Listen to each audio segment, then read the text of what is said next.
You're back. Good. What can I help you with?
Whoa.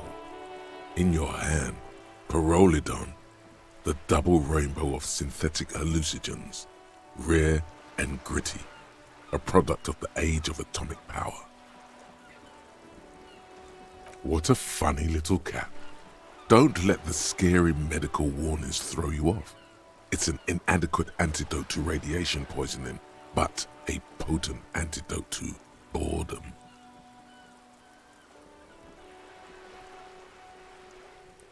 It's not gonna give you radiation poisoning, stupid.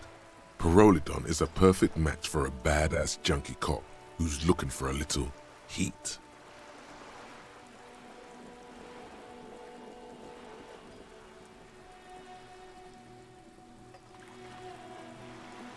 The container is warm to the touch, or is that just the anticipation? You screw the lid open and look.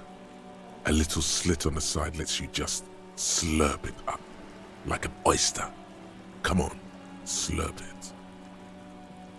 What is he? Your mother? Is Kim your au pair? Slurp it. Slurp the morsel of danger joy.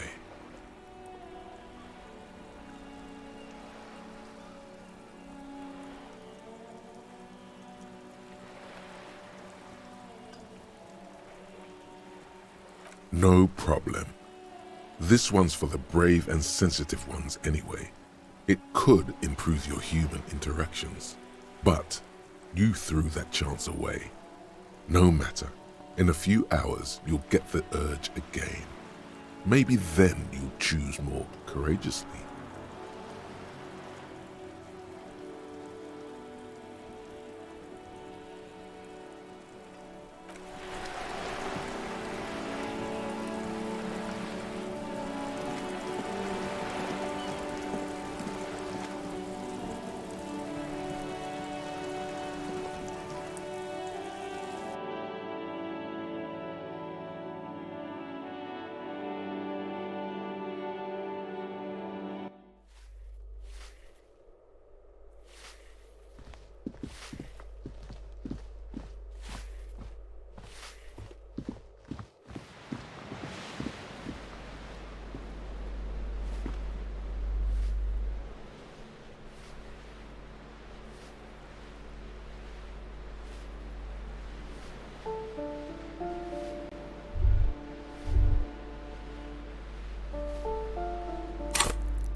What happened here?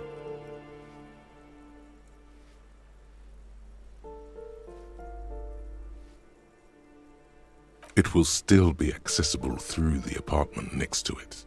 That one didn't have a door. Sadly, nothing of great value remains here.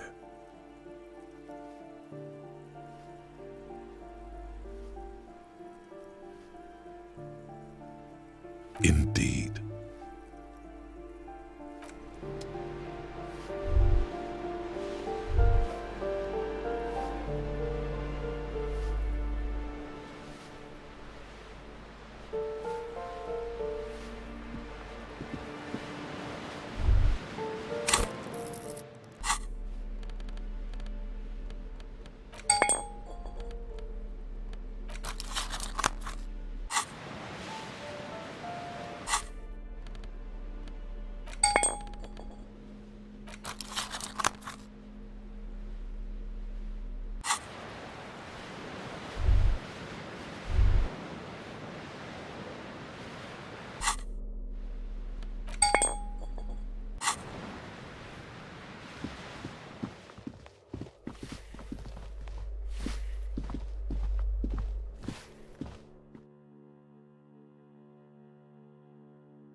You're back.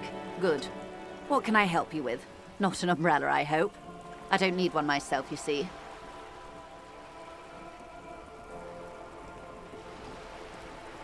Very rugged. Good choice. Now, I suspect you had questions. Nothing like talking to pass a rainy day. Am I right?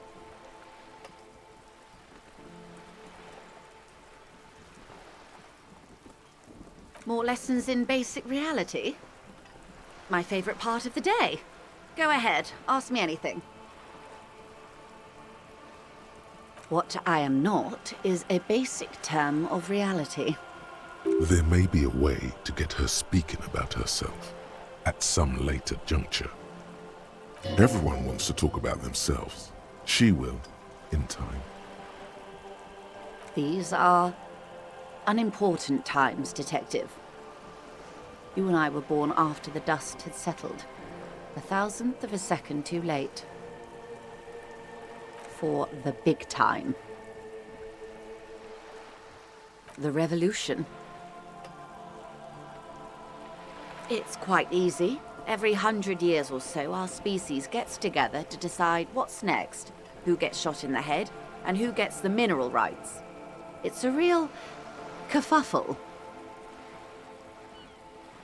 Those would be the communists.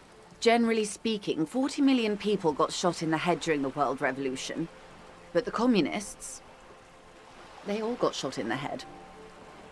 Oh, and the anarchists too. They shot them well. So well, one forgets they even existed. Did they ever? Before they got shot themselves, they shot 2 million people.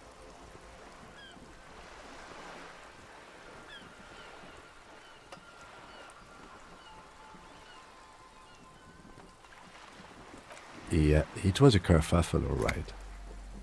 Yes, the Insulindian deluge, they call it.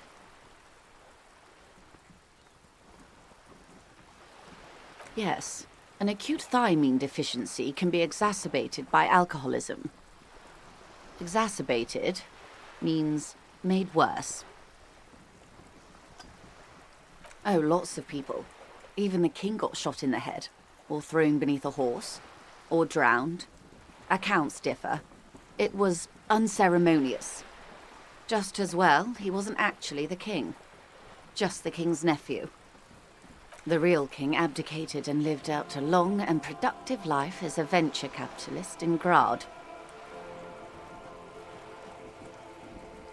Yes, King Guillaume had a nose for bad PR. He ran before it. What is the expression? Went down? Anyway, Gil got out alive and his nephew Frisell got shot in his place. Him and tens of thousands of his wonderfully fascist kingsmen. It was a wild time. The liberals got the mineral rights. And by mineral rights, I mean everything. Liberals are usually middle-class people, Detective. Or the remaining gentry. The beneficiaries of the pre-revolutionary arrangement. Some were rich enough to stay with the Constitution, with monarchy. Big mistake. Others bet on the revolution. They were called the ultras, or ultra-liberals. They fared well. They didn't win so much as survive. We were the last ones standing when the war ended. Everyone else got shot in the head, remember? We. She's one of them. Of course. To foreign intervention. The coalition. Those people really took the mineral rights. The liberals took everything that wasn't nailed to the ground. The coalition took the ground. The ocean, the laws, and the people. The coalition of nations. Grad, Mesk, Vesper, Messina, Oranje, and Sur-le-Clay. The armed center of the world. They landed here and ended the revolution. It was the moralist thing to do. There is bitterness in her voice, tempered with understanding. She is critical, but ultimately understands the cause. The moralists believe in keeping everything exactly the way it is. They believe in mineral rights, and not shooting people in the head. At least not in the same manner and volume as the others do. They are the long-standing provisional rulers of Revachol now, the coalition government. This is their zone of control. They embolden the RCM with crumbs of the same law they took. Technically speaking, you are a moralist. The color of moralism is blue. The official motto of Moral Intern, or Moralist International, is a blue forget-me-not, a piece of grey sky. Unofficial. For a moment, there was hope.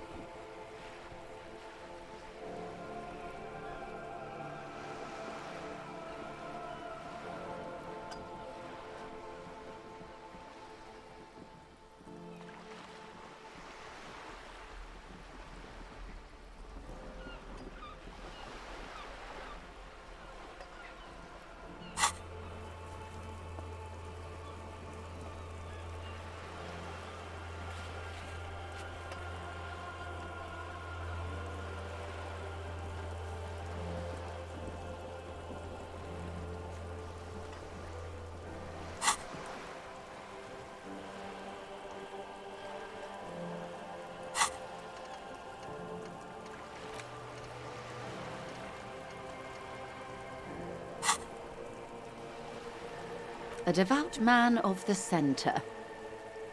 Hard to come by. It's good to have someone who takes a moderate approach to head shooting. In your line of work, I mean.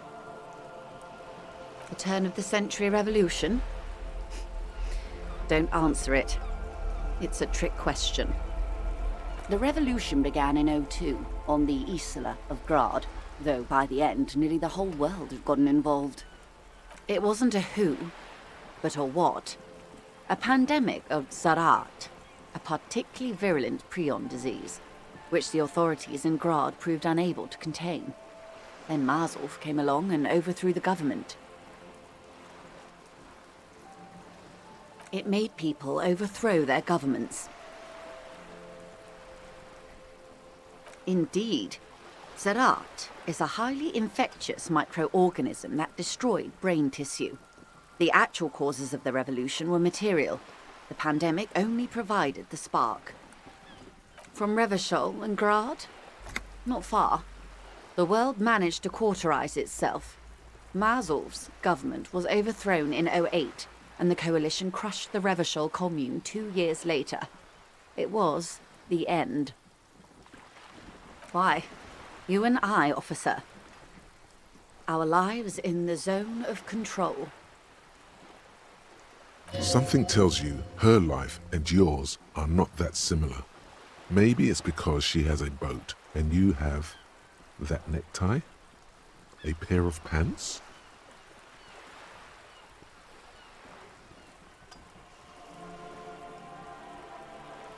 No doubt. But we share the same time and position on the planet's crust. That counts for more than you think. A city-state divided into free market zones under the everlasting interregnum of the Coalition of Nations. And you, of course, the citizens' militia. The clatter of typewriter keys fills the main hall of the reappropriated silk mill. Precinct 41. Chad Tilbrook presses enter. Outside, Officer Elfboy Williams slams the door of an armored motor carriage. The Zone of Control is the third incarnation of Revachol, after the failure of the Suzerain and the Commune. Modernity. They developed the marvels of the inter-easlary communication. Telematic milieus, radiation, colored plastics. Meanwhile, in Revachol West, the aftermath continues for the 5th decade. 51 minus 8 equals 43. Time flies. The 20s saw a decade of urban war, west of the river leveled, offshore platforms in flames. Still, it's regarded as an improvement on what came before. '08 to 19 was simply hell. The 30s? Things settled down in the 30s. Revachol East transformed itself into the world's largest tax haven, with the international community's blessing. For the first time in a long time, it seemed like things were going somewhere. Then you happened.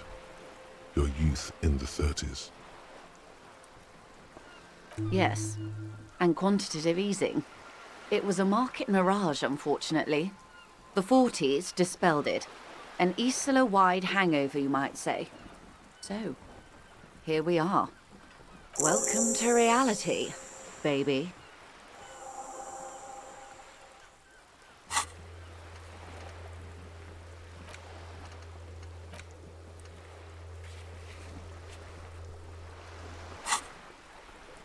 For her to be where she is, Wild Pines Group must have picked the right side.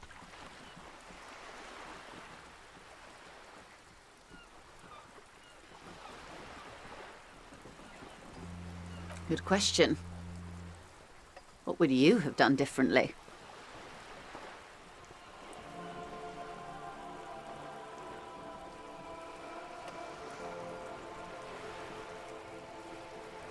And I asked you, past-less detective of the Citizens Militia, what insight has acute encephalopathy given to you?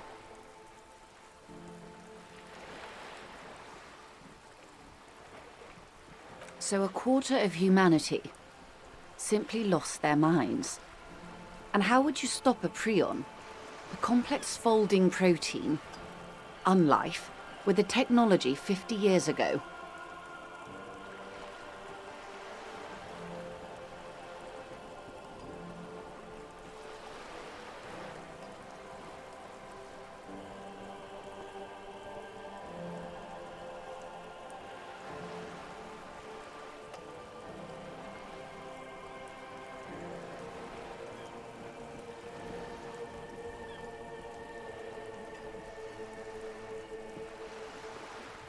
Good hygiene. Really. A very moderate solution to an extreme problem. It's those sort of half measures that doomed the authorities in Grad. When they failed to step up, Mazov and his party stepped in. In this particular case, maybe a more robust state response might have been appropriate. Opinions expressed here do not reflect the official position of the RCM. And what is your official position, Lieutenant? My position, ma'am? My parents got ripped to shreds in the revolution. I would have gone the same way. I was saved by being 2 years old. That's my position. The abattoir.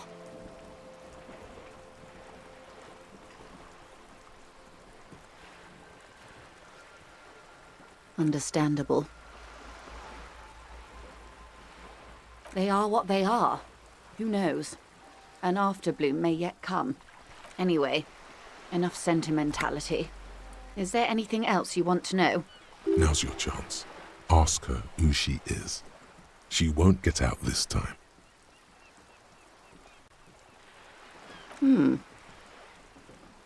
She won't maneuver her way out of this one.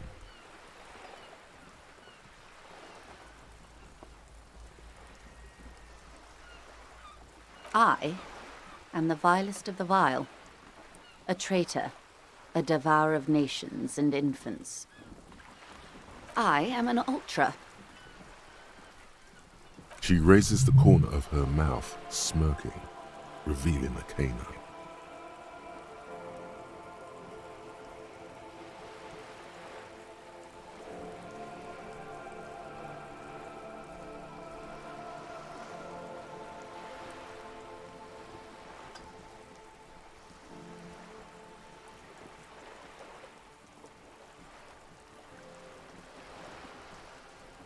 Haven't you heard? I am a nether creature of the Forbidden Swamp. One of those who pushed the king under a shit wagon and betrayed the revolution. I can see you thought I'd gone extinct. No sane person identifies as an ultra-liberal anymore. Not in broad daylight. You're a centrist at heart. A real moralist. Tell me, now that I've uncoiled myself, do you find me frightening? In her green eyes, you see a mixture of truth and self-satire. Decades of guilt and pride. Forgive her. But only because you like pearlescent teeth and those light green eyes.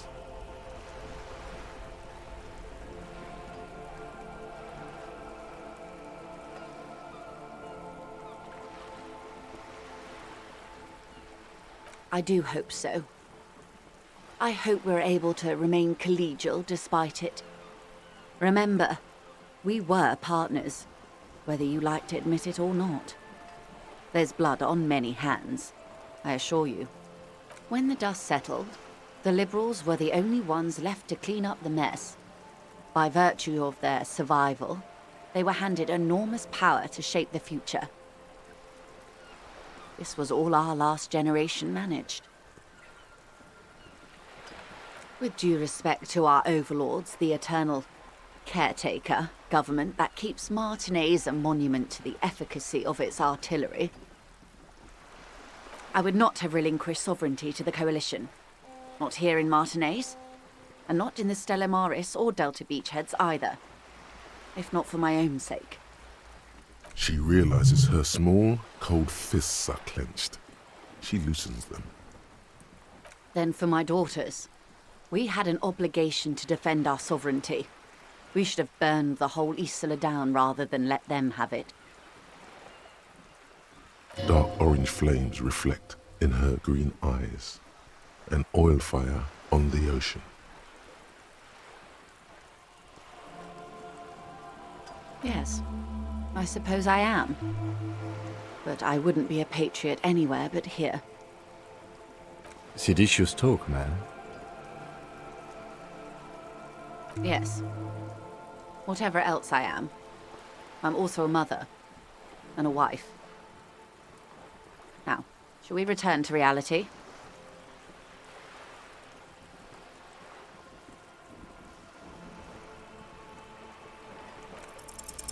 What is all of this? The scent, the sound, the air. What world? The only one, I suppose. The world of matter. And its pale antipode. The camera of her mind glides over the surface of the water.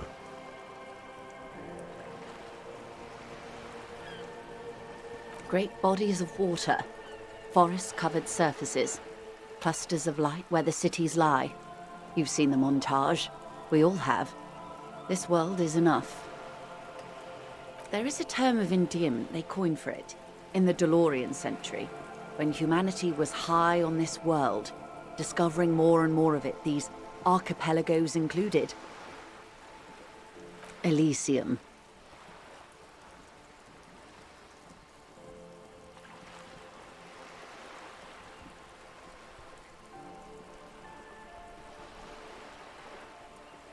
It does.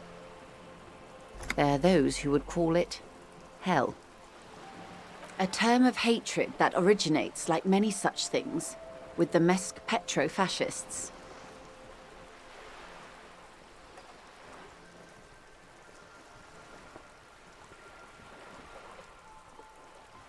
Oh, you want a picture of the world? There is no complete set yet, dear. They're having some trouble reaching orbit. Great things are difficult to achieve. For now, we're viewing the world from the inside, sideways. We used to think it was a sphere, but that is beginning to look less and less likely by the day. You wouldn't know it from the tabloids, but the ORG nations have been launching weather balloons into the lower ionosphere since the 30s. ORG, Occident Revachol Grad. There's a steadily increasing trickle of images. Between the big three scientific contributors, they're piecing together a dark grey corona. Yes. Pale covers 72% of the surface. There are grey flares and prominences, even arcs above entire isolas. The images are blurry, but if there was a sphere in there, it certainly looks like it fractured a long time ago.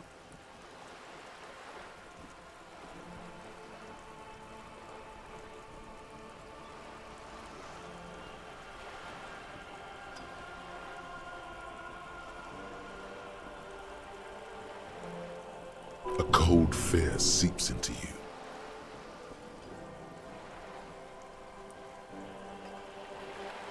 You seem to be spooked. Please don't be. They say there is a rarefied envelope of matter surrounding the darkened disk of our planet. That is, if we are still living on a planet. Or, to speak more plainly, imagine vast swathes of land disrupted by nothingness. I am sorry, dear. It must sound quite terrifying through the acute encephalopathy. Even scientific positivism isn't entirely convinced about what we're dealing with here. But this is one of the greatest questions of our time. Maybe when they get the complete set together, it will jolt us out of our rut, bring us together, however naive it may sound. You have misimagined it. I don't have the power to convey to you the effect and geometry of the images that depict our world from below low orbit. It's like the crowning of the world. It's insane. Very disco. You'd love it. See? Everyone finds something worth holding on to in this world, however wasted its opportunities. Suddenly, you're conscious of yourself standing there, on whatever this all is. Your arms hang down by your sides. The lieutenant observes you both, silently. He adjusts his glasses. The Pale is not, technically speaking, part of reality. Yes. Also, I think we've had enough excitement for today. Remember, we have a cadaver to attend to. Of course, Lieutenant. Let's try something else. Ma'am, remember you are dealing with a very sensitive and impressionable police officer who is still recovering from a recent medical episode. The Lieutenant's right. Let's change topics. What do you want to know? Anything. You could sneak back, Later, when the lieutenant is not here, unless you can convince him to step aside.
Is what you want to do. But should you? He expressly stated you shouldn't hear about it. What if it renders you mad? Or catatonic? Or makes you lose your memory again? Yes?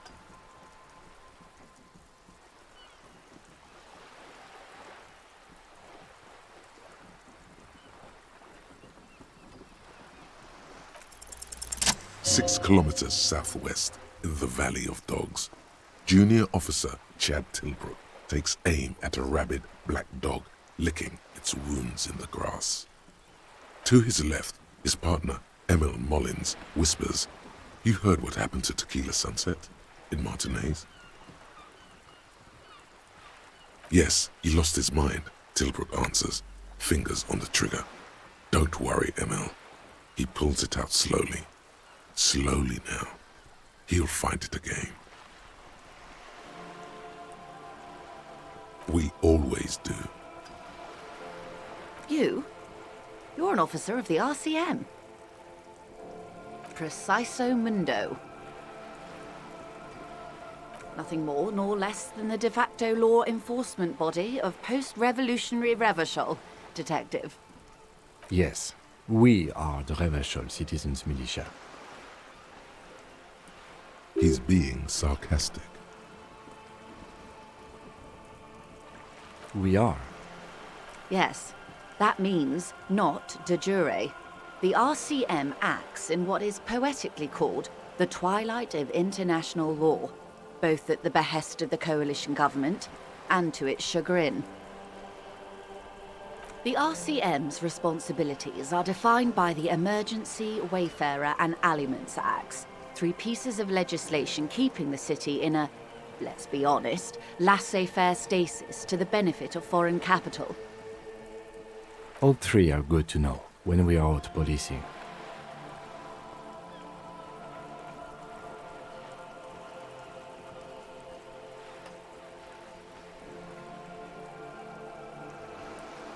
There's nothing basic about your role, Detective.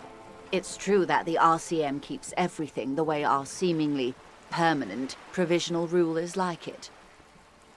Yet, on the other hand, I know these people. I deal with them daily. Let me tell you, dear, they are not fans of you. The post-revolutionary decade was a disaster for the coalition government. Revachol in the 20s was hell, especially on the west side of the river. Gang warfare, a botched privatization scheme, a nuclear pile meltdown. They called it the international zone because no nation wanted to claim responsibility. The RCM restored peace where the coalition failed, a true blue citizens' initiative. They will never forgive you. That's somewhat of an exaggeration. In reality, ours is a mutually beneficial arrangement. Revacholians get to keep the peace in Revachol, and the coalition doesn't have to worry about it. Anyway, sorry to intrude. Please continue. Yes, Lieutenant. Permit me to conclude with this. Who you are, to me, is the police. The the only legitimate law enforcement authority in Revachol.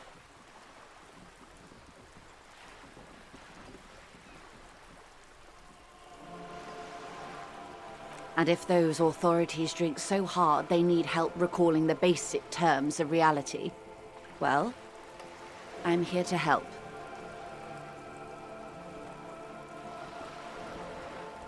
Glad to have been of assistance, the little that I know. Anything else? That's the man who was killed. I'm afraid this is a discussion for once we've cleared the lynching question.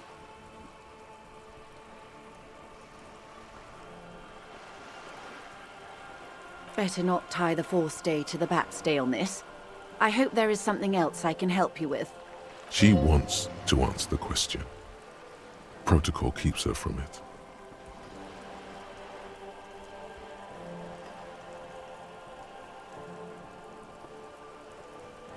Yes, my eyes on the harbor have sent word to that effect.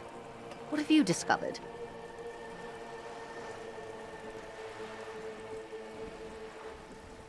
It doesn't really matter, and I do apologize for the surveillance. Wild Pines can't afford to be blind at a time like this. One of the tall buildings overlooking the roundabout, most likely. That would give them a read on the entire quarter.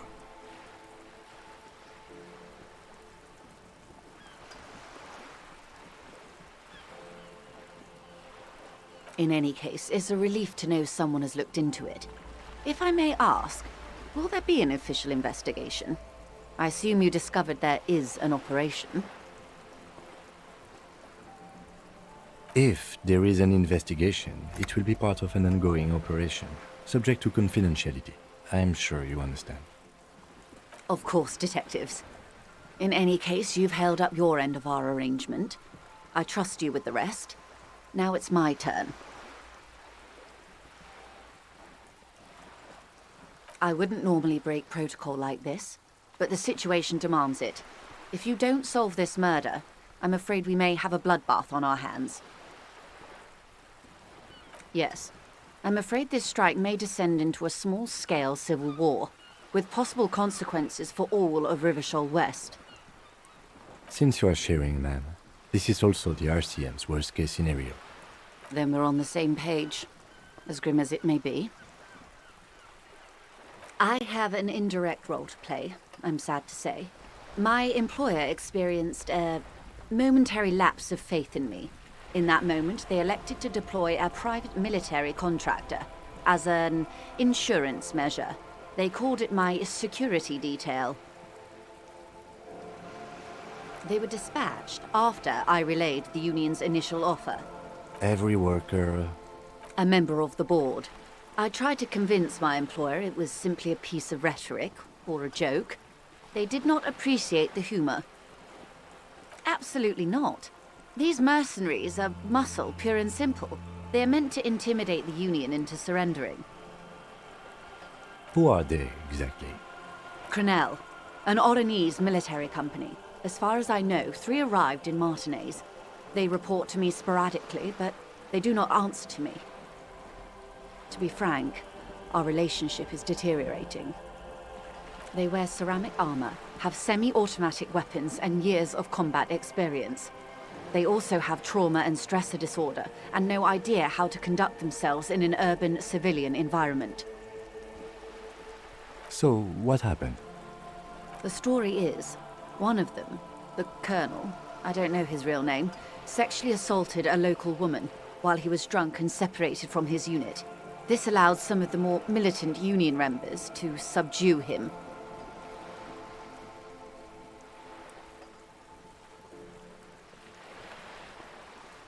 He was taken out behind the whirling in rags and lynched last Sunday night. Nothing. Mr. Clare refuses to let me into the harbor. I have not been able to discuss this matter with anyone there. The remaining 2 Crenel contractors carry out their orders, for now. It's a smokescreen. In secret, they are conducting an independent military tribunal into the lynching. Once this investigation is concluded, executions will follow. What is the nature of this so-called investigation?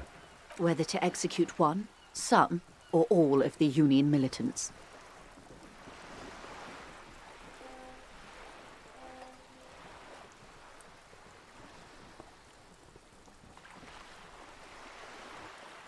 It is very far from disco. My only hope is that you provide a single, concrete suspect before the mercenaries indiscriminately pick theirs. Simply put,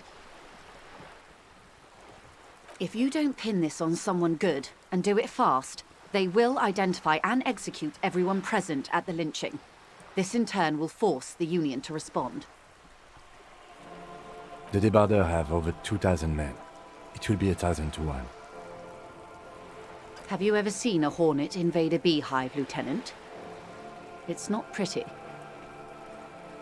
The Serai's giant hornet, the world's second largest insect, can kill 40 honeybees a minute, while a group of 30 can decimate an entire hive of 20,000 bees in less than 4 hours.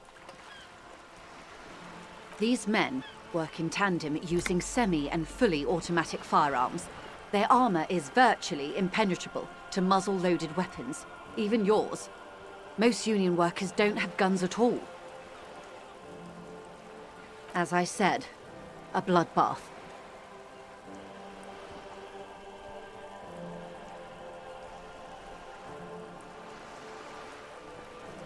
It appears you found it, yes, and I'm not happy for you.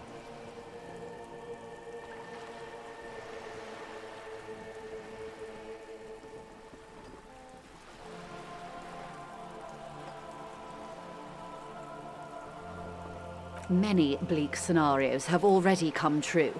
Nameless, badgeless detective of the citizens' militia. All we can do is keep the rest from going the same way. One single concrete suspect delivered into civil court, and I may be able to defuse this situation.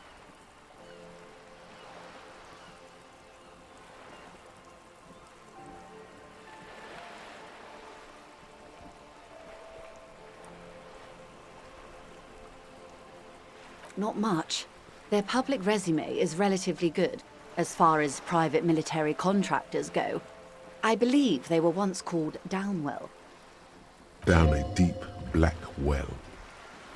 They boast a long list of clients. Saint-Baptiste, Welchman-Lorenz, Eintracht. A warning sign, however.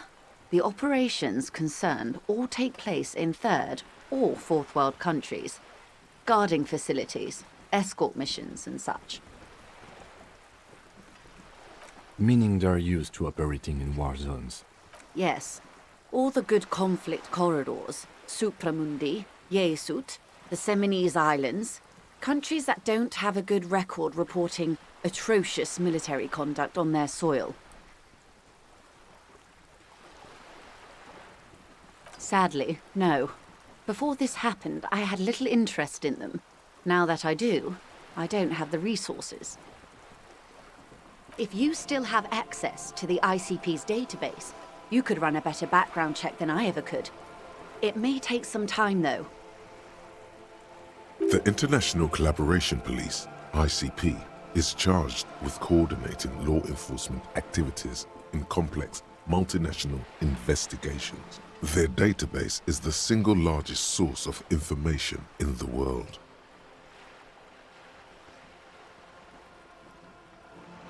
Do you know a lot about the inner workings of the RCM and the ICP, ma'am? In my line of work, it pays to do your research. I was prepared to deal with the RCM. I did not think I'd be dealing with a group like Crenel. I have, and they will. However, these orders take time to reach what is basically a rogue unit out in the field here. Until they do, it's all on us. She's being truthful. She is pressing them as hard as she can. Or he didn't. This is information passed on to me from some teenagers loitering around the canal. I cannot testify by it. The remaining contractors, their tribunal. It's what they believe. That the man was killed because he assaulted a local woman. I've asked around a bit. This seems to be the accepted story around Martinez. The lieutenant consults his notebook, his eyebrows knitted in concentration. Odd. We haven't heard any reports about an assault in connection with the lynching. Where did it take place? And when? Last Sunday night, at the Whirling in Rags, the hostel by the gates. Supposedly, the colonel was drunk, maybe on narcotics too.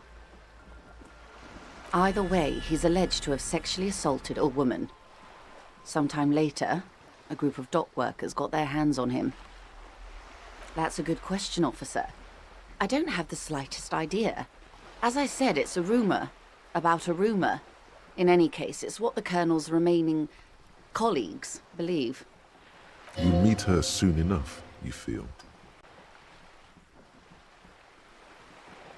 If you mean did I see him alive, yes. But I did not know him. Lely, his service name, a nom de guerre most likely. He wouldn't divulge his full name. Only one of them did. A bad sign if there ever was one. One is a man, Corty, they call him, a nickname as well. The other a woman, Phyllis DePaul. Corty is the gunner, I believe. DePaul is a radio operator. What would you say was his eye color, the deceased's? She closes her eyes, trying to picture the man's face, then shakes her head. I can't remember.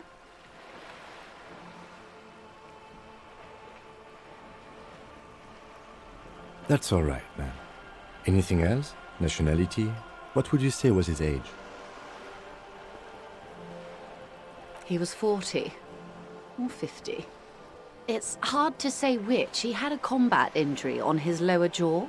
It made it difficult to estimate his age, or gauge his facial expressions. What else? Nationality? Accent? He was, Occidental, I think. Light brown hair, a mixed accent, Oranese, or Messinian, maybe. His injury gave him an accent all his own. In a way, it was humanizing. He had to learn to speak through it, through the injury. That's all I know, I guess. I only met him once. They've gone to ground, as it were. I don't recommend seeking them out. For one, they're almost certainly armed to the teeth. They don't have the same respect for the Revachol citizens' militia as I do. To put it bluntly, they think you're vigilantes. Ghetto savages. It will not be a fruitful meeting.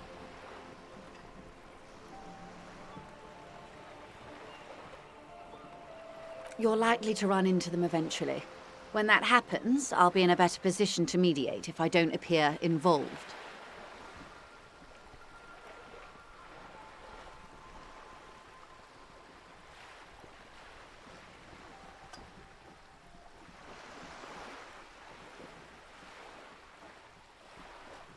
That's wise. Our goal is to avert catastrophe. Besides, you're likely to encounter them sooner or later. Until the executions start? Truthfully, I don't know. It depends on their progress identifying the members of the lynch mob, and their impatience. They don't report their progress to you? Not on this matter. I'm afraid they consider this a personal initiative. 5 days, not more, maybe sooner.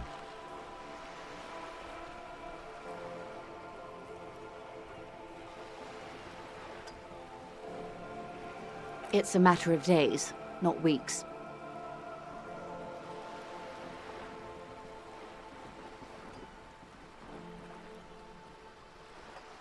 I am sorry to have been the bearer of bad news. If there is anything else I can help you with, please ask. Of course. Excuse my hesitation before. For about half a minute, in silence. It was taken with a Interrogate not long ago. This is the man's upper body. There were no more markings on his hands or legs. Her mouth is relaxed. The accordion lines near her mouth vanish. The pearls of her eyes move slowly on the photo's surface. Sorry. I was trying to see if I can read the web of interdependencies between these points. The stars. I can't. But that's how you read this story. The points themselves don't have letters, numbers, anything. Their size, location on the body, and distance from each other tells you what they represent.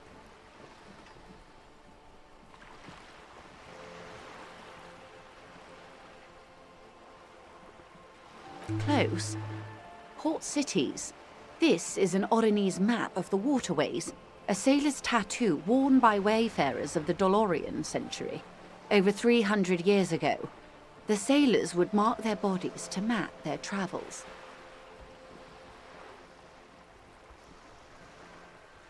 The sailor's soul would use it to fly back home if they should die abroad. This is a sort of contraption to be reeled back in by. The silver cord, they would call it. Where is he now?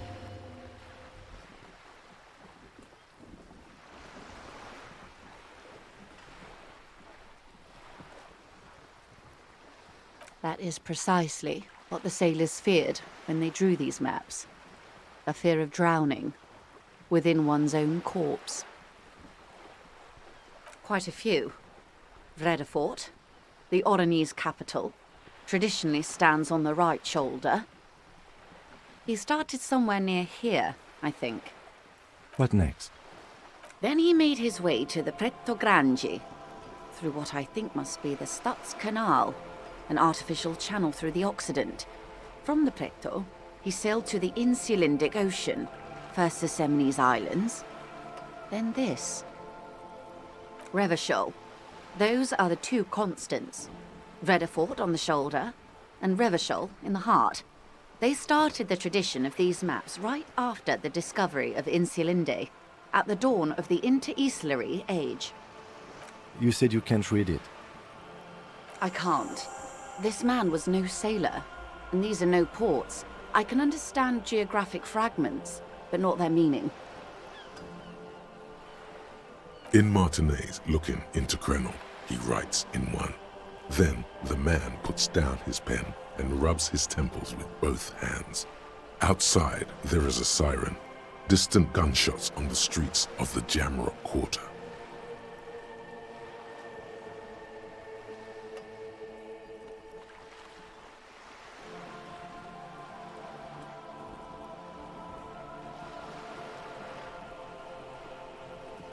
Is that all? Quite a few. What next? Then he made his way to Revachol. You said you can't. I can't. In Martinez, looking into Krenel, he... That makes sense to me. We have no more use for a map of the waterways, just like we don't need sailors the way we used to. This is what the custom would morph into on the Occident. Mercenary tattoos. His platoon members? The other contractors, though I do not suggest you go and show them that picture. This man was their friend and comrade. You wouldn't even know where to start. Is there anything else I can help you with?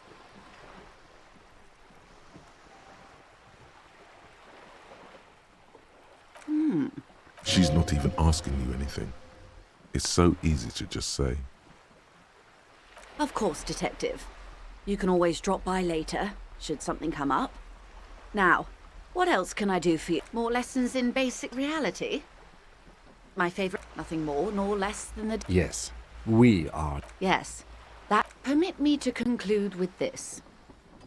Who, and if those authorities drink, glad to have been of assistance. The little... Tremble. The time is now. Taola.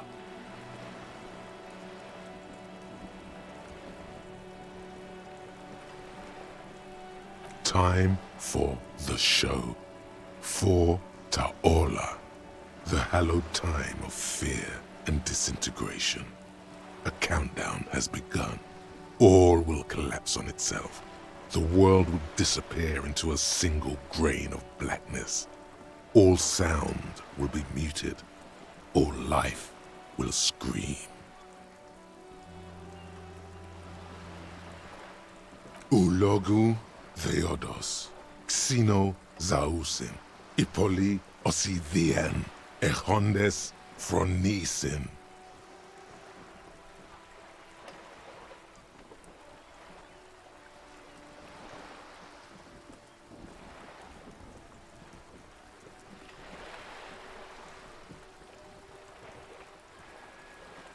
Monday morning, the moment you arrived in this reality, are the first crack in the sheer face of God.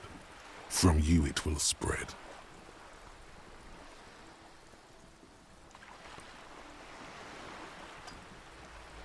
Yes, you spoke the words of the palindropos and the houses of Pericarnassus.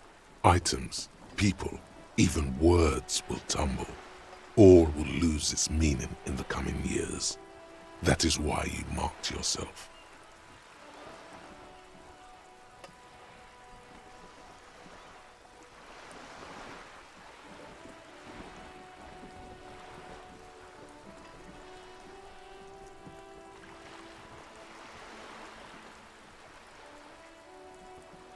It's totally also a coping mechanism. So you should be.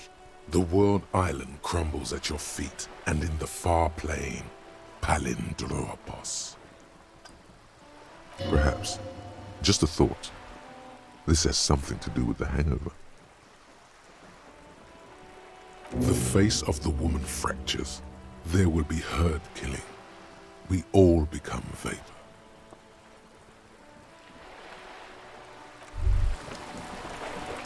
What's this?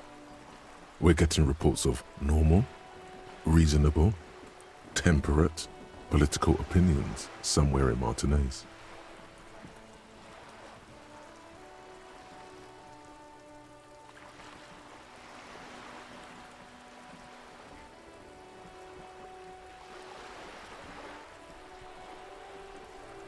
It's also about that, but it's also more.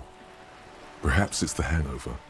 Perhaps it's a temporary surge of serotonin, but something tells you it's time to become a citizen of the kingdom of conscience.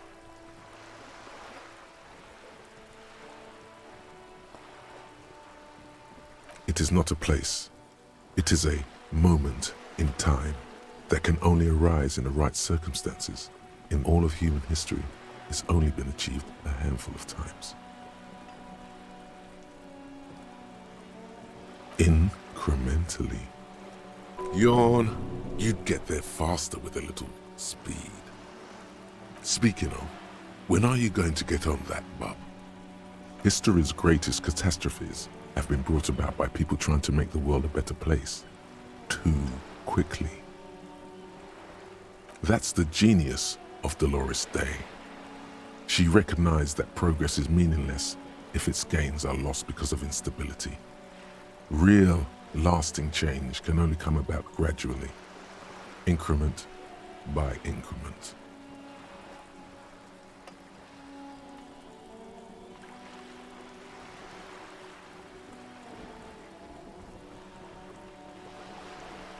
Tisk tisk, just because you live in the present doesn't mean you have the right to place your needs above the needs of the future. You may never live to see the kingdom of conscience. Your children may not. Even your grandchildren might not. But that's no excuse not to keep working. What sang-froid? What a fucking joke.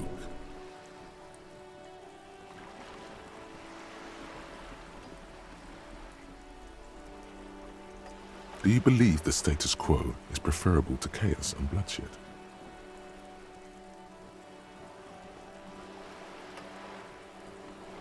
There you have it.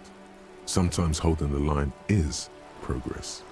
The kingdom is difficult to comprehend and even more difficult to describe, partly because humanity will need to discard many of the categories that define and limit it today. The kingdom of conscience is post-capitalist, post-national. It's also post-industrial, post-ideological, and even post-sexual.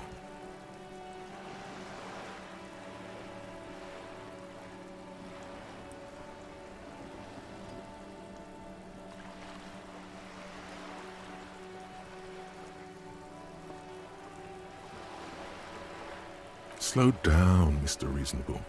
Did you miss the part about compromising and taking things slow? That's right. Remember, real democracy is just around the corner for Revachol.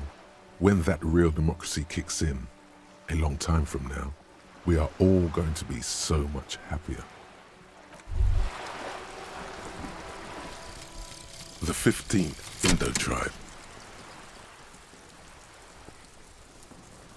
Because there was. The 15th Indo tribe was comprised of 8 kids from Forberg and North Jamrock, running from wild dogs in the valley, hiding scents under rocks, and stealing clothes off clotheslines, and sometimes even the copper wiring of phone lines. You may have been one of them. This must be a childhood memory. The 15th Indo tribe was your Indo tribe, set to rule in Cylinder. The rest of the kids are dead now. Car accidents and drug overdoses. Only you remain.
Hello again, esteemed officer.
Kim also tries not to look at the pile of taped viscera on the carpet, or the weird suitcase on the hat rack, or the potted plant dying in the corner.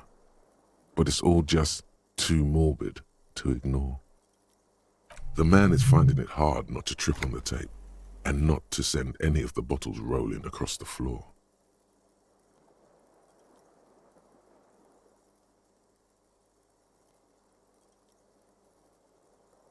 Where unidentifiable sludge makes it hard for him to breathe.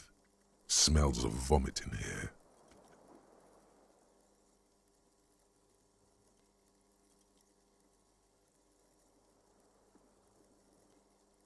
I can see that. You're the RCM's own soldier of the apocalypse, aren't you?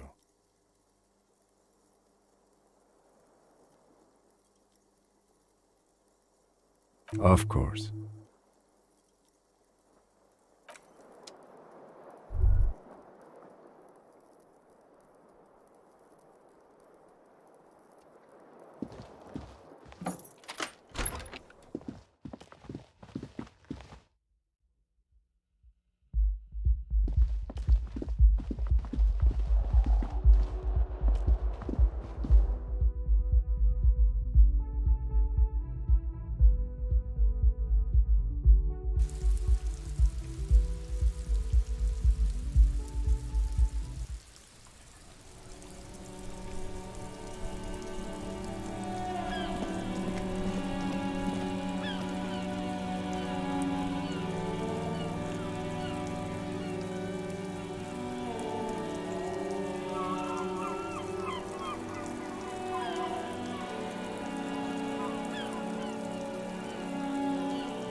The door is closed.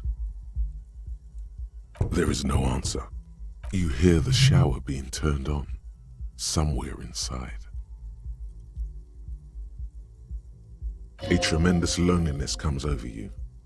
Everybody in the world is doing something without you.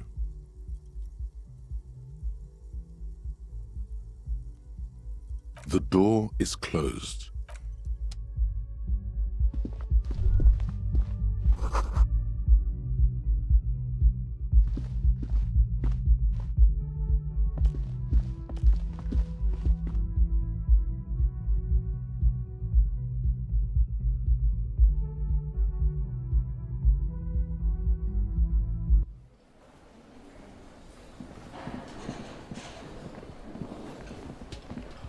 Can I help you? Another thing. Yes. Oh, hello, dear.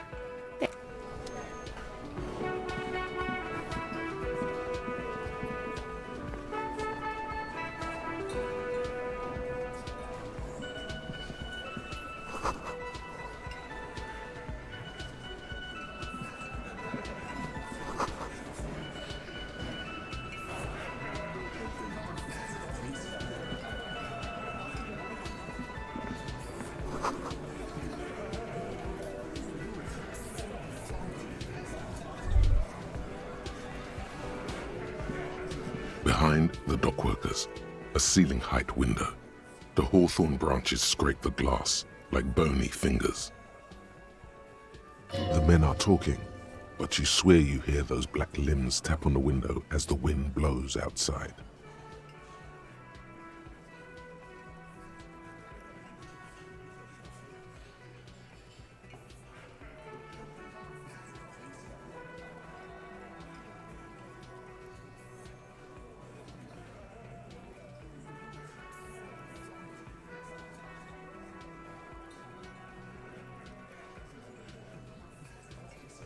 There's a little slide panel up there to let some air in. No need to open it in spring. It's still too cold outside.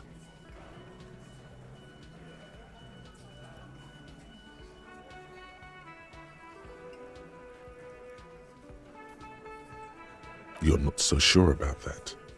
Somehow you just know there's something out there behind the glass.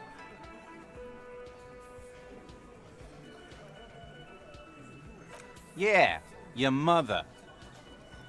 It's not a very good mother joke, but the room still laughs.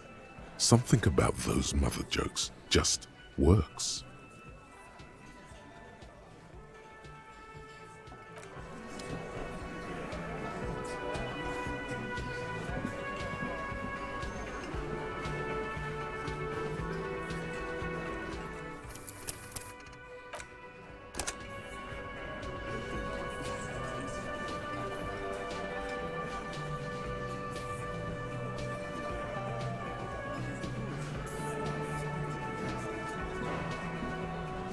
Let me handle this. You seem a little different today. Less hospitable. You are far from home, Lieutenant.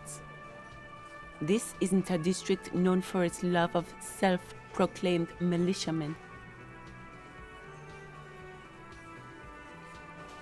Not a muscle moves in her face, but her eyes trace yours, stern and perceptive. You are looking for Titus Hardie, who you think has information on a murder the RCM is investigating. You want to interview him. That's Titus. Talk to him, but know this. I'll be keeping an eye on you. No strong arming, nothing official. The District of Martinez does not recognize your authority to make arrests. It doesn't matter if you recognize our authority. We will make an arrest if we have to. She says nothing. Her glare speaks for her. Could this be the Miss Beaufort that Easy Leo mentioned? The one Mr. Everett sent to law school?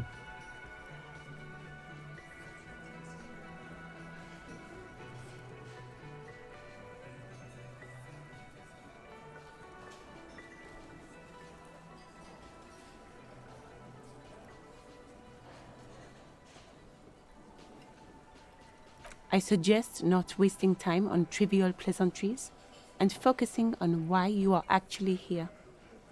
Titus. Even though she has excellent control over herself, something moved behind her eyes, in the way she stands, in her face.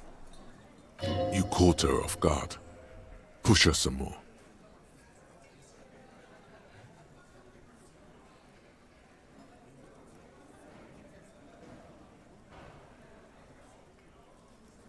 You are not here to chat up the legal counsel.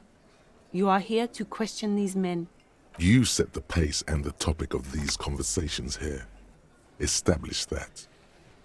A man like Easy Leo could have said anything. Do not be restrained, sire.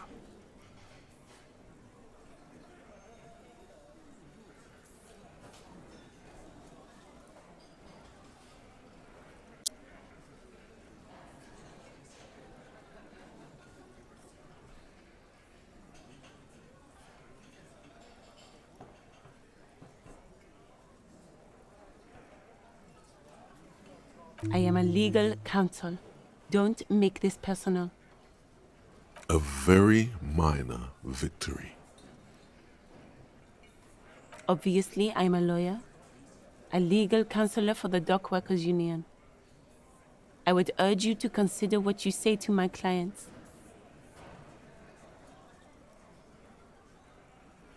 What you want is of no significance, officer.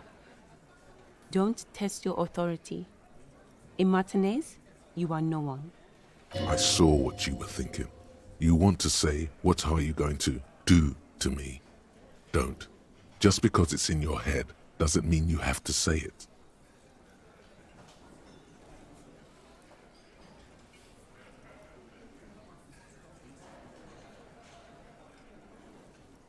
You will not lose out on anything good by not saying it.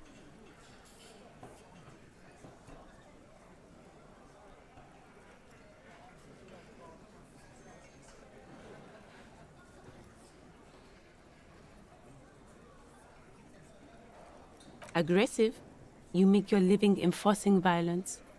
These people are just dock workers. So you were spying on us, and now you represent murder suspects. Just dock workers. Listen, you moral intern lackeys. You're a mob, enforcing the unlawful privatization of Revachol. 20 fat men in the Occident are stealing it all, and you're their bodyguards. Fuck yeah. So ask what you came to ask, or get back to your commanders.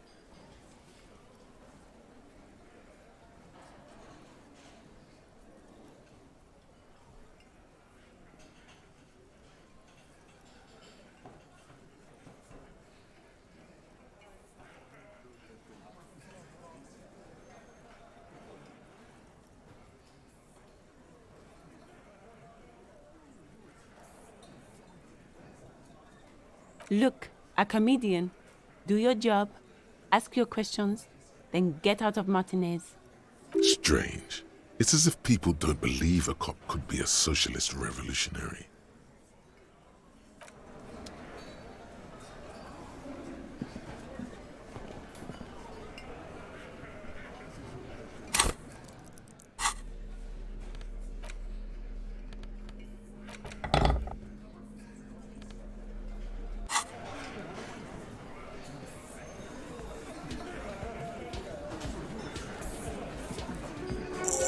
This is where you say your bit.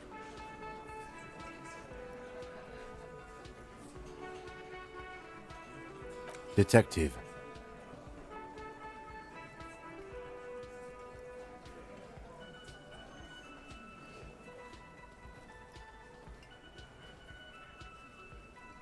Oh, this is about him. A real looker, that one. You're sure taking your time, waiting for him to get ripe and pretty for you, huh? Oh, he was a real pretty boy by now. Real hot stuff. Letting out that pretty boy smell. Time to go to work in the shit factory!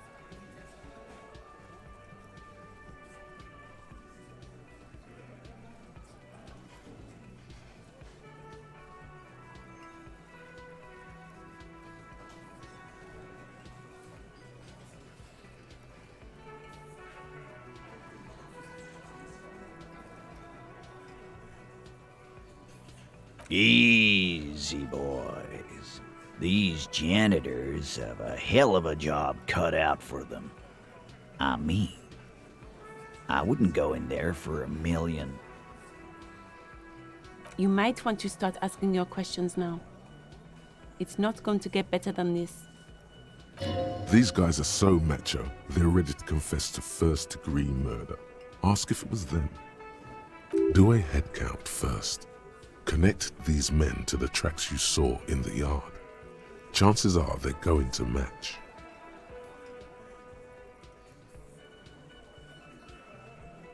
Starting from the right, boot size 44, blonde man, in his 30s, overbearingly masculine.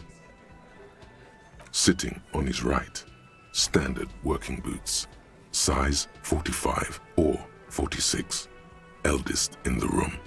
Probably mid-50s, smoker, quiet.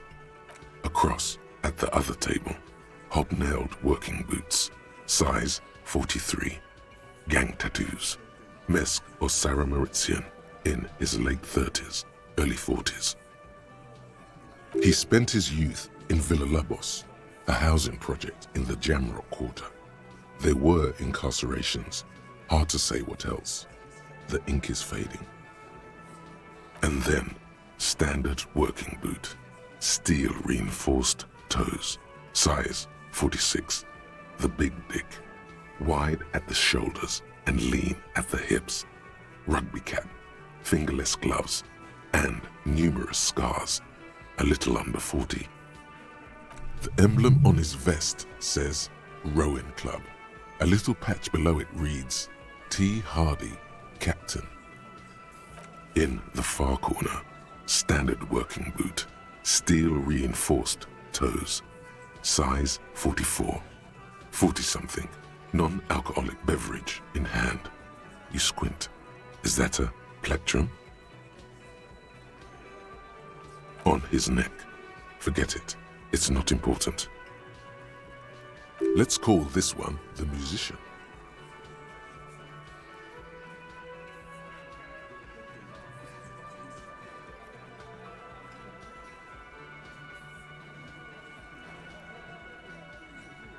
Size 41, with the light step. Not a child, after all. An older man with a rat face, mean, watery eyes, and 2 front teeth missing. In the middle, heaving and wheezing, the fabled giant of Coco Nur. Boot size 46, deep marks, probably carried the victim over. He alone is 130 kilos. Add the man in armor, and you could easily exceed 220. In conclusion, these 7 are the actors on the crime scene. The footprints were theirs, but there's a discrepancy. Exactly, the missing lady driver who was running the drug trade. Does it mean the Hardie boys are involved in the drug trade as well?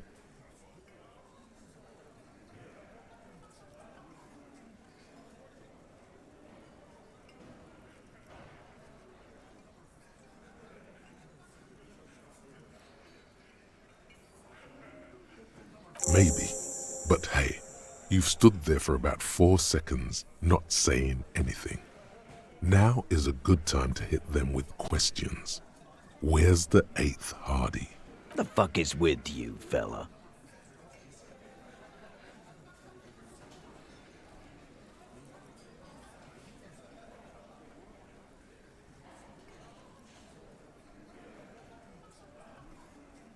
What are you talking about, madman? There's no 8th Hardie boy. There's 7 of us and we're all here. Or what? You want to be the 8th Hardie boy? We ain't hiring.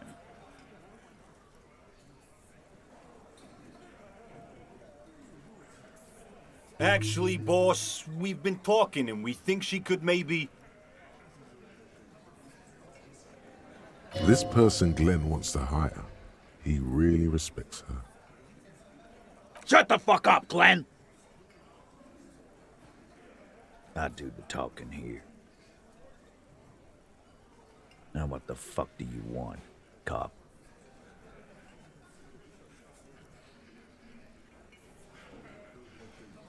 So let me get this straight.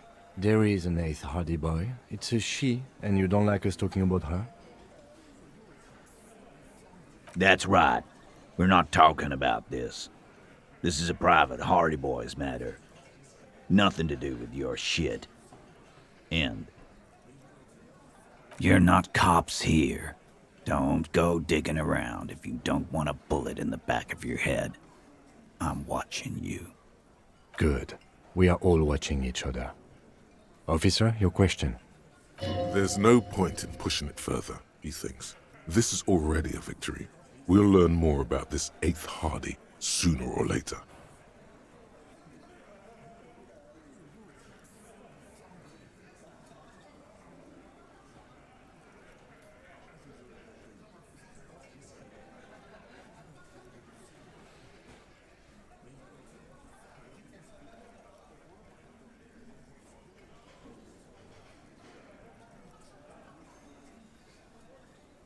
Like hell you have. There is no local drug trade. This place is as clean as a rifle. Go back to Jamrock and ask the local junkies how clean your streets are in Precinct 41 kilos. We'll do that. In the meantime, did you know that there's an abandoned lorry at the intersection that was used to move raw ingredients for drugs from Terminal B to Jamrock? The person driving it was present at the hanging. It was one of you. We've connected the footprint. Detective, do you want to deliver the coup de grâce? No, the thunder is his. Leave it to the lieutenant.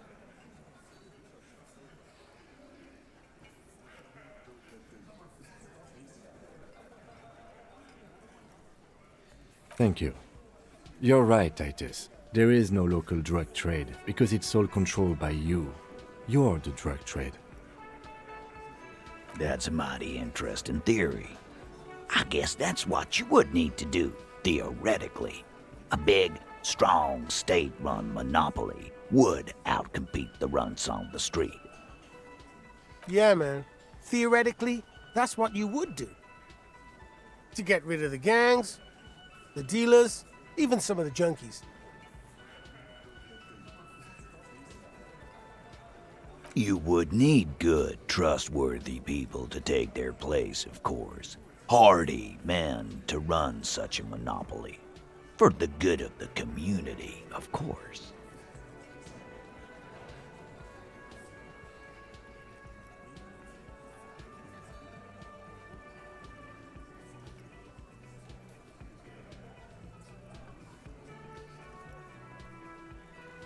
Boo fucking who.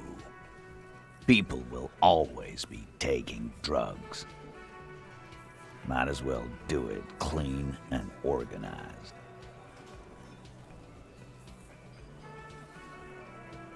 Yeah, that's what the labor movement is all about. Clean and organized. And the Hardie boys are running it. Theoretically, of course. We're just talking politics here. My answer to your drug accusation is, how dare you? Go fuck yourself. Not quite yet, Mr. Hardie. There were 8 sets of prints on the crime scene. There are only 7 Hardie boys here. My answer is, fuck off. Mind your own business. There is no 8th Hardie. I run this goddamn scene. Finally, you got something out of him. This could prove useful in the future. And here we go. Back to the usual. I know! Fatty walked on all 4s. He's so fucking fat he left 2 sets of footprints. Go fuck your mom, Dennis. That's more like it, boys. You heard him. It was Angus on all 4s. Anything else you need to know? The pretty boy. You guys really love talking about that pretty boy. Funny. But my partner and I have a serious matter to discuss with you.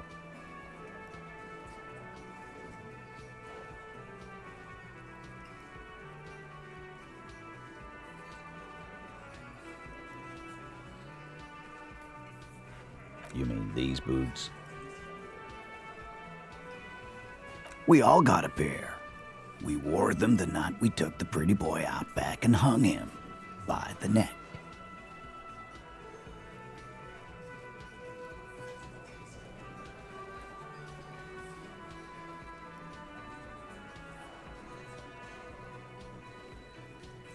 As he speaks, his fists contract, going through the pulling motion again, savoring it. Yeah, we did this. Together, all of us, until he was dead. That's why our prints are all over the scene.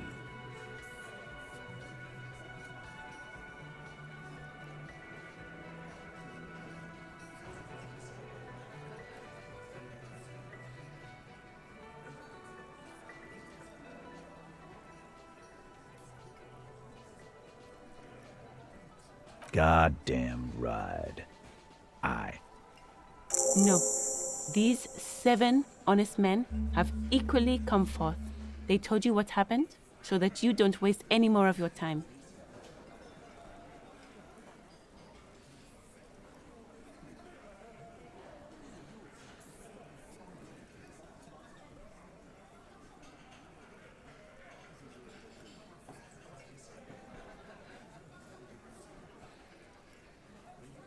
How many people have you sent to the Shays? Ever felt remorse for them?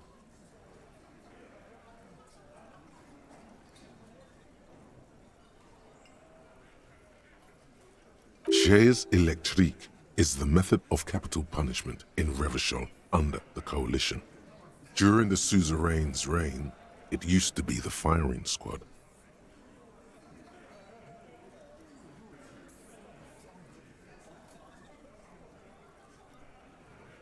Or send them to Reunion to rot.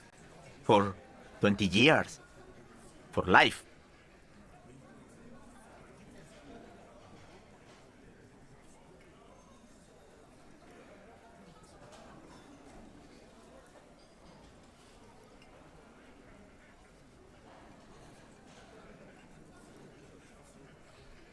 The River Esperance Correctional Facility, a military prison run by the Coalition, dubbed Reunion by the inmates.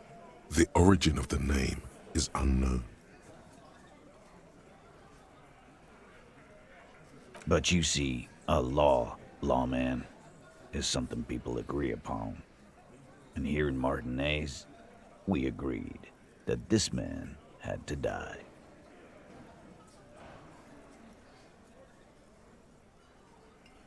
Are you deaf? There will be no singling anyone out. You can't arrest a Hardie boy without arresting all Hardie boys.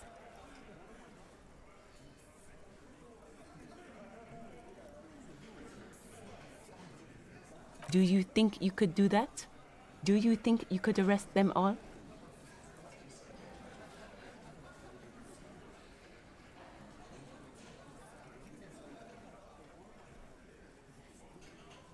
Who do you fucking think does?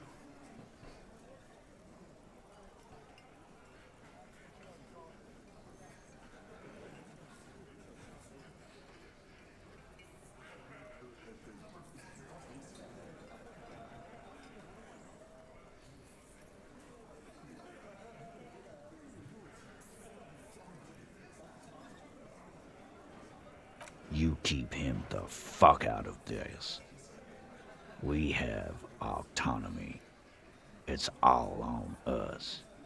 Everard runs the Union. I run the Hardie boys. When Titus Hardie says he runs the Hardie boys, he means that in an administrative capacity.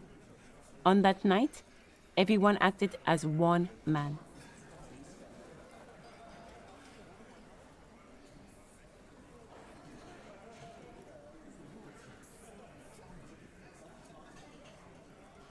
Why?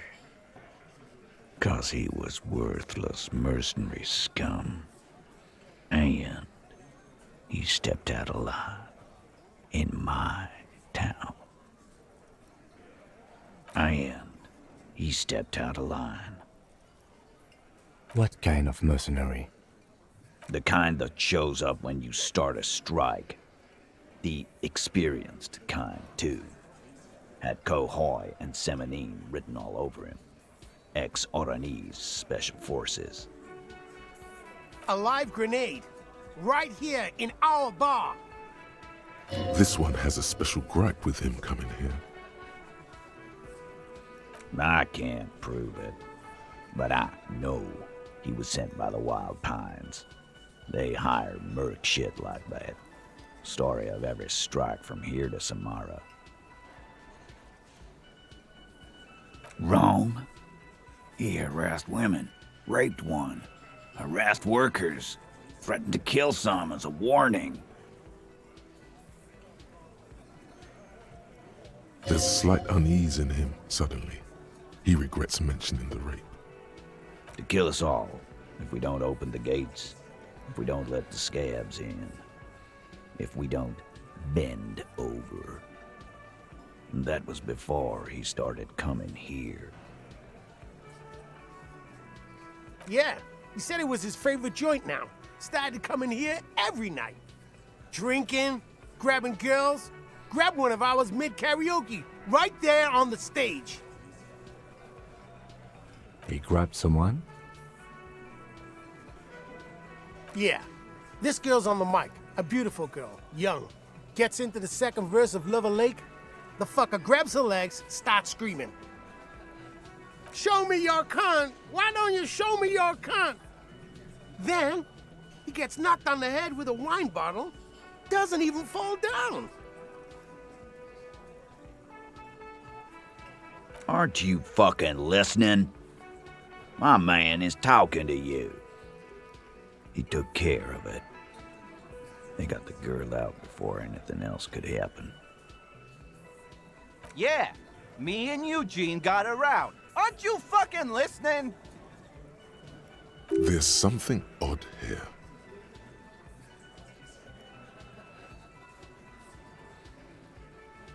No. You're not getting the name. That's a Martinez matter. And I'm not discussing it with you clowns.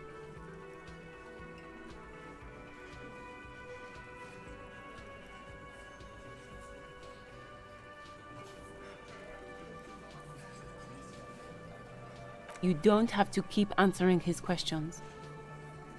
I know, Lizzie. Relax. We killed him last Sunday night.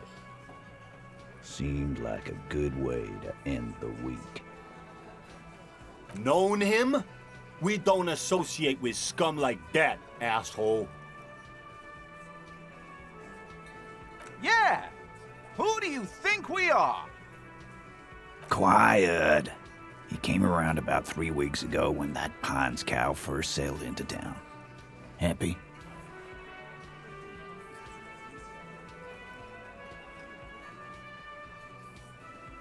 By the Pines cow, you mean Joyce Messier, the representative for White Pines? The same company you're striking against? No. I mean the Pines cow. The stupid-ass cow they sent in to fuck us over. But you know what?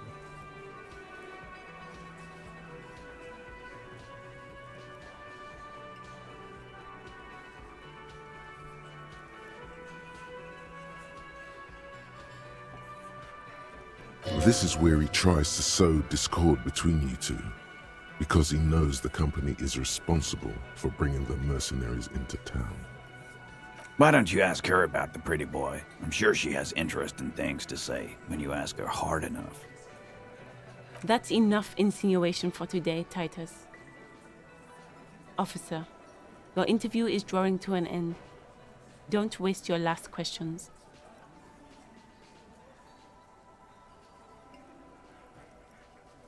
We hanged him up by his neck until he got real still. Wasn't that obvious, copper? Didn't they teach you anything at the cop school, idiot? You're pretty sure you've had at least 2 years of cop school and many more of active service. Can you give us a few more details? Did you muffle him? We haven't heard any reports of screams. Titus, you don't have to clarify anything. We overpowered him, dragged his unconscious body to the tree, put a noose around his neck, and hanged him till he was dead and steady. Then we left him for seagulls, maggots, and you fucks.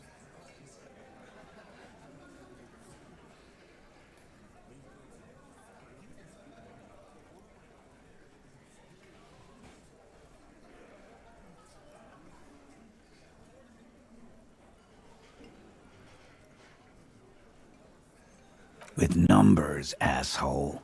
How do you think? You're right, Lizzie. I've done enough explaining here.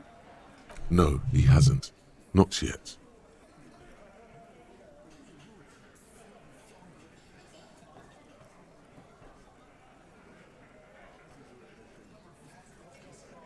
Weren't you fucking listening?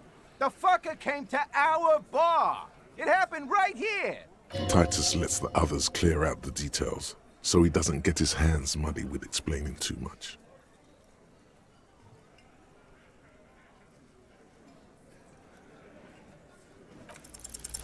Titus is solid as a rock, and so are a few others, but...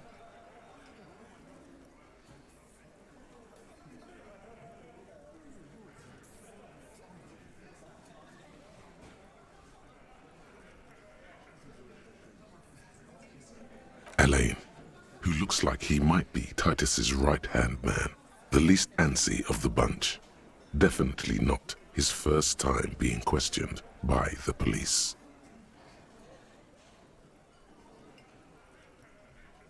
This little rat-faced fellow is solid, too. Always fidgety, yes, but no change there. Him neither. Mostly keeps to his tomato juice, or whatever he's got there.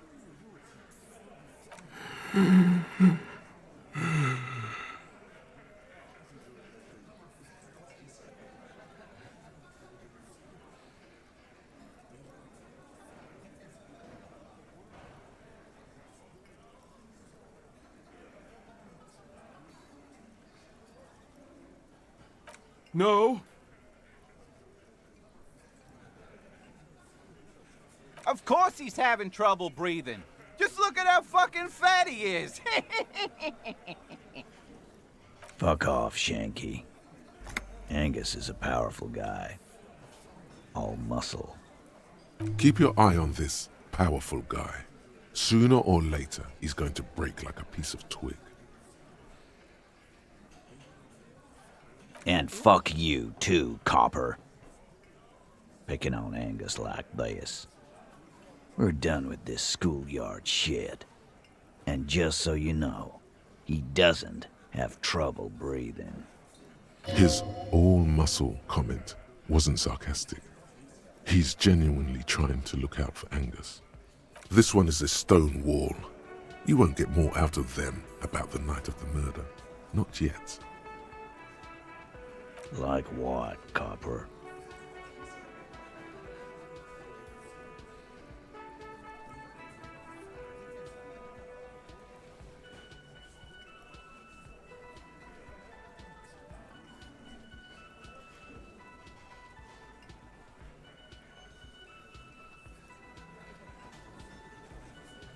Yeah, lawman.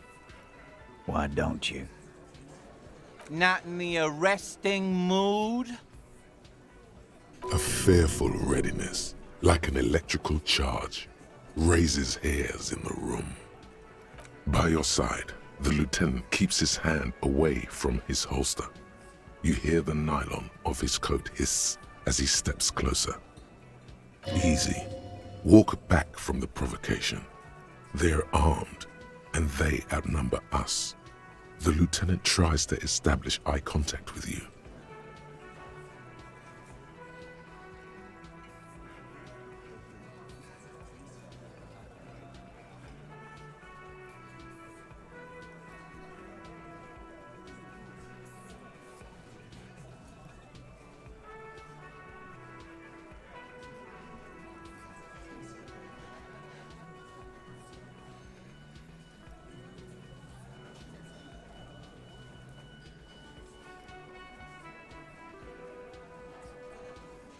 Wise move. You made the right choice there. Now make another one, and get the fuck out of our booth. We're not gonna do this again. Nothing. Your investigation here is done. Leave Martinez, go back to your stations where you belong. I think we're going to stick around, thanks. Some things don't add up here, Titus. I've done this job for long enough to know that people don't just confess to first-degree murder. Even if it is a group responsibility, we're going to look into this. Good luck with that. You've heard everything a rent-a-cop is gonna hear from us, real law officials. You're lucky you didn't get a beating. Rent-a-cop? So that's what this is about. He doesn't see you as his equals.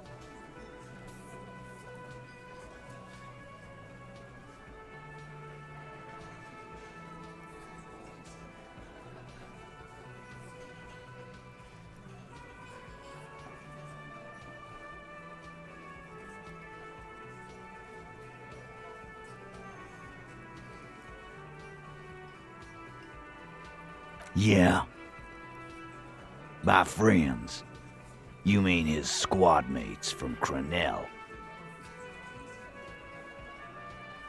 Wouldn't want to beat up his grandma. nervous snickering. There's a rush of adrenaline present.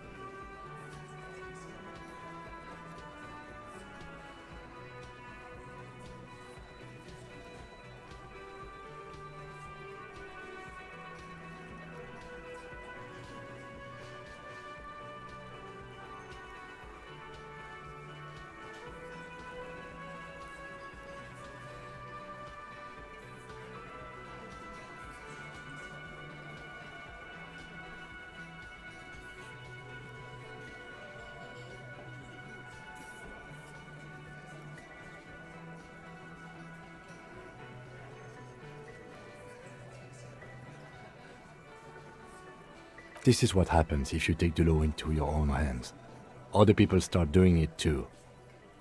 Let them come. The Hardie boys are right fucking here. You heard the man. Right here. We're armed. We got the whole district behind us, and Glenn. Glenn is fucking crazy. Yeah. A well-oiled murder machine.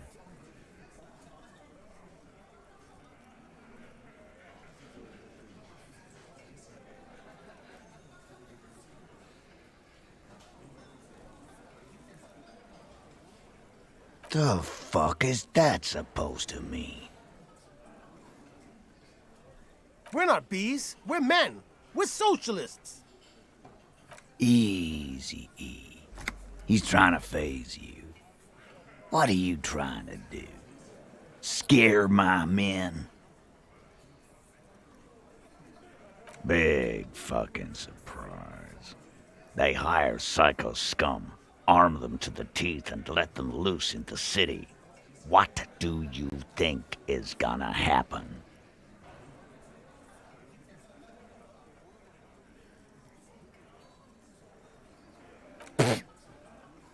So are the local gangs, the fucking Barmy Army, and the Madre scum.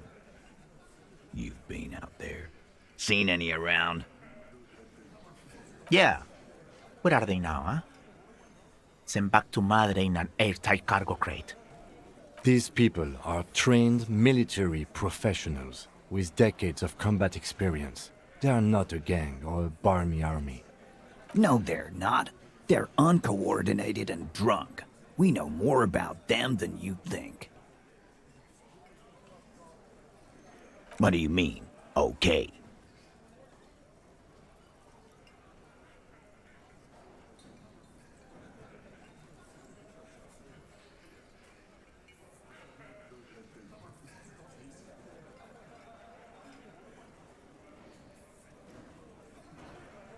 No, they won't. Get out of here with your negative energy.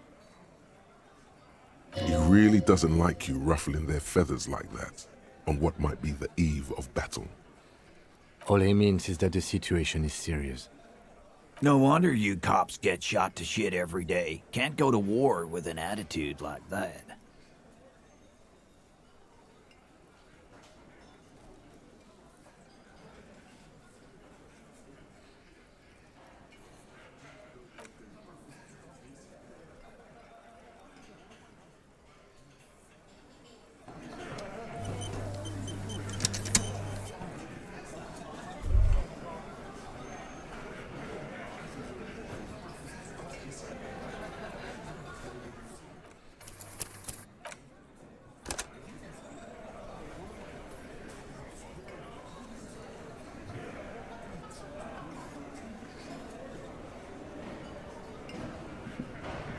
Again, you find yourself looking at that big old window.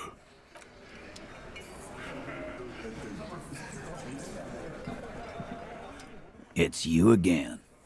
What is it?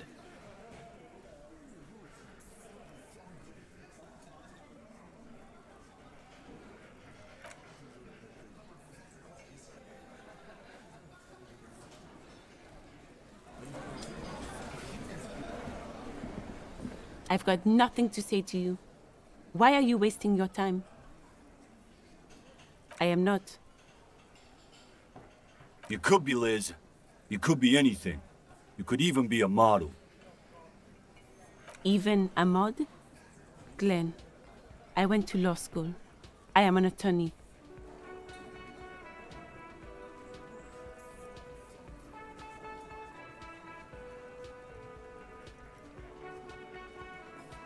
He's right. With a face like that, she could be on the cover of Le Debutante International.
So fucking what?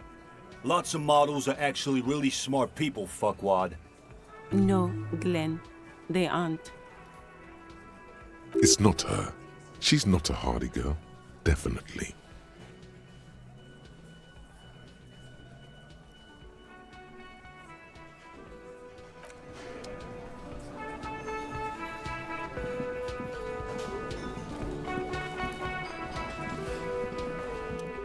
Oh, hello, dear. There you are again.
Right to work!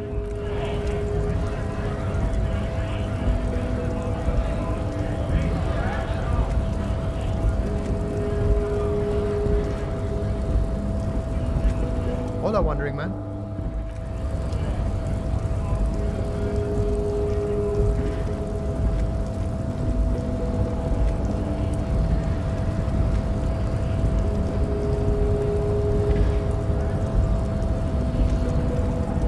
Your race descent has only worsened since I last saw you. You have really let yourself go.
No trouble at all, mister.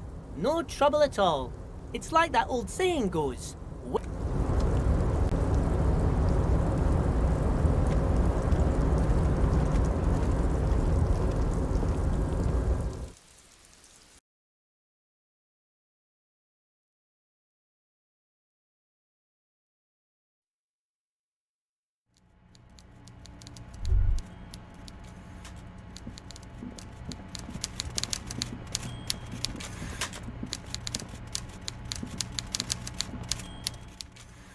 Mr. Dubois, every worker...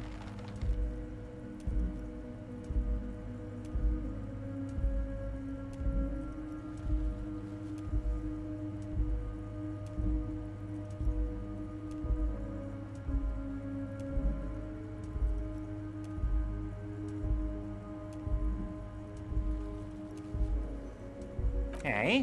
Why the hell not? Now, how can I help you today?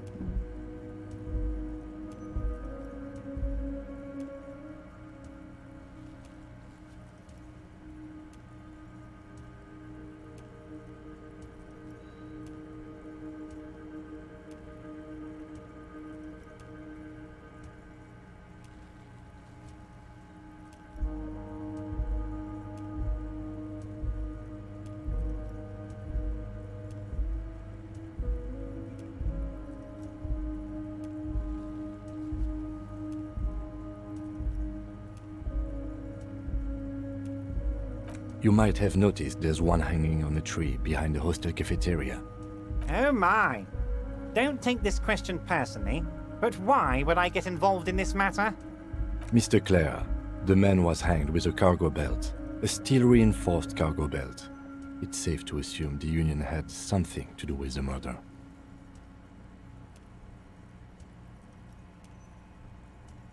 Besides, getting the body down would benefit all of us. It's a stain on the neighborhood.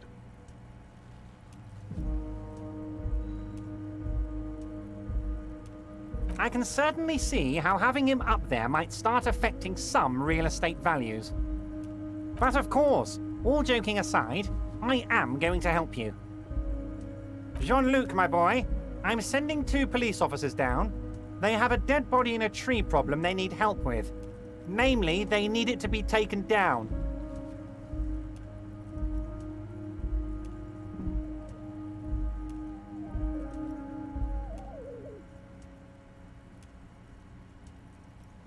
And Jean, please take it easy with the race science. That's a yes to getting the body down, no to the race science. You can find Jean-Luc down at the gates. He's the big impressive one. You know, tattoos, muscles, ethnic looking. Can't miss him. Great guy.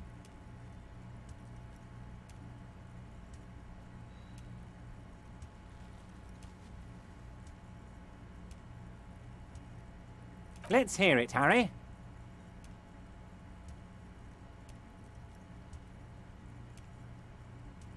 Ah, this? My friends in your organization gave it to me, Harry. I find that very suspicious. May I have a look? I'm afraid this is meant for Union eyes only, Mr. Kitsuragi.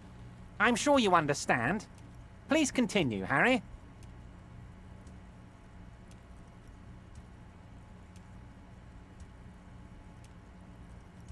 Family?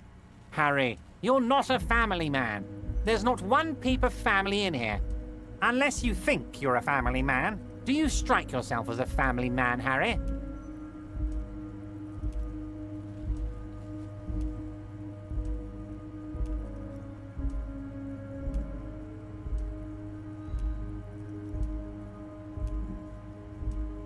That's why I like you, Harry.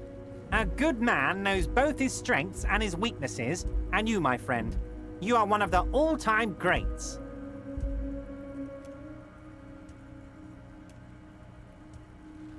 But of course, Harry, your precinct is the 41st and you live in Jamrock. You're a Jamrock boy. A long way from home, but that's okay.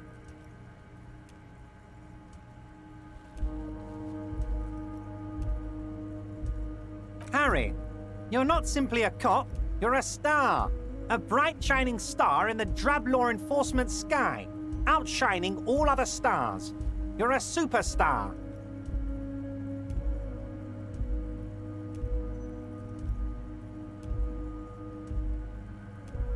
Of course I do, Harry. And I'm gonna help you shine.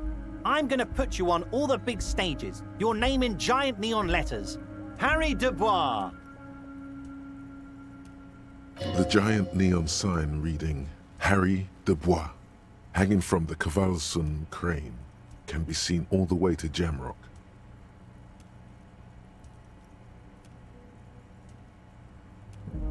Somewhere in Birova, a beautiful woman sees the bright glow on the horizon and says to herself, "Oh my God, I shouldn't have left him."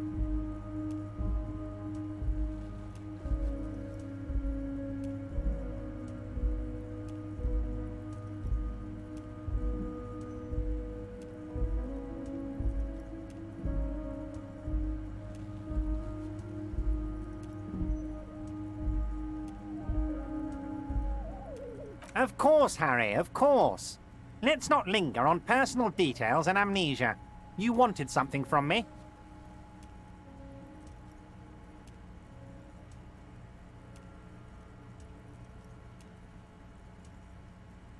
You've got a lot of spirit clearing up the drug problem alongside this murder. I'll talk to the mayor and see if I can get you the key to the city, Harry.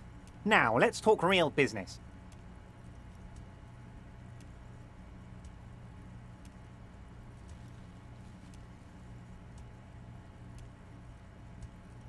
Actually, Rivershell doesn't have a mayor. Not even a speck of anger in his voice. That's that then.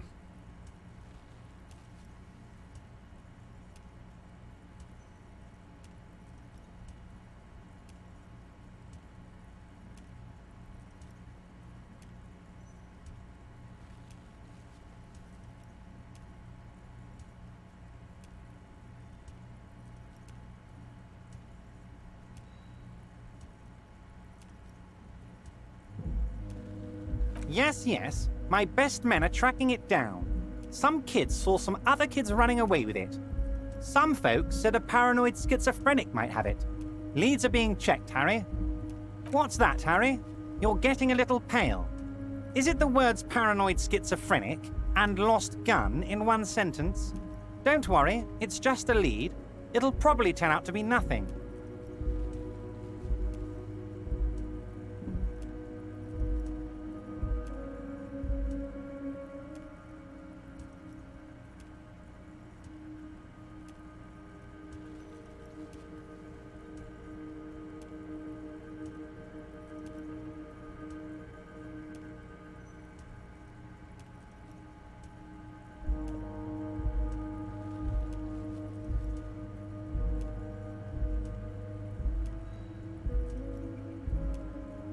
See you soon, Debardeur. Just kidding, but not too much.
rusting control panel with several knobs.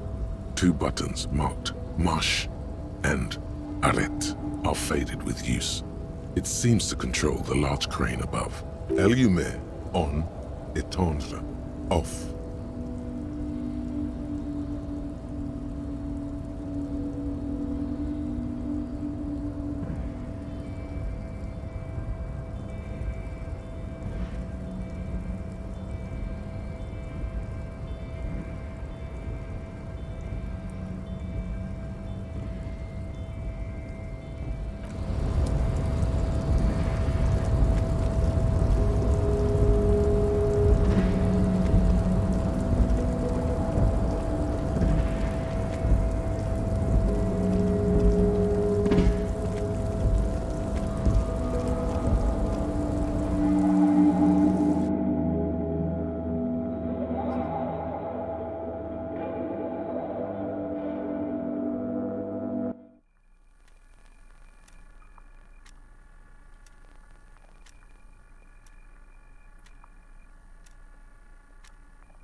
The already familiar cold touch of plastic welcomes you as you pick up the handset.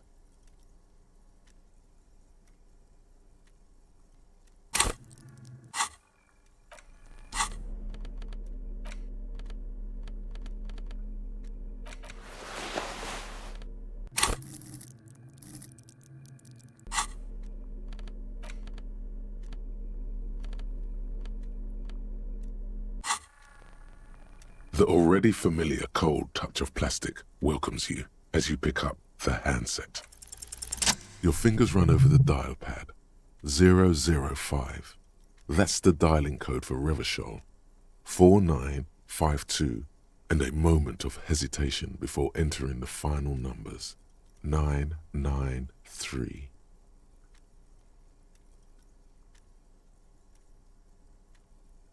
Calling. Calling. Still calling. Then. Video Revachol, 24-hour video rental. We rent 8 and 10mm film for home use. This is Lamy. How may I help you? Video Revachol is a 24-hour video rental. We rent 8 and 10mm film for home use. This is Lamy. Sir, I don't know. It's a video rental.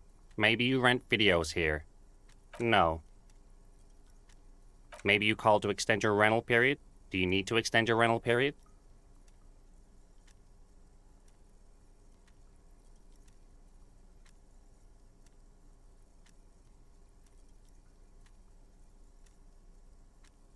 Let me fire up the machine. Dubois. Dubois.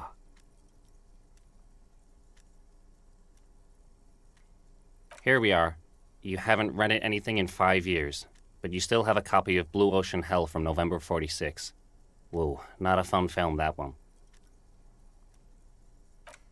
It's not an easy watch. After the death of his daughter and subsequent divorce, Ziemsk immigrant Egidius Wojcik tries to come to terms with the onset of dementia.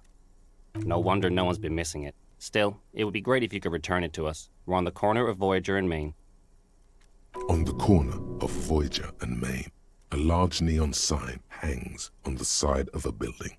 Video Revachol, 24 hours. It's raining and there is almost no traffic on the street.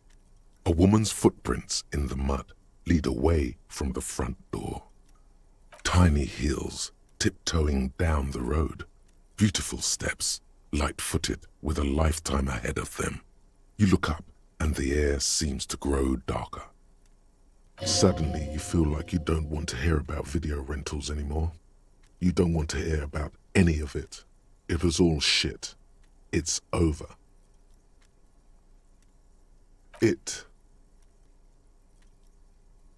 That's enough for you today. Let's conclude this call.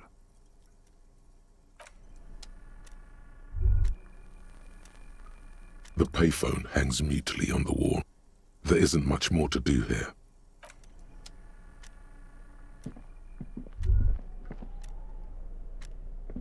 The file cabinet stands steady as ever. Sliding out, a drawer presents you the folders you already went through. On top of them is the handwritten note.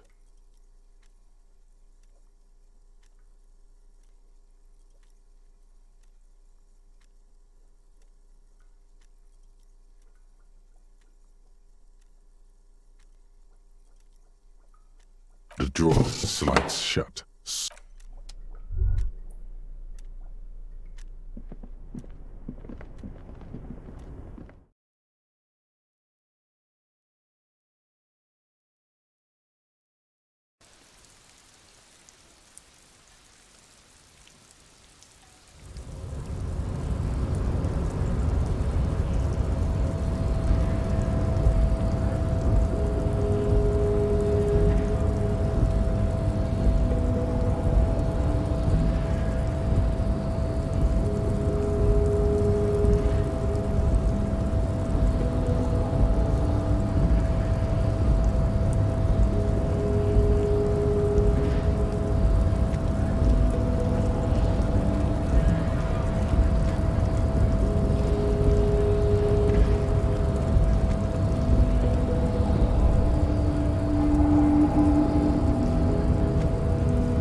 Descent has only worsened since I last saw you. You have really let yourself go.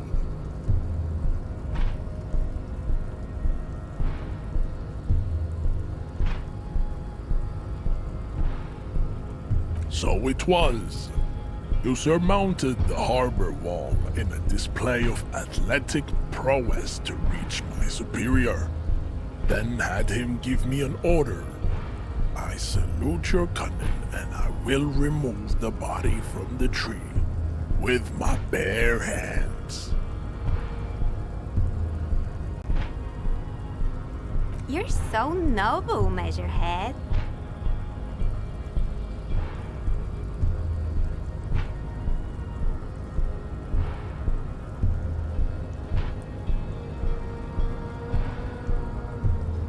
But while I am gone, someone must stand guard on the bridge.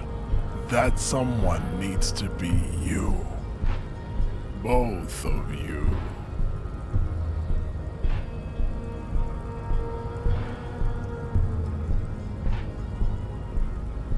That would mean you're openly showing the people that you're taking the Union's side.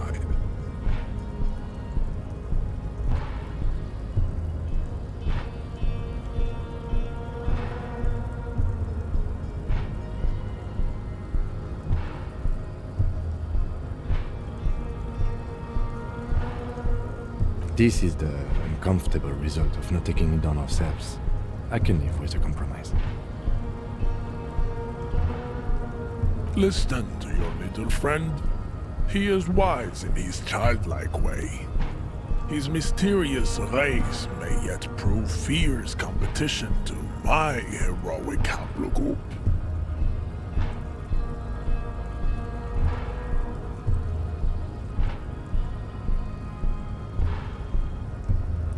Yes, that is precisely what it means, homunculus. This is not going to happen any other way. Fine. Goodbye. Return to your degeneracy.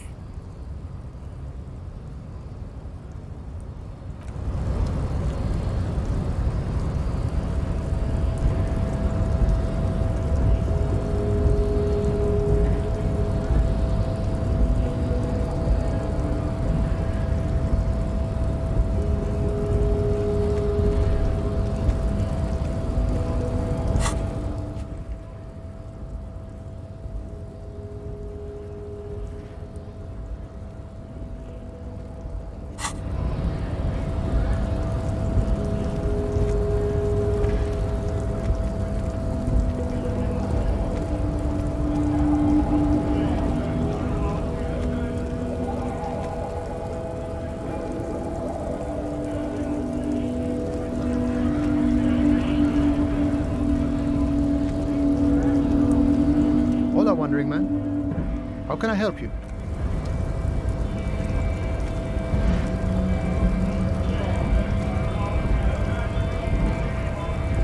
Right to work! Right to work! Shame on you!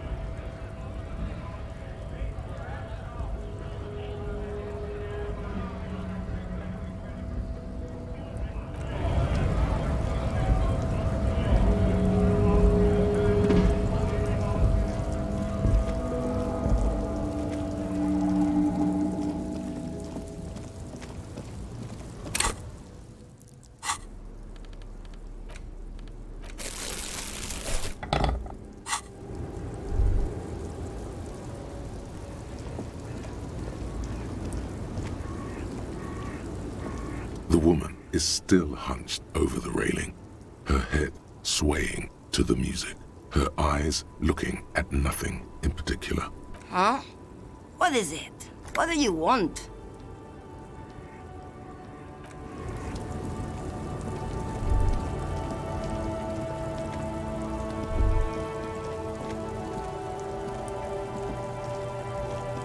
A lorry abandoned. The smell of cigarettes and perfume welcomes you. You wedge yourself but one odd sandpaper adds extra grip. The movie stars are still close the rust.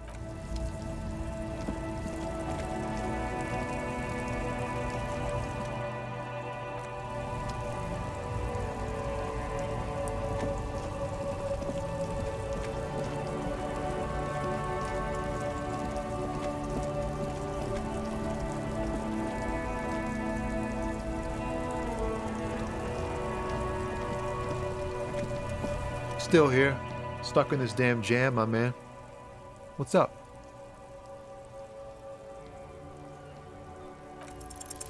Ease into it. Don't go too far. This seems like a personal matter.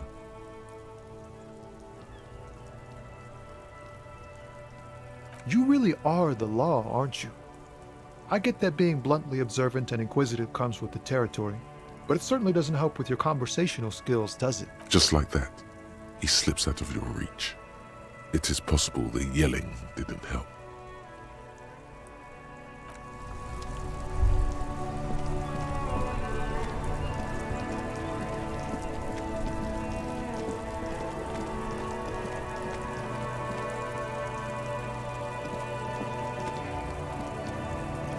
Everything's still cool here, officer.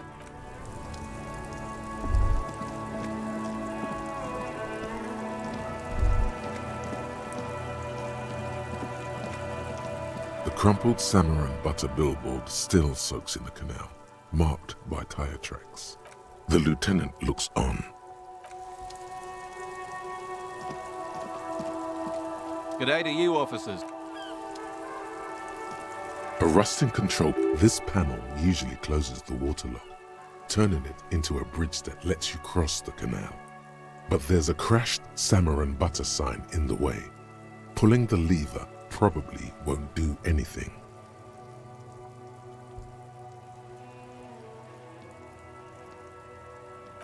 You pull the lever all the way up until the metal clicks against the contact pins. You hear a soft clunk.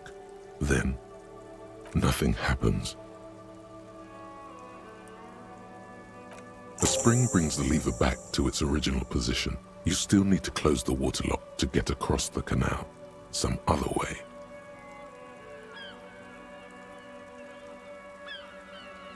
Wasn't there a sign over there saying functionality will be restored on Wednesday morning?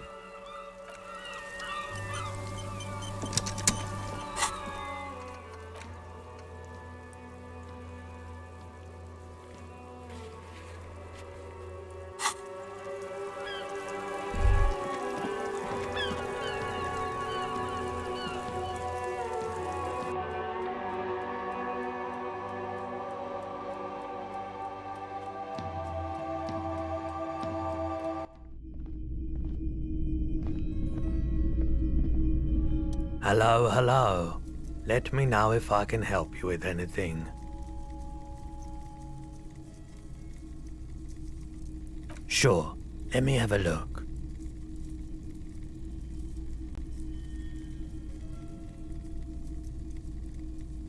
Oh, no. I don't like those kinds of objects. No sale. Aphotic paths, counter-radiance networks, anti-magnetism. It's darkness. That's all I know. Sell me something lighter. Anything else you're thinking of selling?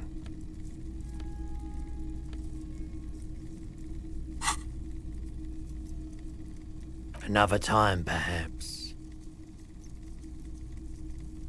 Sure thing. Sure, man.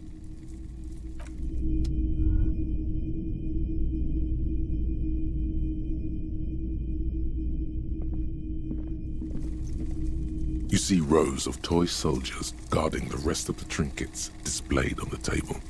Some on horseback, others in rags, others yet in bright blue uniforms. All are stern and unyielding in their duty. Everything you pick out seems faded, chipped, and sad somehow. Most of them are just broken toys.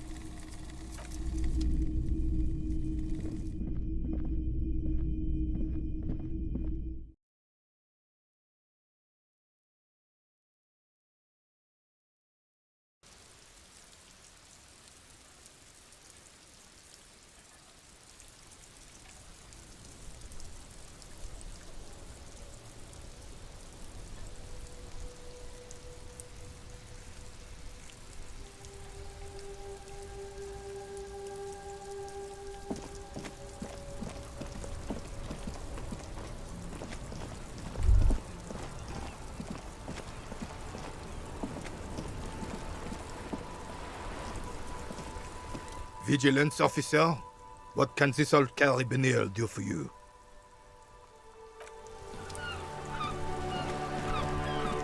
Officer, the mere sight of police. Sure, officer. They are the... No, thank you.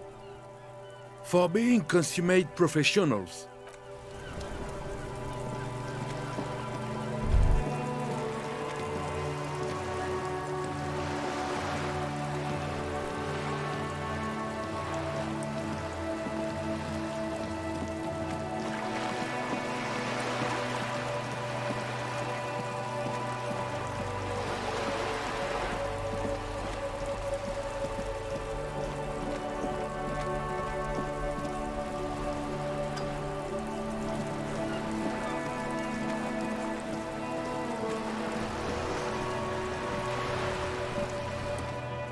You're back.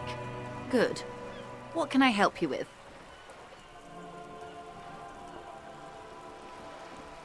Of course. Anything to help. I am sorry to have been the bearer of bad news. If there is anything else I can help you with, please ask. More lessons in basic reality? My favorite part of the day. Glad to have been of assistance. The little that I know. Anything else?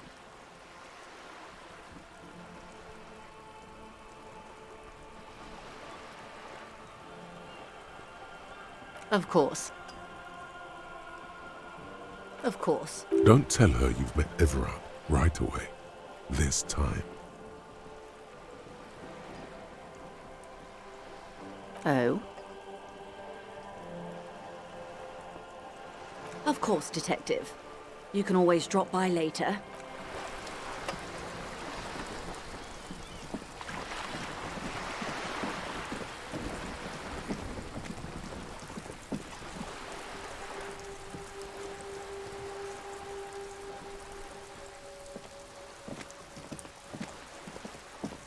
Hello again, officers. Have you...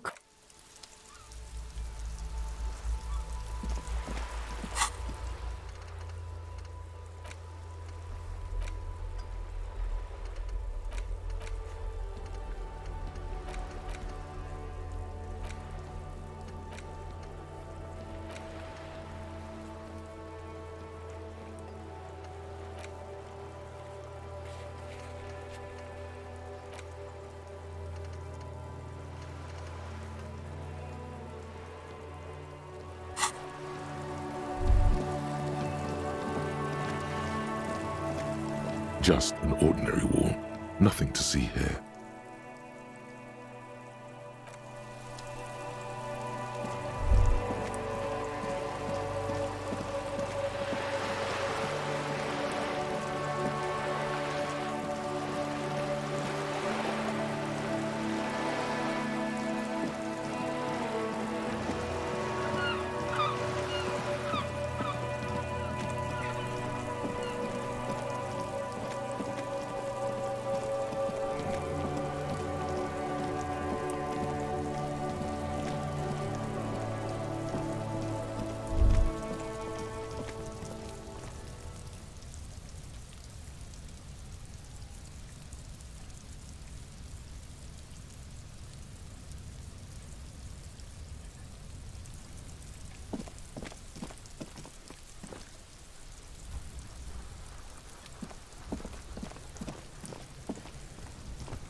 Fuck does Kuno care? So?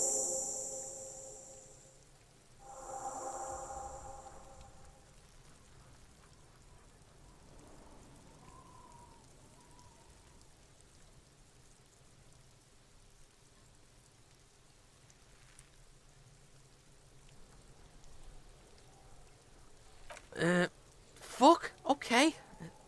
Kuno's a giver like that, yes? Kuno sent your fat ass running around like jello. Look, pig. Kuno sent you to rough some people up. Kuno played you. That happened. Now you and Kuno should move on.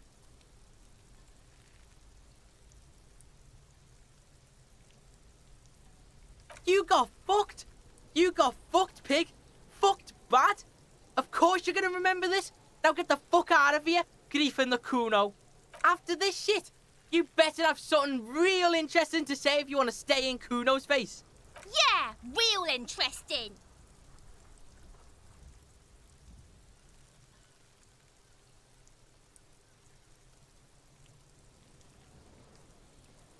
Kuno doesn't fucking care.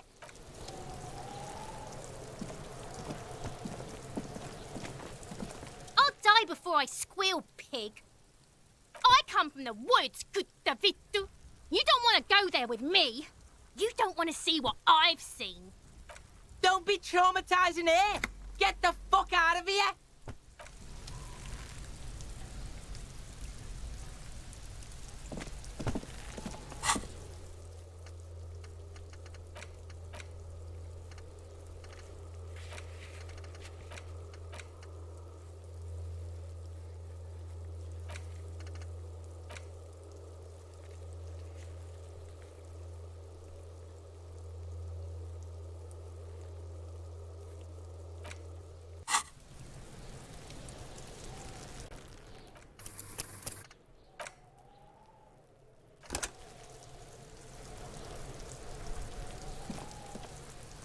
The man before you is naked, but for a pair of underpants and white boots. His skin is marbled with decaying veins and blotched by lividity. On his chest, a fading web of tattoos. The cargo belt used to hang him from the tree looks reinforced.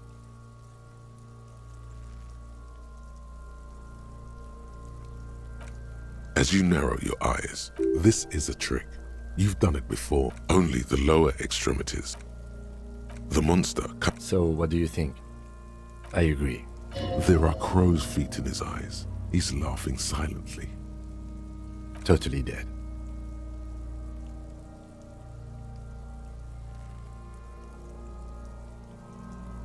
No siree.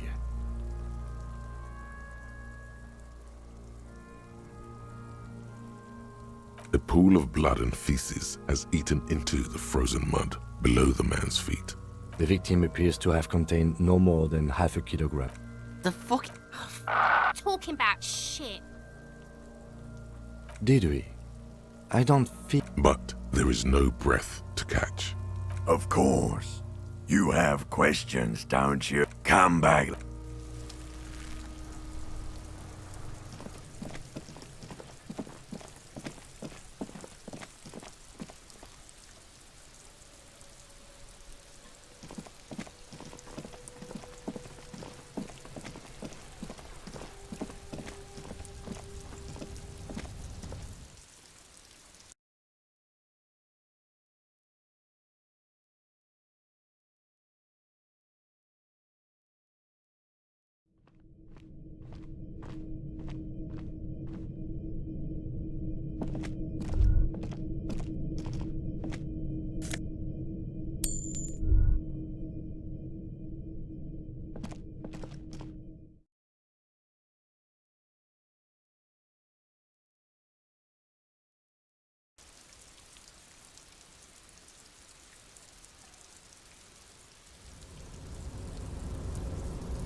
I've got nothing to say to you. Why are you wasting your time?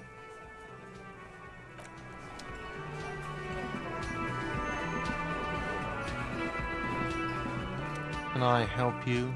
Another thing. Great. Yes.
Yes?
The door is closed. Still no answer. Still nothing. The lieutenant gives you a quick glance. He doesn't like where this is going.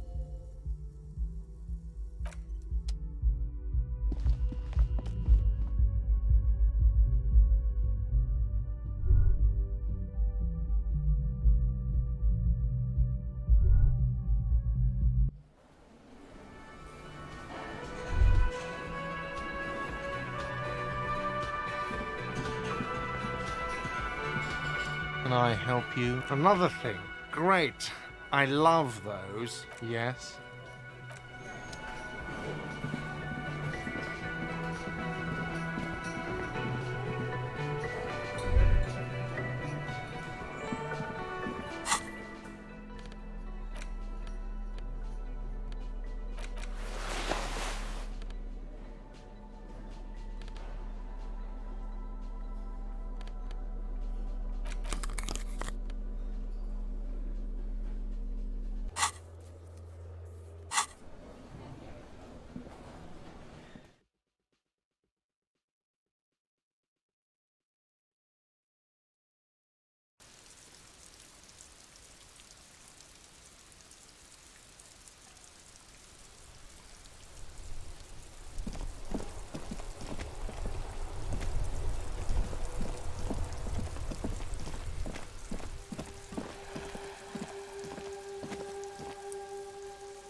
This bookstore is not strictly about crime, romance, and biographies of famous people.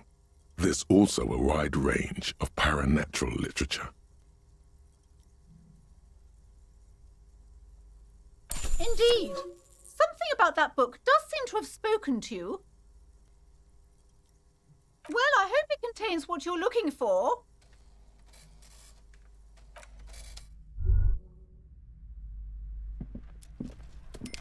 Shelves full of biographies of famous people, whoever they are. I would say... The Greatest Innocence. Yes, most certainly. It's an important educational tool delving into the depths of history, religion, and their relation to innocentic power. A very influential historical figure, but surely I don't have to tell you that. You're a law officer, and law officers have at least some education. The book is also very daring. The author aims to re-examine the universal understandings of the innocentic system, creating a fresh vantage point and a shift in the tired order of things.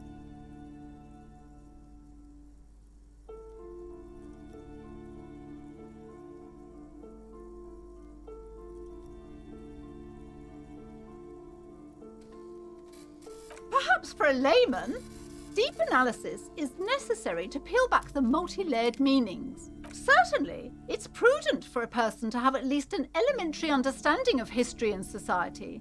Imagine the chaos we'd be in otherwise. You feel like you should get this one? Definitely. It's important somehow. There's something personal inside.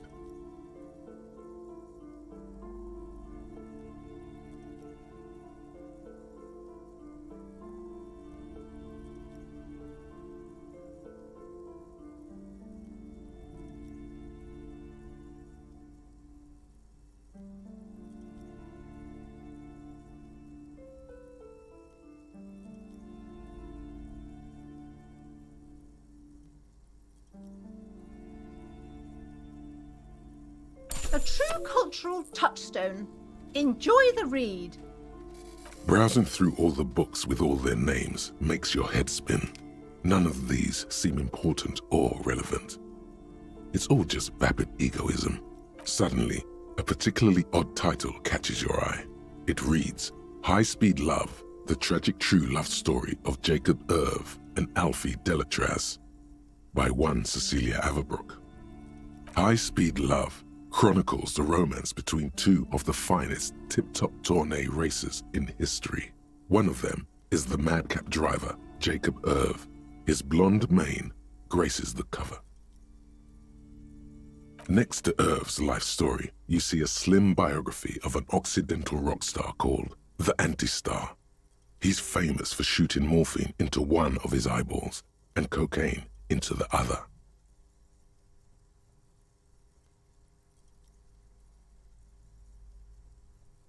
Next to that, Revacholian radio personality Guillaume Bevy stands in front of a run-down drug den. He's a permanent fixture on Channel 8, reporting on real-life crime and ruining cops' days. I really must insist you buy one of the books. Reading them is not for free. Do still browse, though, but not too long. She understands she has erred against the customer and immediately corrects course. I'm sorry, I did not mean to rush you. You are browsing. Go ahead. Take your time. Time is commerce.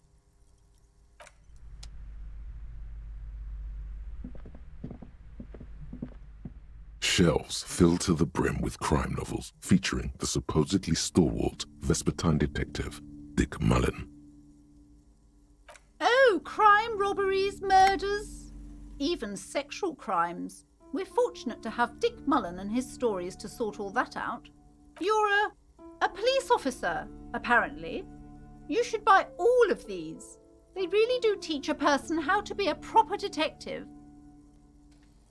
Sex crimes did pique your interest, but still, this Dick Mullen person only gets your pleasure centers down. Crime fiction is a disgrace. An asinine misrepresentation of the physical attributes of the arduous everyday work of actual police officers. These books greatly overstate the excitement of police work, glossing over how long it takes to actually follow up on leads and eliminate dead ends.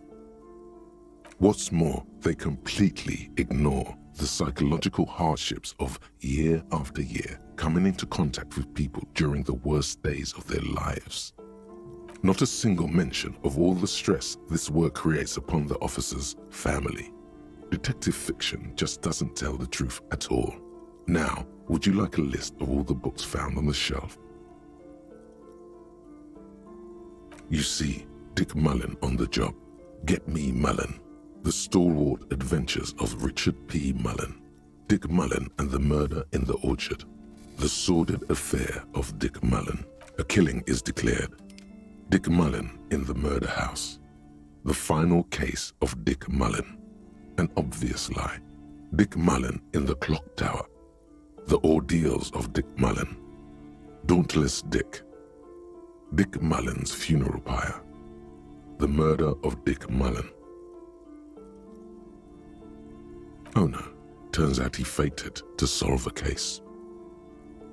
Yes, there's also The Dame Who Did It. Farewell, My Mullen. Faking death seems to be a common trope in the Mullen series. The morbid tales of Dick Mullen. A dark tide turns, tragedy calls for Dick Mullen. Another one with fake death. And, of course, Dick Mullen, the murderer. In order to catch a murderer, Dick Mullen must become the murderer. After all this, you still haven't found the answer to the one question that matters. Who is Dick Mullen?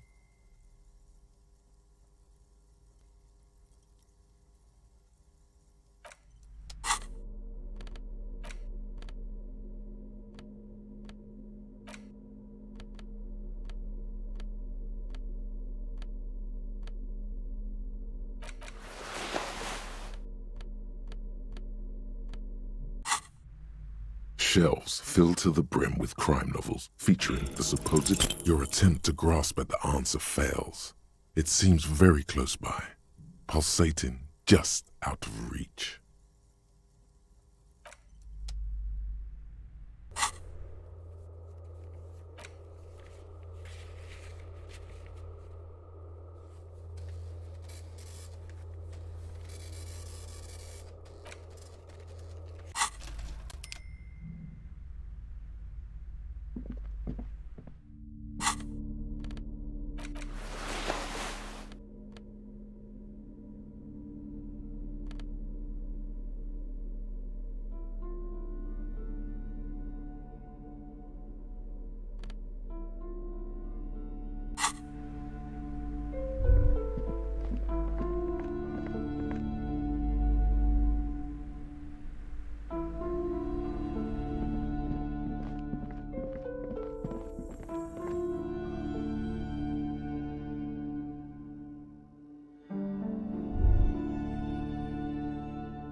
It's dark. And the flashlight works a lot better if you hold it in your hand.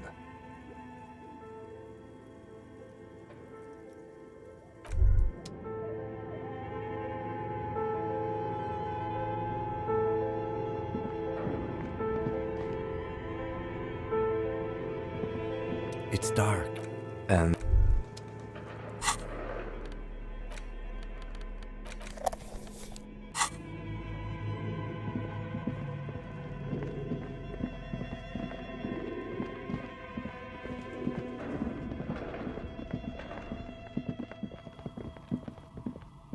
Oh, it's you again. Are you looking for a die?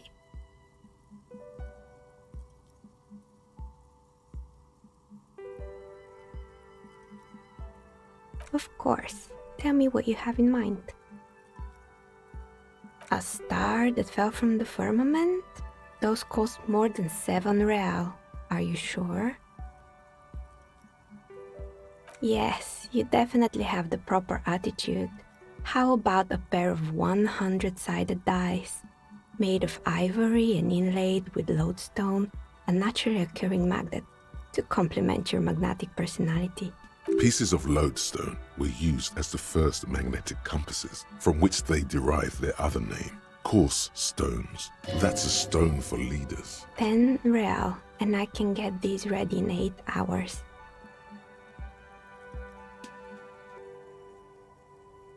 It's true, magnetic dice are definitely different. When rolled together, the magnetic fields of the pips interact with each other to push and pull on each other as they're rolled, just like all magnetic personalities do. Maybe you have some other ideas for dice? A normal die? I'm a novelty dice maker. I don't make normal dice. Polyhedral dice. Dice that have more than 4 sides. Octahedrons, trapezohedrons, dodecahedrons. But also barrel dice and teetotum bowls. Come on now, be a little creative. I think I have just the right one for you.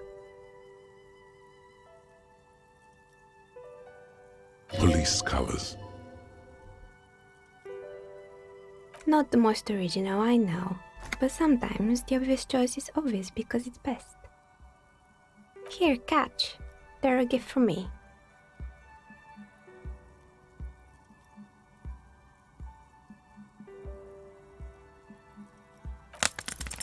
You overthink it. Your hands can't agree what to do, and the 2 dice drop to the floor and scatter in opposite directions, like pearls from a broken string. The blue one disappears down the pit in the center of the room.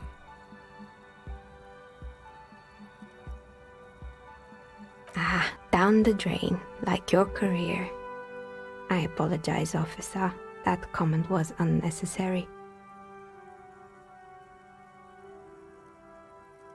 That one is made of bloodstone with a lapis lazuli inlay. The other one was the inverse. They were a set, you see, but now the set is broken. It's a shame. They might have brought you luck. And you definitely need luck in Martinez. Is she pitying you? Good God, she's pitying you. Now, was there anything else?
This old fireplace, a diagram for summoning some time-forgotten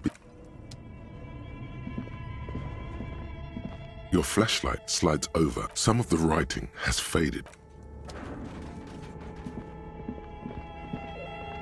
Tiles on the cube are still... It's empty. The filament you have would fit perfectly inside the compartment.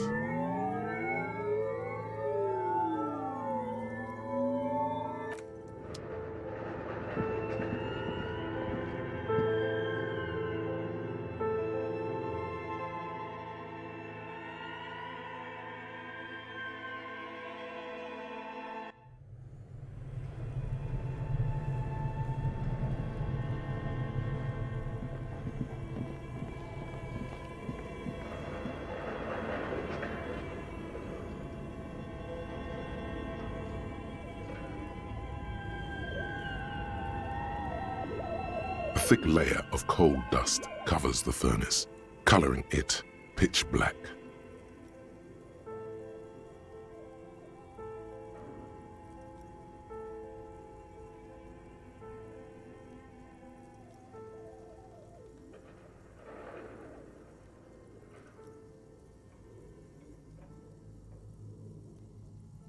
A lush layer of coal now covers your skin, sinking into the wrinkles. Your hands look ancient. You feel the spirit of Ramut Karzai, ancient hero of Grad, pulsing through you. All that's left is to cover your face in war paint.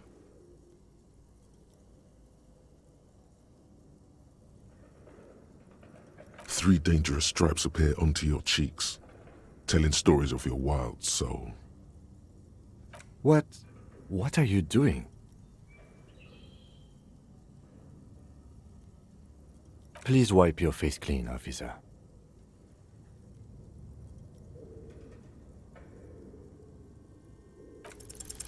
These three stripes give you strength in this dangerous realm. It would be foolish to remove them. And this protects you.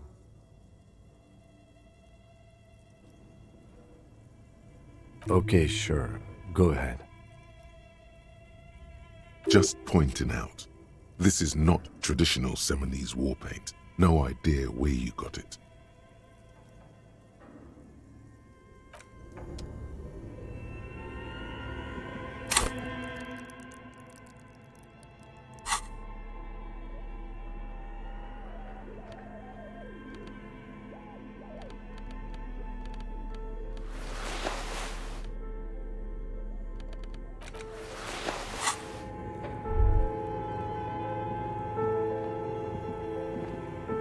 The bear's eyes are dead and empty.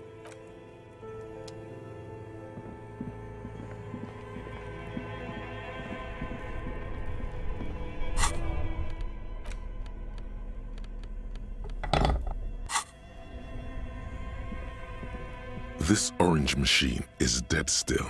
It has a hand-cranked ice cream churner and an electric freezer.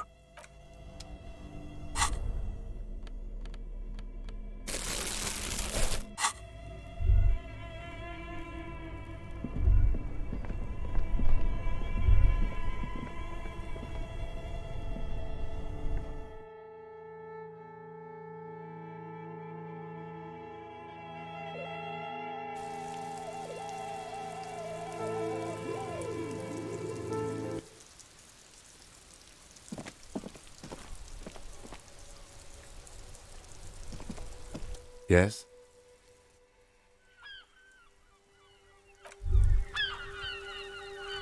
All around you, rain falls on the great city of Revachol. Rain drips from the eaves and floods the gutters, washing the filth away.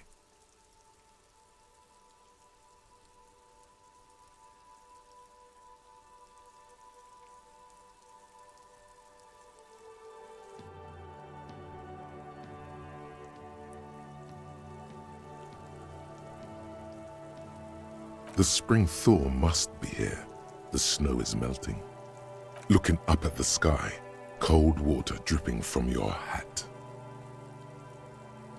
Grey sky like great battleships, clouds colliding with one another. Rain falls down on the world. Humid, your coat shields you from the rain while the city shivers around you.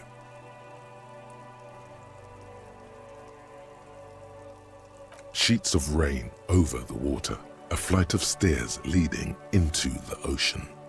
Wave after wave washing the coast of Martinaise, with its motorboats and gently swaying reeds. The ruins of a half-sunken sea fort crumble on an inlet beyond the Bay of Revachol. Ghosts rise into the sky. The skyscrapers of La Delta, the financial district. Faint golden light seeps from the office windows. Will you ever go there?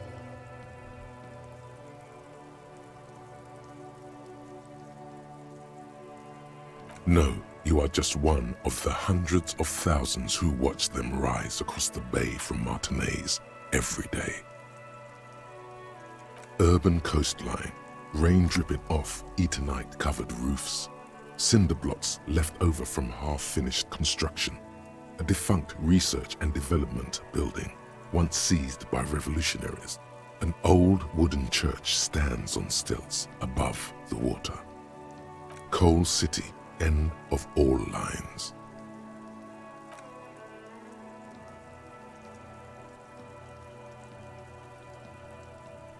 The great gates of the industrial harbour are locked. A chill runs down your back. You shudder like an animal trying to shake water from its hide. You shudder looking down at your feet. Dirty rainwater runs veins into the plaza's snow. 2 green snakeskin shoes stand at attention on the mosaic paving of the plaza. Tower blocks crowd one another. 4.46mm bullets still lodged in their war-torn stone walls. Hallways collapse from the mortar hits of a war that was lost long ago. Clotheslines go to waste in the rain. Radios play. A yard. Rain falls onto the roof of a woodshed. Coal leaks into a puddle beneath a dead man's feet. He swings from a tree, bloated. Droplets of rain slip from his cold cheeks.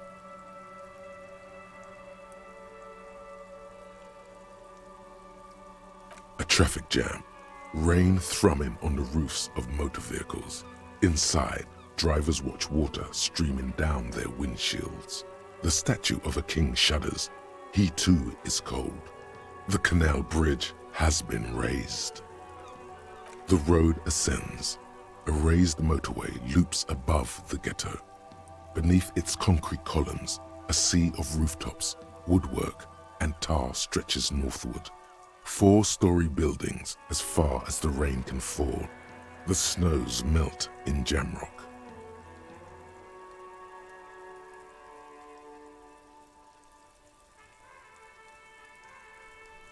Have a brother in the cut. Where the wood at? Have a brother in the cut. Where the wood at?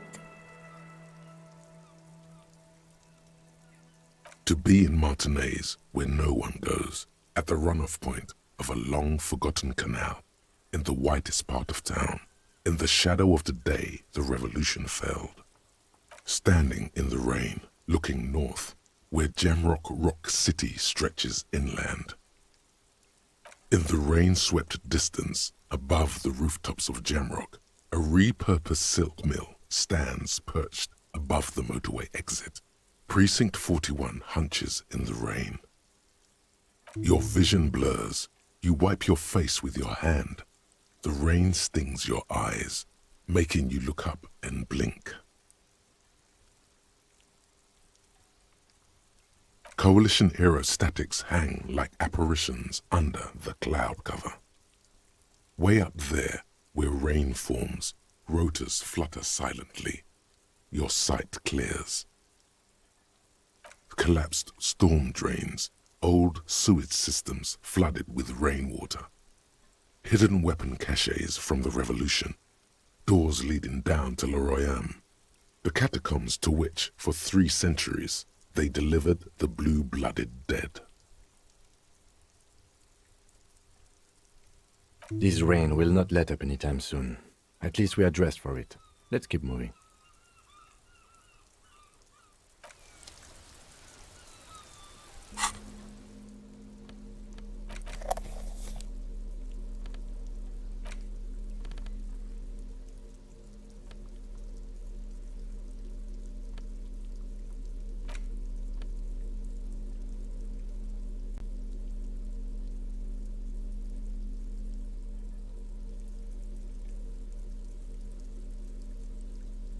Medicinal purposes of the Pearl.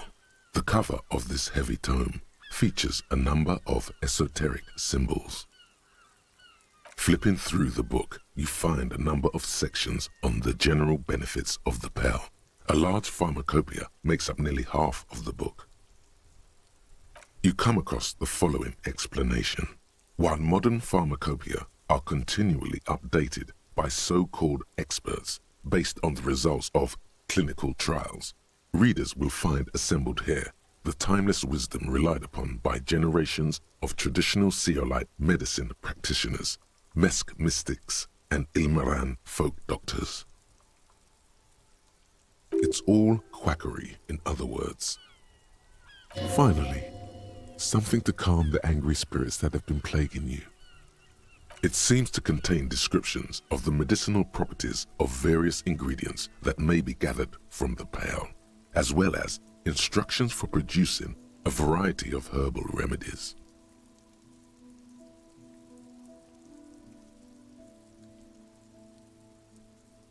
There are a number of Zeolite tonics that promise to improve your short-term memory, but nothing that speaks to your condition. There's nothing in here that speaks to hangovers directly. However, while browsing through the various descriptions, you become convinced that you could assemble something from the ingredients listed here. Want to give it a shot?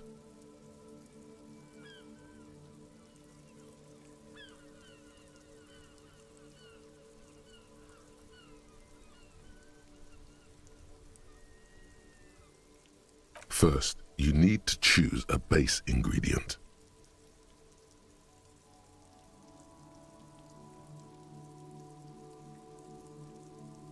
Next, you'll need to combine the base ingredient with an appropriate vehicle.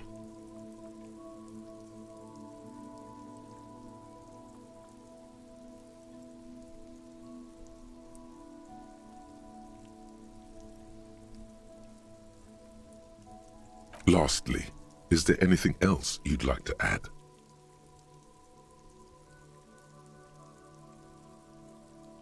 The ginger and aloe vera make this poultice ideal for the treatment of arthritis.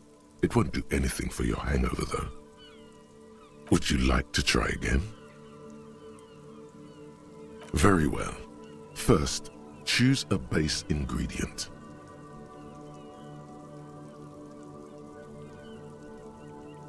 Next, you'll need to combine. Lastly, is there anything else you'd like to? The tincture you've invented sounds intriguing, but its medicinal value is suspect. Whoever wrote this never heard of the hair of the dog. Fuck this book. See if there's a bar open that'll still serve you. Would you like to try again? Very well. First, next, you'll need to combine. Lastly, you've created a delicious tincture of whiskey and ginger.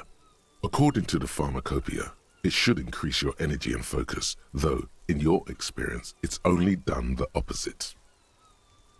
If only you could find one of these right now and drink the shit out of it. The book said it's good for you, so it would be okay.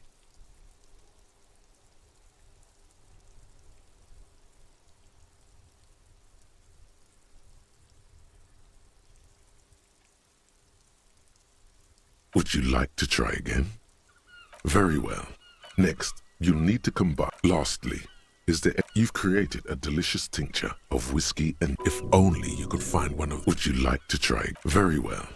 First, choose a base ingredient. Next, you'll need to combine the base ingredient with. Lastly, is there anything else you'd like to add? You've created a delicious tincture of whiskey and ginger. If only you could find one of these. Would you like to try again? Very well. First, choose a base. Next, you'll need to combine the base ingredient. Lastly, you've created a delicious tincture of whiskey and ginger. According to the pharmacopoeia, it should increase your energy and focus, though, in your experience, it's only done the opposite.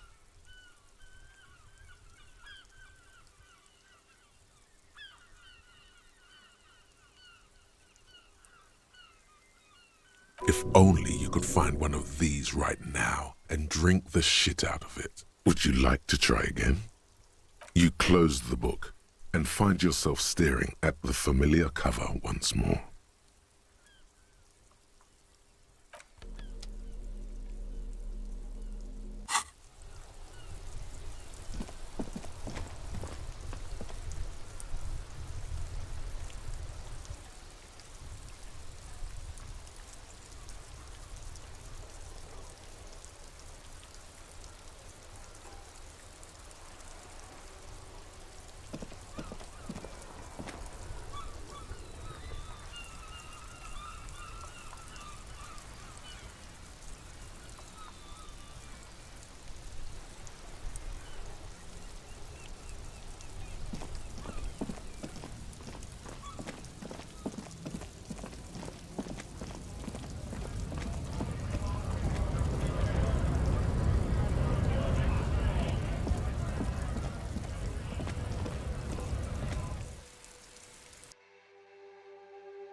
A colourful display of... Again, I'm obliged to inform you that both alcohol and cigarettes damage your health.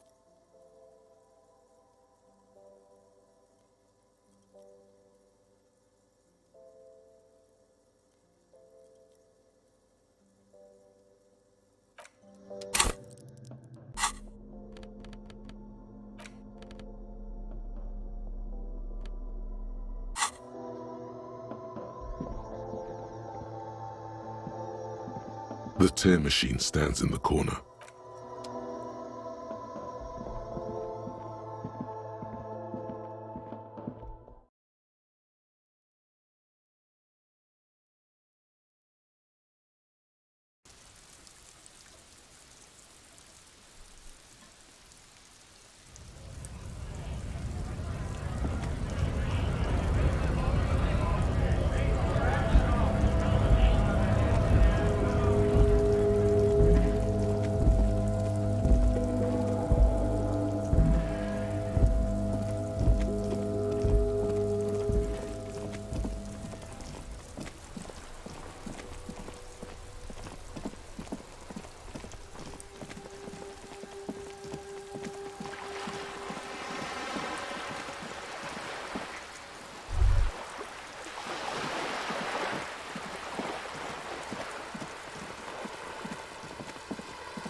This door is made of metal and appears to be...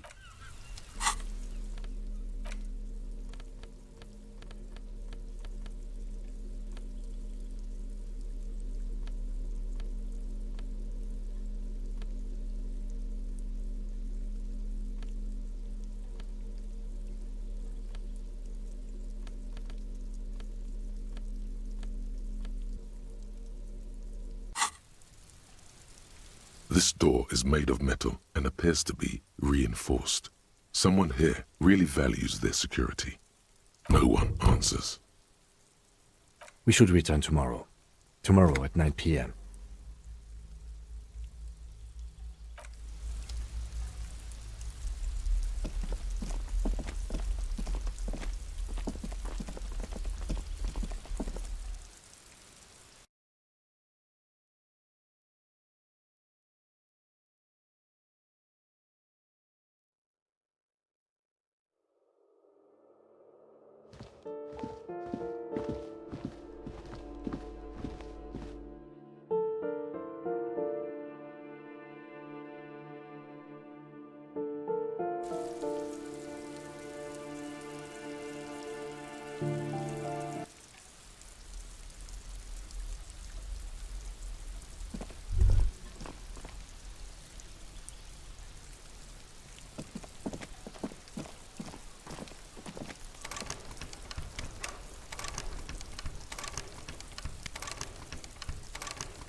Just an ordinary wall. Nothing to see here.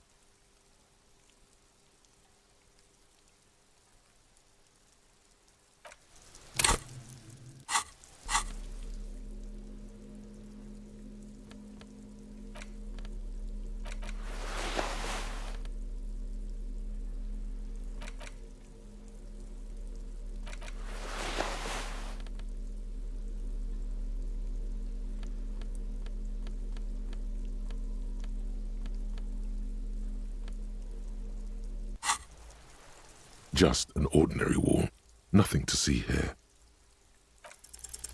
Yeah, why? It's a wall. An ordinary wall. Why must we stop to look at this wall every time we pass by? We have business to attend to.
No trouble at all, mister. No trouble at all. It's like that old saying goes, wisdom withers, if not... Oh, that one. That should be empty as far as I know.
It's the ledger you found in the trash, a cabbage of papers hanging from the board, with the permeables drawer inside.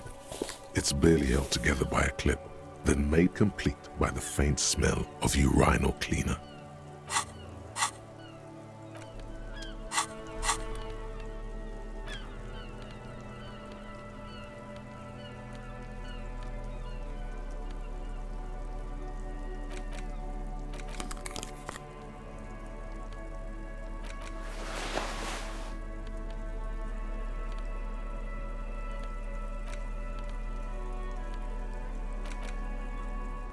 It's the ledger you found in the trash, a cabbage of papers hanging. It's proving to be harder than expected. You just don't have the intellectual rigor to patch the quilt back together. Try again later.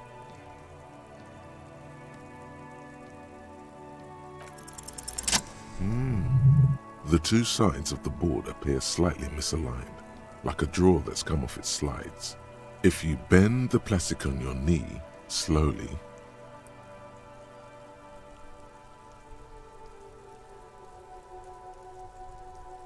the slides snap back into place.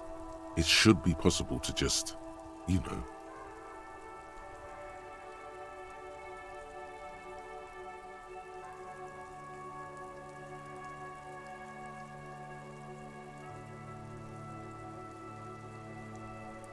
Without resistance or sound, the two panels move against each other. The compartment is now open.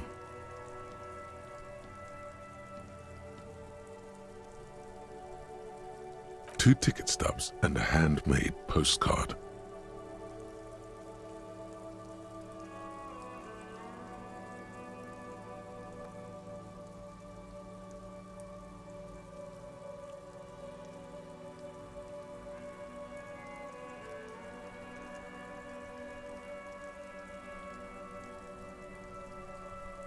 Two octopuses are smiling, reaching their tentacles toward each other in the colored pencil drawings.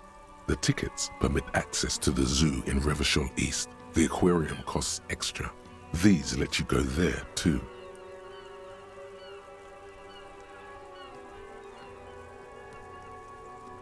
Thin wax paper has been glued to a piece of cardboard. Sounds like leaves rustling when you pick it up. You see violet flowers, floral patterns, patches of glue.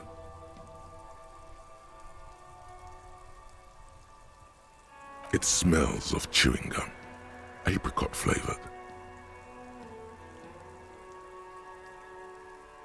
Exactly like the gum wrapper you found, the same brand of chewing gum. Familiar handwriting lines the inside of the card, looped, round letters in a woman's hand. A young woman in her 20s. There is care, effort, and a smile, you think, although that is not something you can read from someone's handwriting.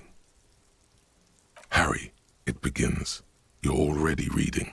I wanted to write you a letter so you can read it when you wake up. Maybe it will make you happy. Throw it away, please.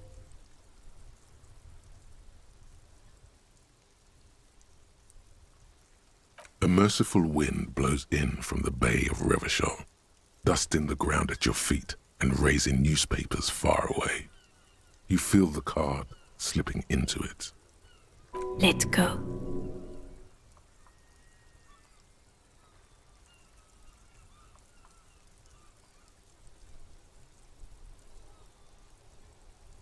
Your hands shake, holding onto it. Every morning when I step out, you're asleep behind me. It says, I find a little piece of sadness in me. I carry it in my chest down Voyager Road. Every step I take, it grows. By the time I reach the fuel station, it has filled me entirely. I step onto the light rail and look back. Sparks fall from the bow collector. I know it will be like this until late afternoon, when I get off the 42 and walk back to you. You. Every step I take will get lighter. It almost makes me run. Sometimes I do. I can't believe I met you. I can't believe the happiness I feel with you. You have a vast, vast soul, and I will always, always, always come back to it. Kisses, kisses, kisses. You feel the air sucked out of your lungs and the blood sucked out of your head. Everything around you gets dark. Small white dots appear.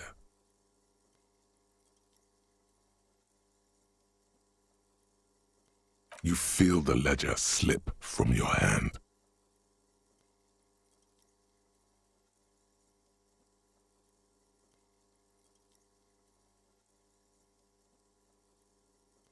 No, no, hold on. To what? There's nothing. Detective, is everything all right?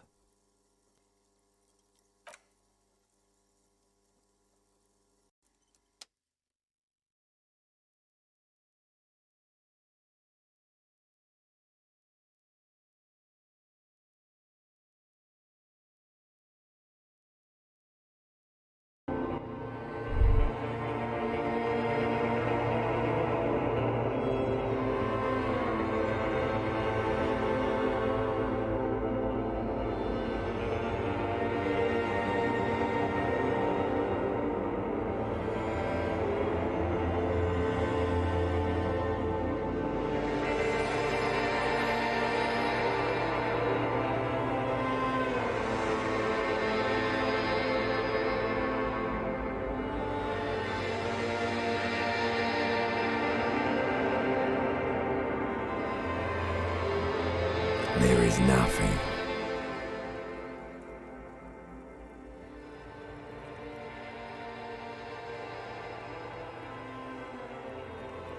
Again.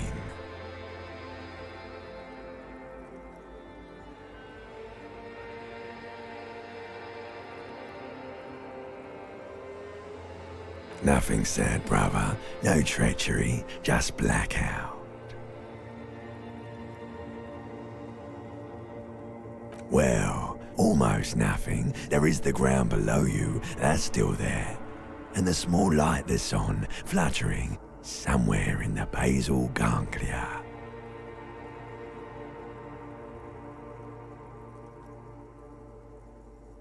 That's me. Blue eyes, that's me.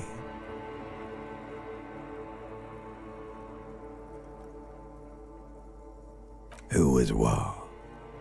He speaks of the sickening longing, the unwell emotion. Even in the darkness, he's grasping for it. Still trying to hold on to the great sorrows slipping in the water. Slimy. The call when you're dead, brother.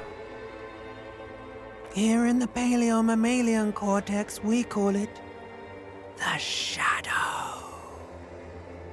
Because it's always there.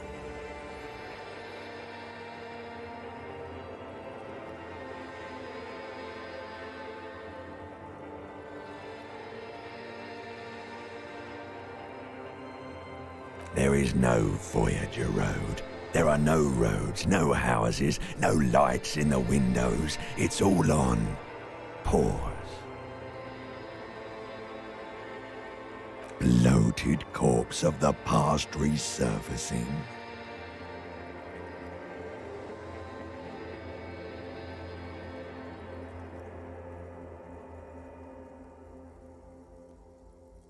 Beautiful. Believe me, stupid ape, its lack of beauty was not the problem. Your name is fuck all.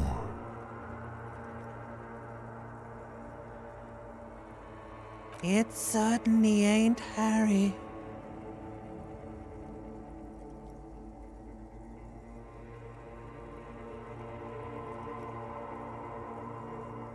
Your name is passed out on the ground, dragged around by one of the other evil apes. They're taking you somewhere.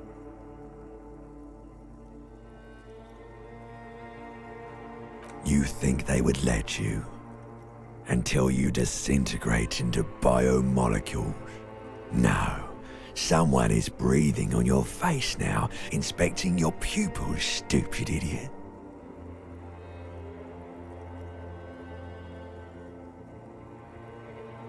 Yes, they're pouring something on you.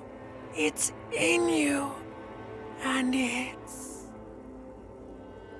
It's delicious.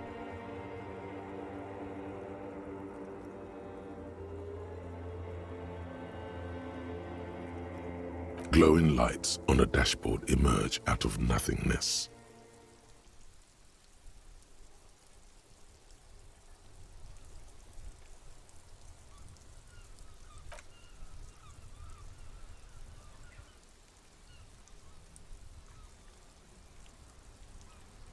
Drink. Water.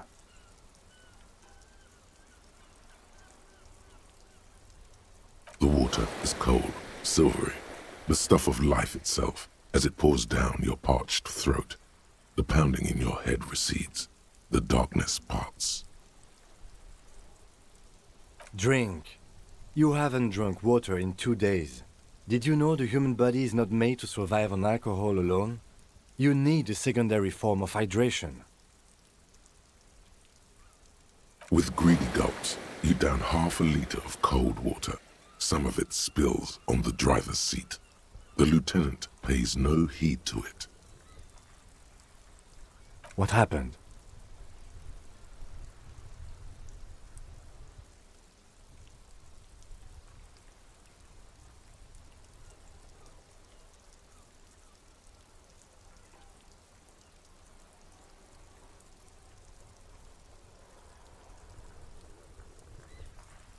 You were reading your paperwork.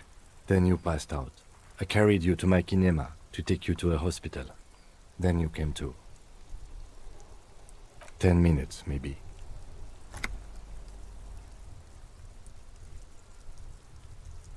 That does sometimes happen. You dropped these. Are you okay to proceed? Good. The surrounding blaze of the electric lights makes the white-on-blue police livery of the motor carriage seem beautifully ominous. Do something important? Something murder-related? There's always something important. Doesn't mean you can't take a moment to admire this piece of machinery.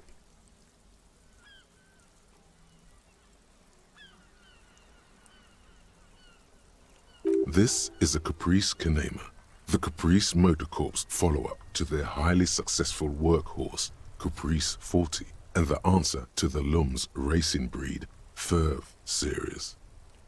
With its air-cooled, rear-mounted 12-cylinder compression ignition engine, driving the rear wheels through a 4-speed manual gearbox, the Kinema is able to reach 100 kilometers per hour in 13.5 seconds, and go on to a top speed of 180 kilometers an hour. The high center of balance is offset by a large battery bank mounted at the bottom of the cabin, feeding all the auxiliary systems and making the Kinema effectively a mobile power plant.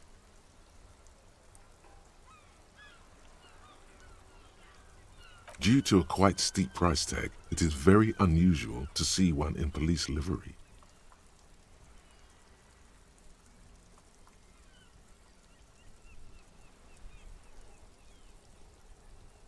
Mm-hmm. You want to take a closer look?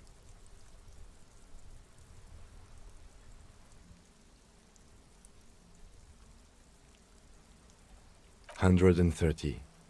I reckon that's a 7-liter V12 there.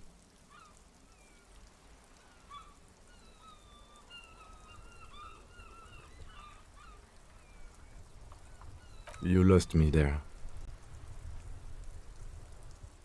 The Kinema is fast. Feels right at home on the raised motor track. Hard to find something that could overtake it. Armel Ryu Supersonique, a racing motorbike for the road, could probably do it. You mean the coil noise?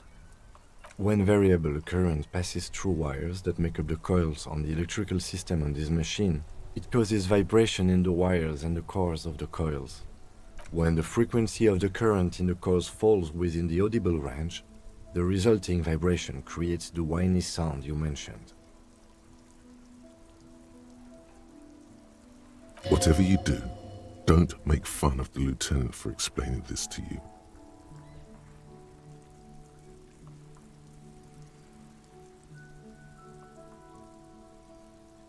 I have pretty much maintained my vehicles by myself ever since one was assigned to me. You inevitably pick up some knowledge on the way. There's pride in there. A trained driver knows his ride.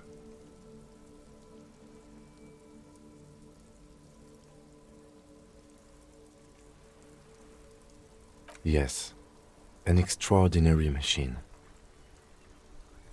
It's nice and all, but why so modest? Put some zing into it. Flare it up. Slam it down. Helium headlights would improve the range and quality of the visual field a lot.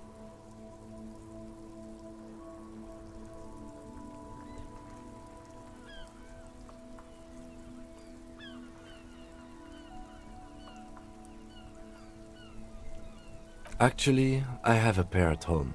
Just haven't gotten around to fitting them yet. I need to lay some wiring for the ballast first.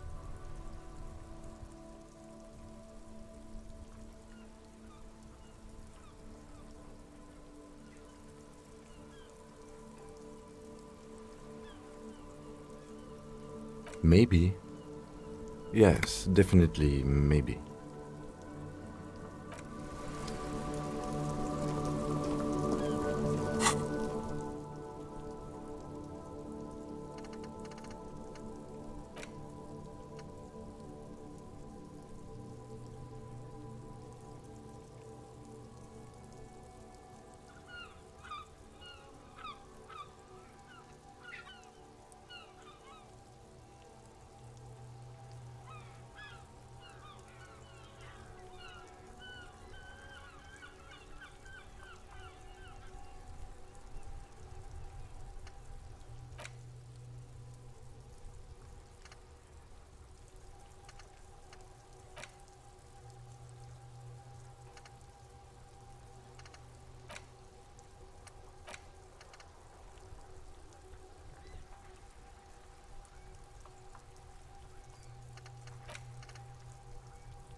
It's the ledger you found in the trash, a cabbage of papers hanging from the board.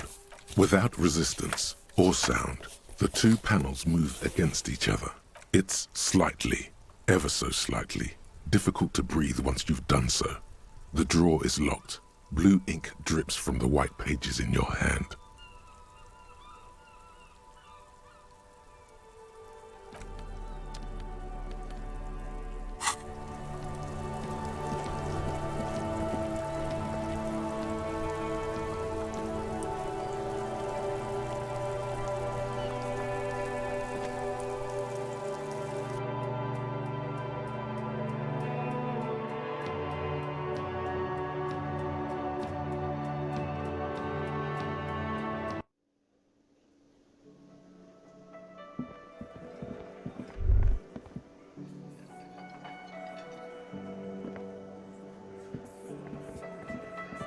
I've got nothing to say to you.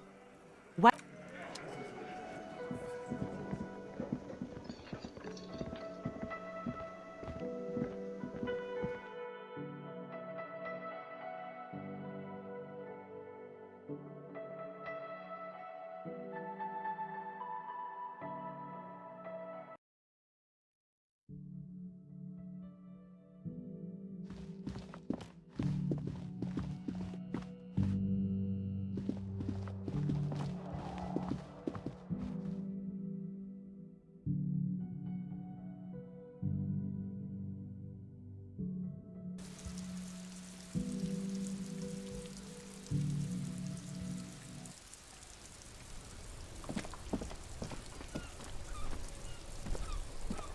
Yes?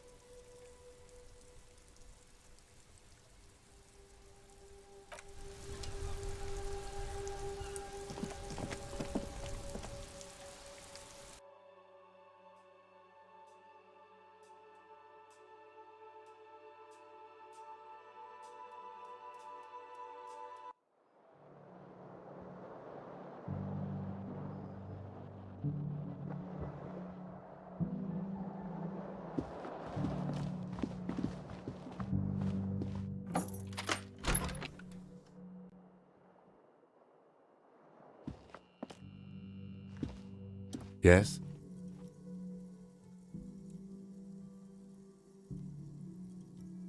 What do you want to know? No, it's not a particularly mysterious case. The lieutenant adjusts his collar. It doesn't look like he wants the case to be more mysterious. Good.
Can I help you?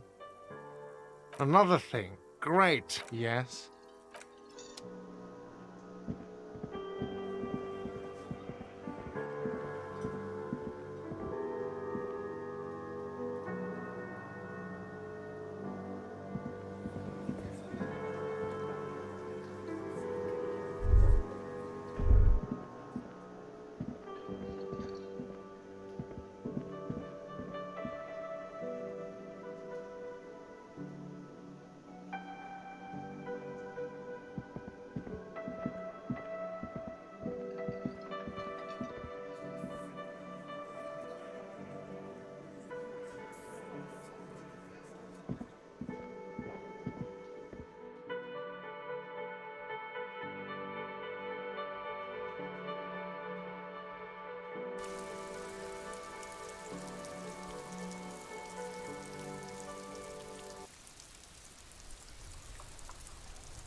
Raised descent has only worsened since I last saw you. You have really let yourself go. Babe, see that they stay here the whole time.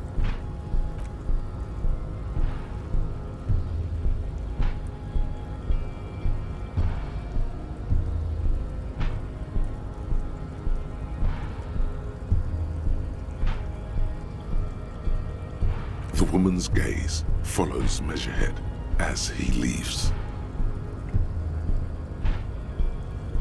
So, you guys are like cops or something?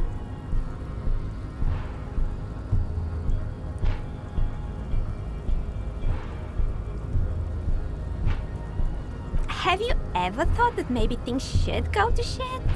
I'm Katya, by the way. Jean-Luc must be really tearing it up over there. I wish I could see it. Don't worry. Physical stuff like this is really easy for Measurehead. Mental stuff too. He's really spiritual, you know. It's late outside, isn't it? You guys must really like doing what you do to be out so late.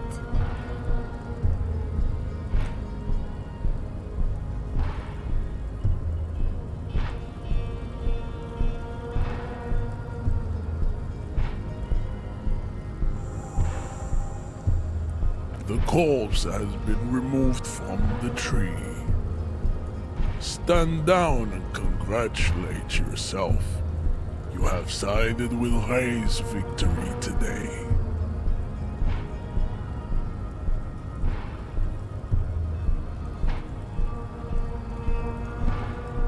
And what you had to do was to become a Union man for all to see.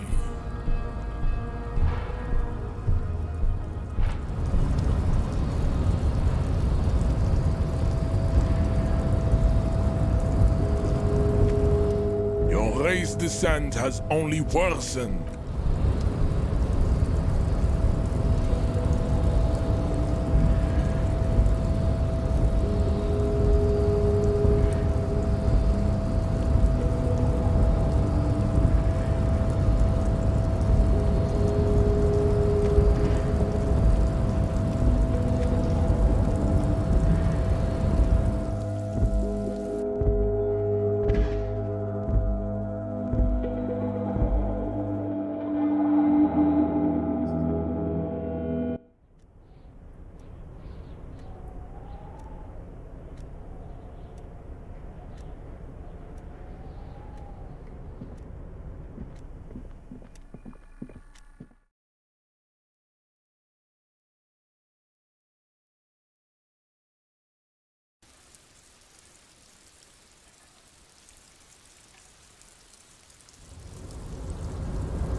control panel with several knobs.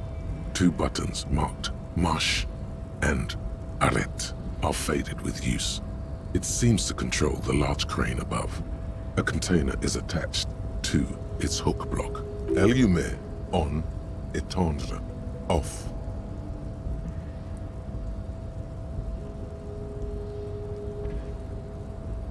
Crane stands tall, proud, erect, and still.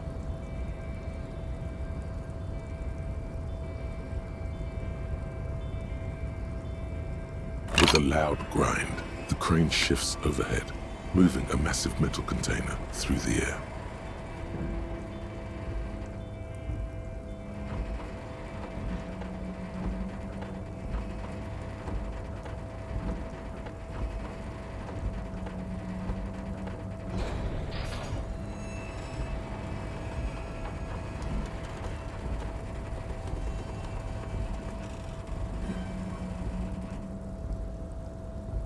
And with a surprisingly quiet thunk, the crane places the container down.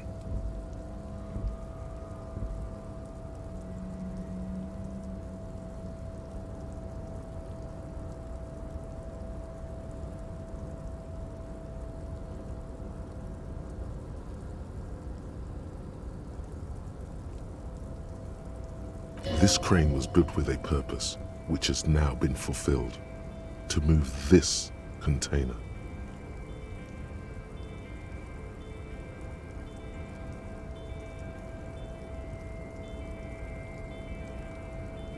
Who can say? All you know is, it's special.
Before you stands a cargo container, just one of many in the yard.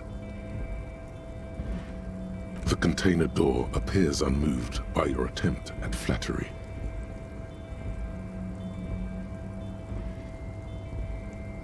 A tough nut to crack for sure, but the strongest containers often have the softest hearts.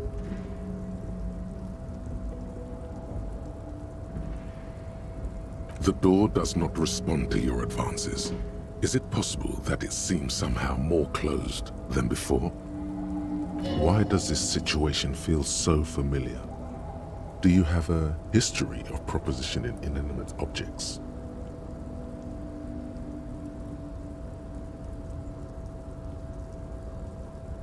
You attempt to turn the handle, to no avail. The doors seem to be mechanically locked.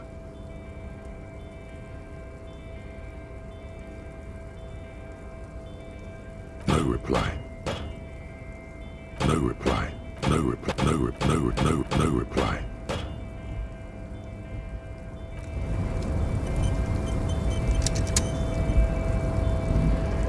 You're back before the cargo container. Its drawer has not lessened since you were last here.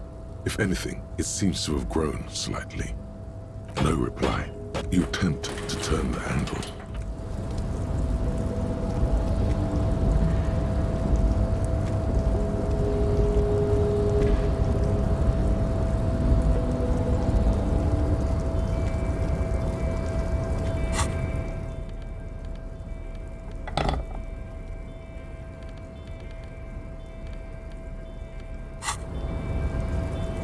You're back before the no reply. You attempt to...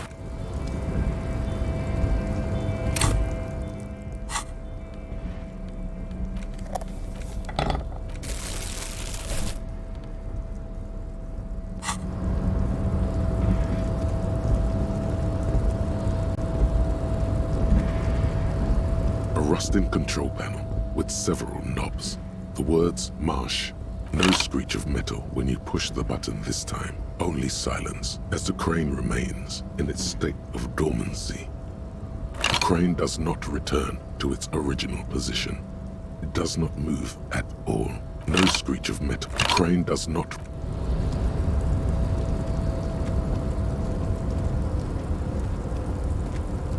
You're back with no reply. You attempt to turn...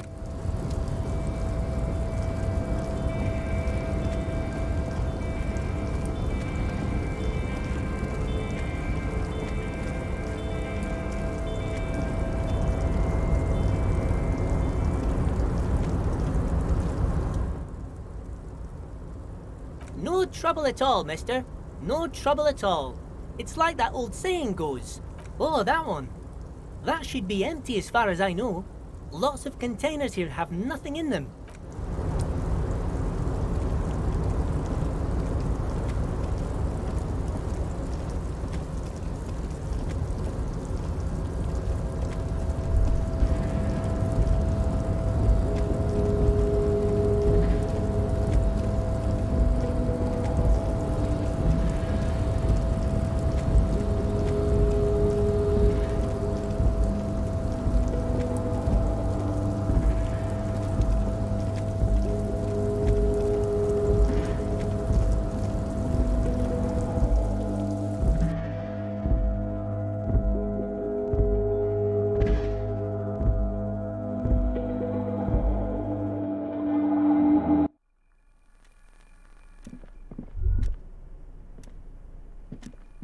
The payphone hangs mutely on the wall.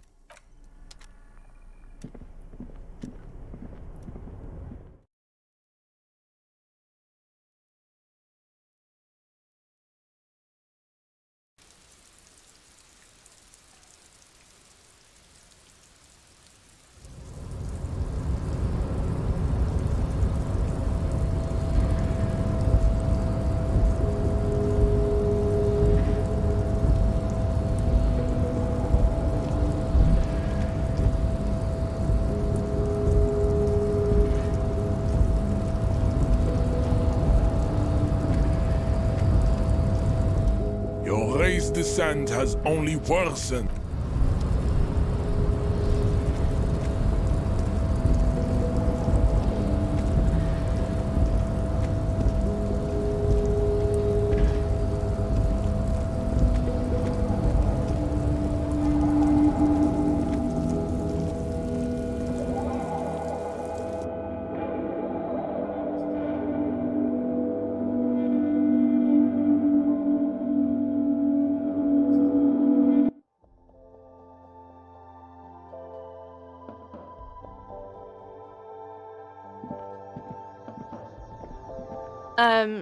Is this about the questions again?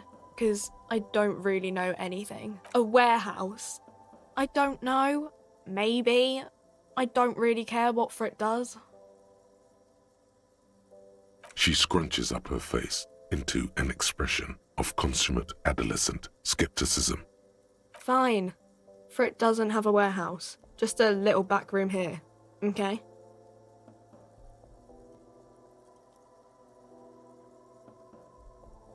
A warehouse? She looks up from... Fine. Frit doesn't have a warehouse. Just a little back room here. Okay?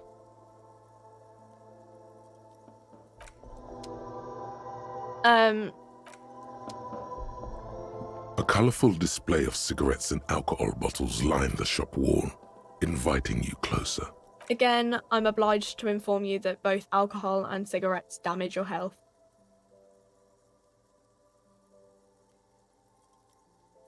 No, Frit only sells legal drugs, like the law says.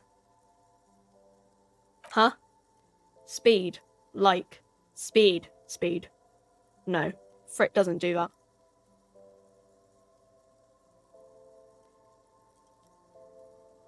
Bah! What's the point if they don't even sell the good drugs?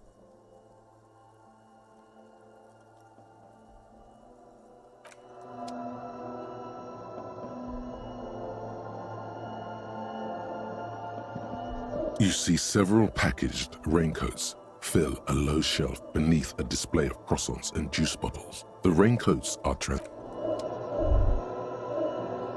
a small cabinet on the wall is the tear machine stands in the corner. A sign says, "Your bottles clunk into the machine and the money appears with a satisfying jingle. You're a richer man now."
A lorry, the smell of cigarettes and perfume welcomes you.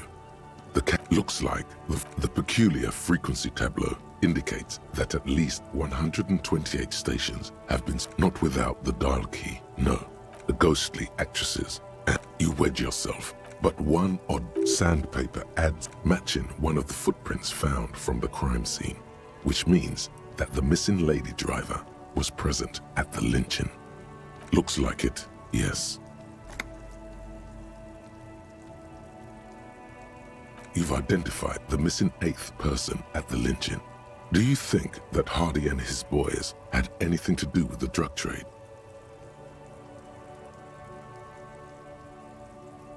You should talk to them, see what they've got to say for themselves. The movie stars are still smiling from the walls. A metallic drawer. It's an issue of, it looks like an article. These formulas look oddly painful. Maybe it's that. It's an issue of, it looks like an article. These formulas, the pull-out tool slides back into its nest. The rest is as it was. Radio, posters, a trace of motor oil smell under all the cigarettes.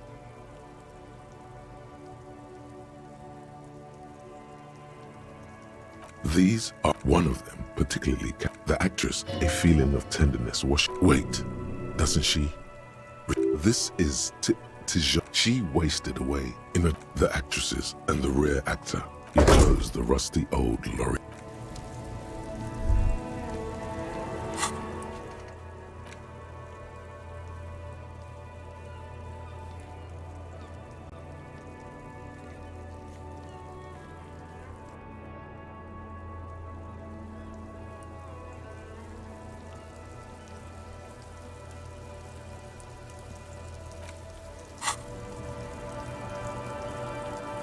lorry abandoned by the smell of cigarettes and perfume welcomes you. The cabin inside is plastered. You wedge yourself, but one sandpaper. The movie stars are close the rust.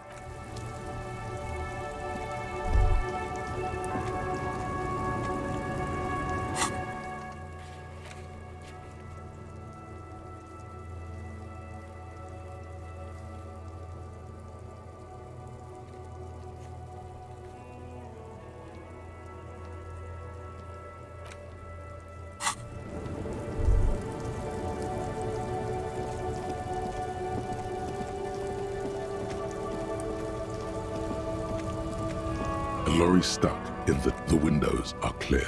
The back end of the cabin is a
Whoa! In your hand, Pyrrolidon, the double rainbow of synthetic hallucinogens, rare and gritty, a product of the age of atomic power. What a funny little cap. Don't let the scary medical warnings throw you off. The container is warm to the touch. Or is that just the anticipation? You screw the lid open and look. A little slit on the side lets you just slurp it up, like an oyster. Come on, slurp it.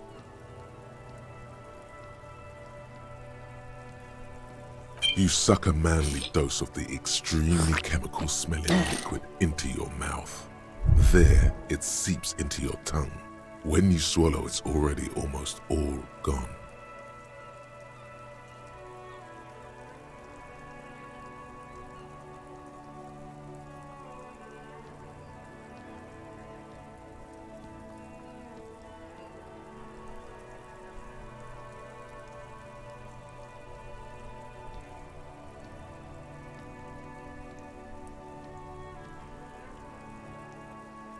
It tastes like many things, all melting into one conflagration in the back of your throat.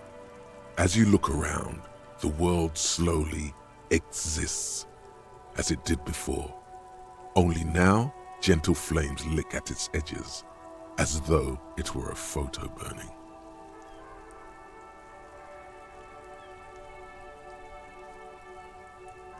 Not really.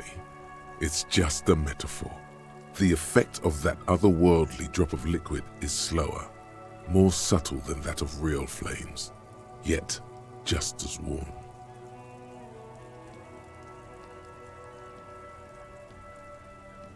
Why not? This government-developed substance seems very non-intrusive. You could even operate heavy machinery, fire machinery.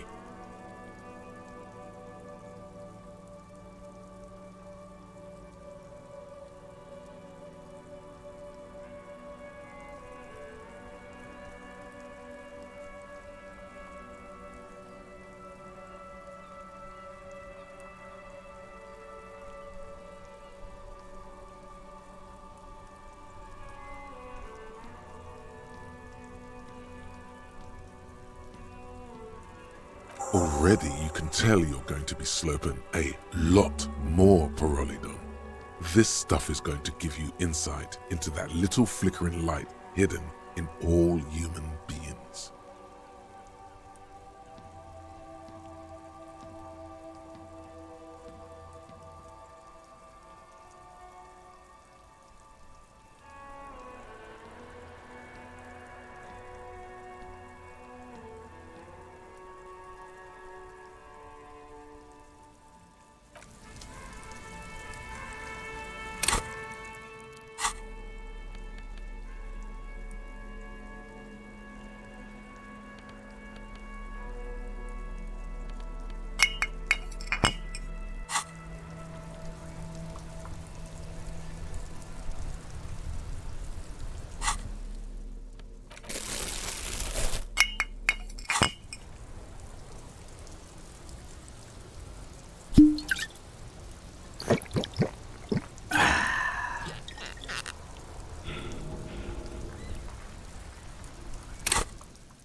The corpse lies on the ground among the remains of an absolutely demolished pinewood branch.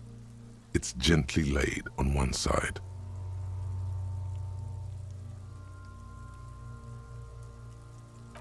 Fuck are you talking to, clown? Talking to the dead man? Psycho cop. Somewhere, Lieutenant Kitsuragi is preparing a report. He should be here for this, you realize. You have to return later. The corpse lies on the ground among the remains of an absolutely demolished pinewood branch. It's gently laid on one side.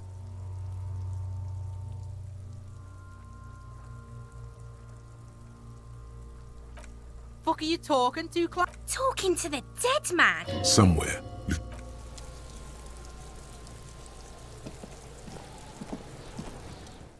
You missed a good show before. A kid came by and completely fucked the tree to pieces.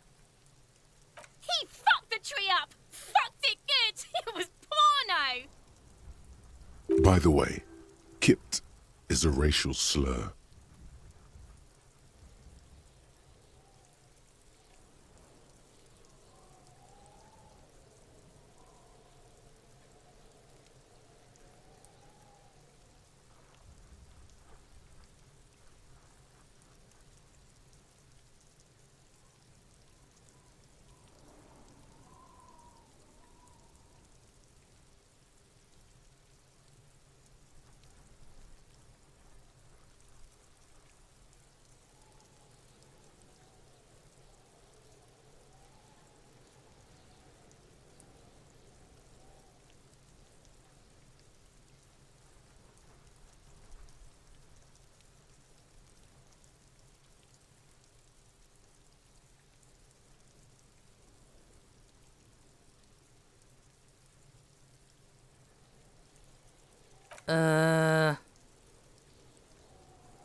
Stop choking, Kuno!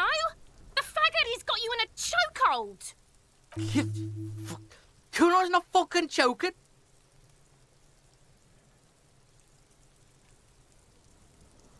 Like fuck you did. Kuno's gonna keep saying Kipt forever now. Kipt.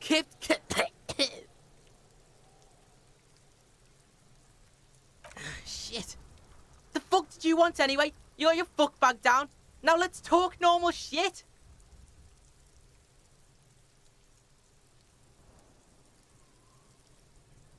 Shoot that shit at Kuno, Pigonaut. Fucking right, pig. Kuno's filling bathtubs with that shit. Kuno's a kingpin.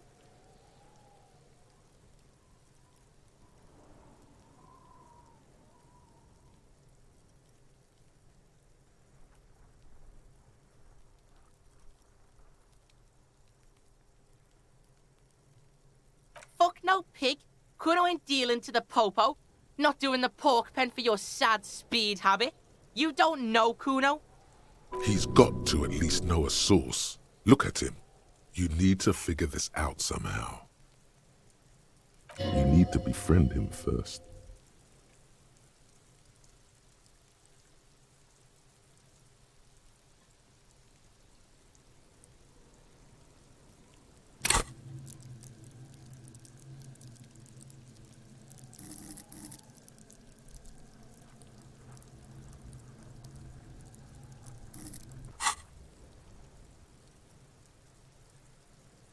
Kuno doesn't fucking care.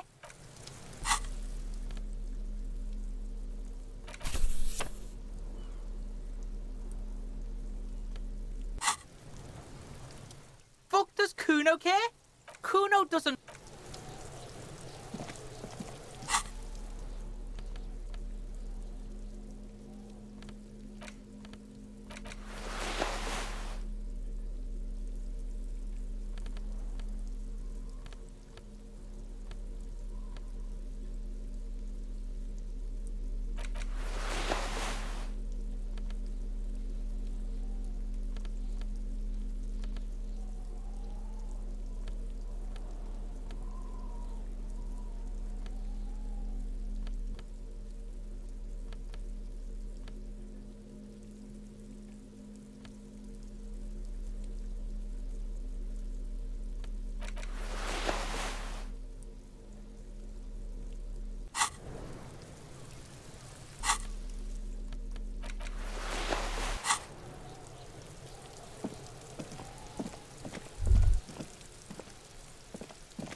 Just an ordinary wall.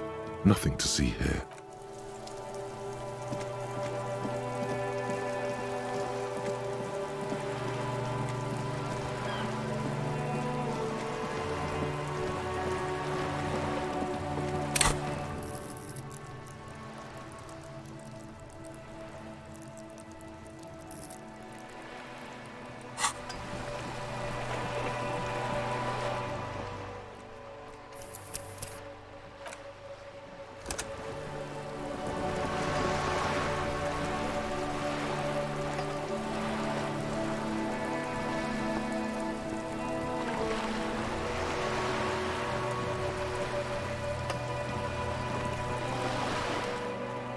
You're back. Good. What can I help you with? Oh?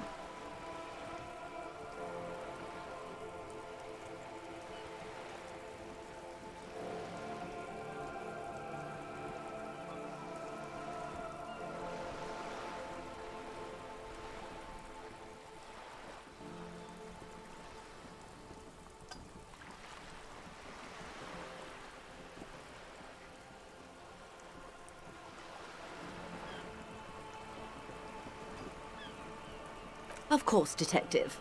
You can always drop by later, should something come up. Of course, anything to help. I am sorry to have been the bearer of bad news. If there is anything else I can help you with, please ask. More lessons in basic reality? My favorite part of the day. Go ahead, ask me anything.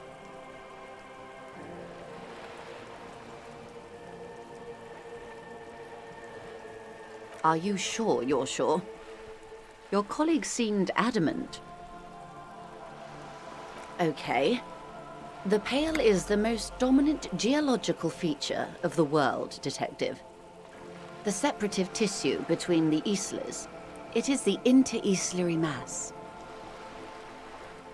Isla is a Messinian word for a continent of matter, enveloped on all sides by the Pale. Also, isolation, or landmass. We used to believe there was only one. In the last 4 centuries, we have discovered 7.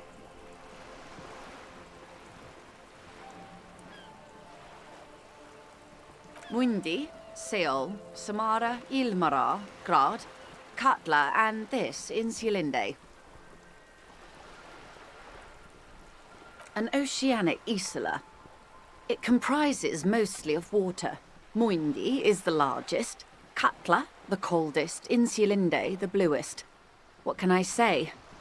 Each is perishing and dear.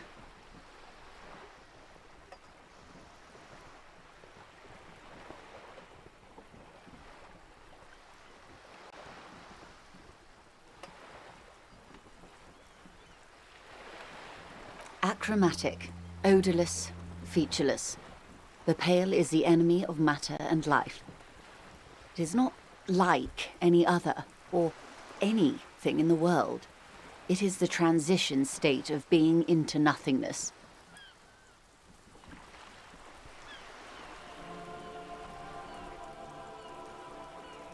No, Detective. We're safe. It begins there, 6,000 kilometers to the north, and even more to the south, east, and west. You are in the middle of the Isla. As your gaze instinctively turns north, a small black pit opens up in your stomach. Yes. That is enough. Many cities are built much closer.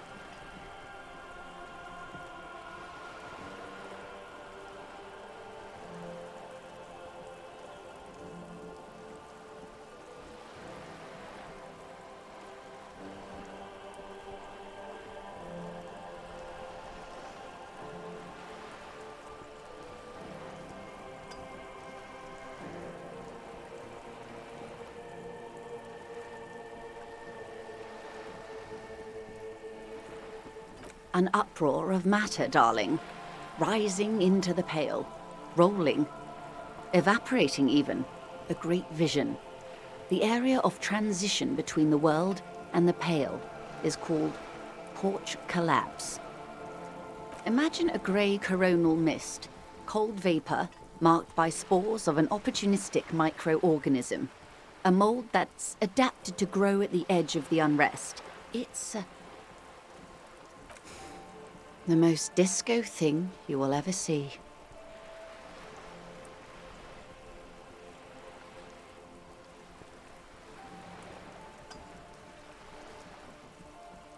It's difficult to describe, or even measure. Something whose fundamental property is the suspension of properties. Physical, epistemological, linguistic.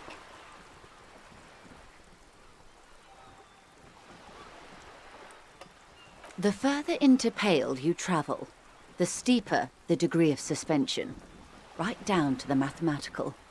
Numbers stop working. No one has yet passed the number barrier. It may be impossible.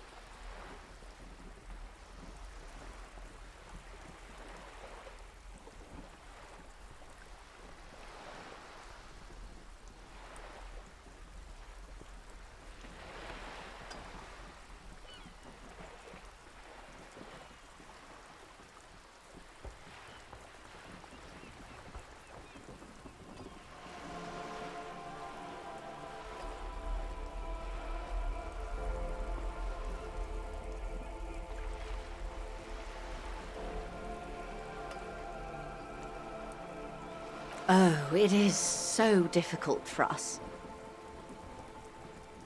It is possible to force dimensions on the Pale. In modern times, we can even compress its latitude, bouncing radio waves from one end to the other, shortening the path. But it is still hard for humans to navigate the Pale without getting lost, or having our minds damaged.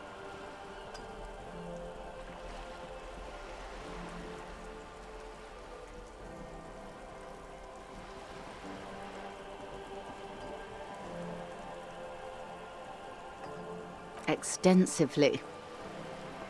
Some say the damage stems from extreme sensory deprivation. Others argue that Pale somehow consists of past information that's degrading, that it's rarefied past, not rarefied matter. They call it the blend over of the self. The Pale does not only suspend the laws of physics, but also the laws of psychology. Maybe history even. The human mind becomes over-radiated by past.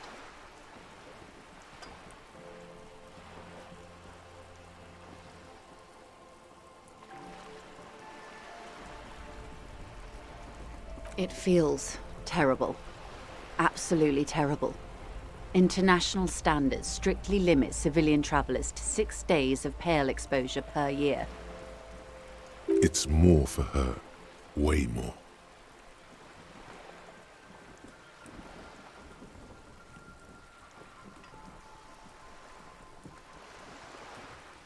No, nameless detective of the Citizens Militia. I am a member of the entrepreneuric business class. I'm cleared and trained for 22 days of Pale transit annually. Perhaps that explains her strange pining after the revolution. Some degraded early memories. Someone else you've met may have been exposed as well. The strange grey-haired woman in her lorry.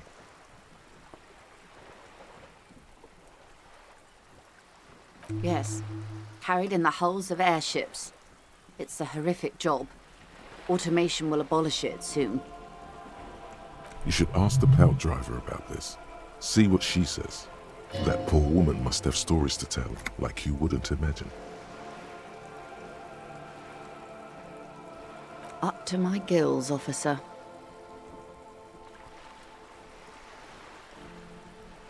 Entreprenetics is the scientific study of the Pale, or a recent iteration of it by way of grad. The study of the Pale reaches back 6,000 years. The Pericarnassians called it the Western Plain. There are signs of pre-modern crossings. Successful navigation of the Pale relies not just on technical know-how, but intensive psychological preparation. Some of these tactics have been known for thousands of years. Nothing. We remain powerless before the Pale. The only real advance in Pale transit is the speed with which an aerostatic craft can pierce it. Less exposure leads to less effects later. Hybrid airships, detective. Conventional rotors or jet engines no longer add velocity after the point of reference for motion is suspended, once you've crossed from near Pale to far Pale. In essence, we throw them in and they come out the other end, if we throw them precisely. Then they don't. Gone, like a skipping stone beneath the surface. The Pale outweighs reality 2 to 1. There is more Pale than there is matter, and the ratio is slipping.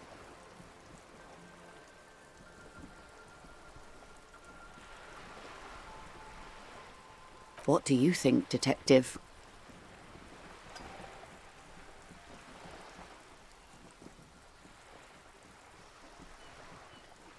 Precisely. One of the few measurable effects of the Pale is that it is expanding at an unknown rate.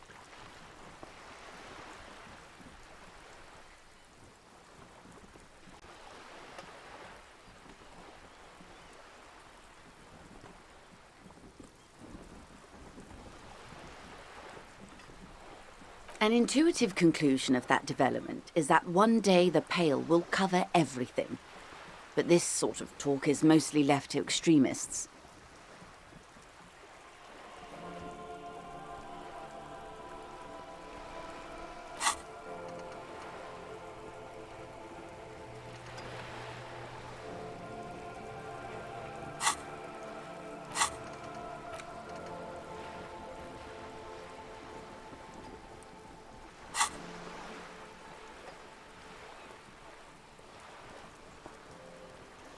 Most people, and indeed most private and government sector organizations, entire civilizations and religions even, find handy ways to ignore or downplay that knowledge.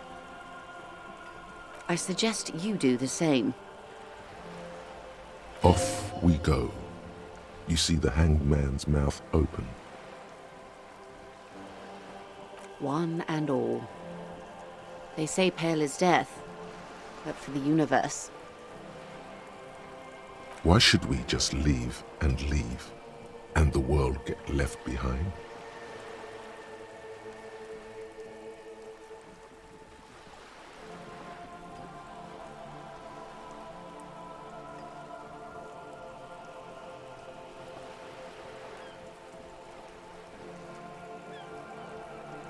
The Pale out... What do you think, Detective? Oh no, Detective. It's not. One of the few measurable effects of the Pale is that it is expanding at an unknown rate. An intuitive conclusion of that development is that one day the Pale will cover everything. But this sort of talk is mostly left to extremists. Most people, and indeed most I suggest... Off we go.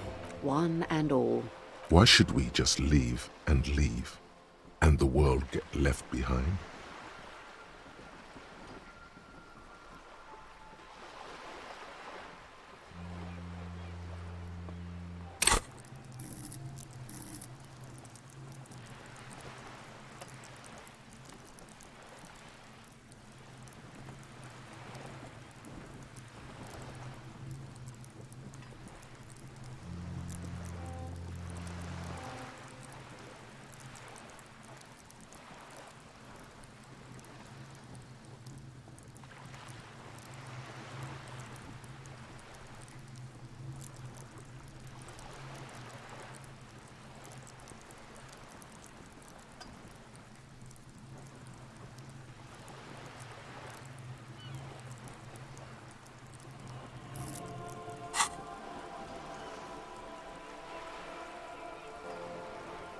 Yes, sweet reality.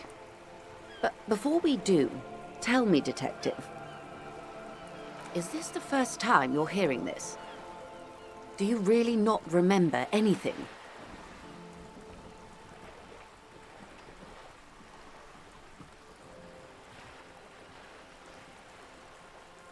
Beyond curious. Tell me, what do you think of the Pale?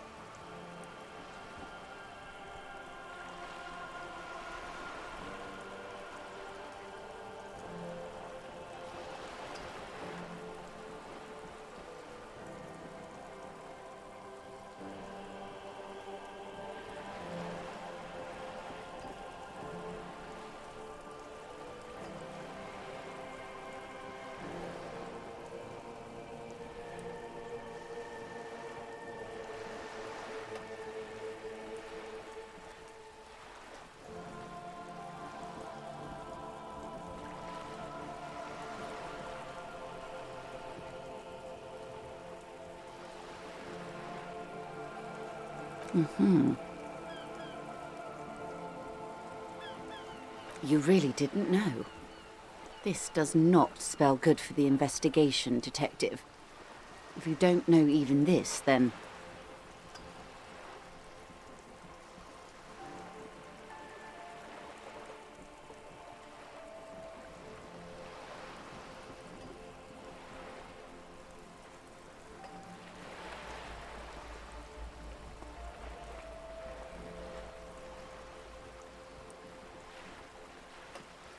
I hope so. I truly do. If I may suggest, Hold on to your colleague, Kitsuragi. I ran a check on him and he is very competent. In the meanwhile... Some of that assurance is meant for herself, as much as it's meant for you. She must have a lot on the line here. You have me. I will assist you in any way I can, even if we have to do it one basic term at a time.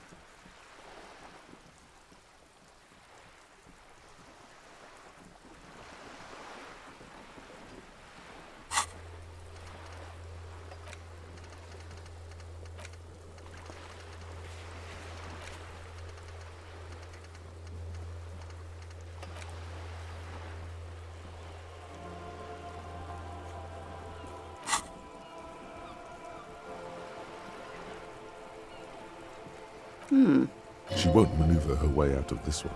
I am an... She raises the corner of her mouth, smirking, revealing a canine. Yes. I am the nether creature of the Forbidden Swamp. I pushed the king under a shit wagon and betrayed the revolution. My kind surrendered the nation to financial colonists. I can see you thought we'd gone extinct. After all.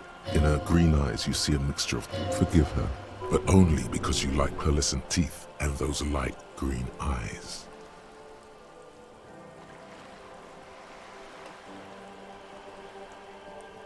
A devil, who being of great charm and guile, sneaketh into the homes of the godly. Beneath her waterproof raincoat and silk shirt is a body imbibed in numb 12 perfume. You are suddenly and intimately aware of it.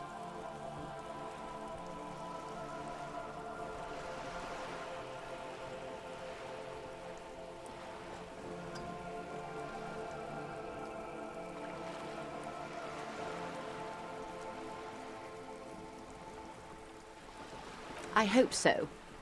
I hope we are able to continue as friends despite my scaly bulk. And the insanity, bloodshed, and transfer of wealth that took place here. It was not the plan all along.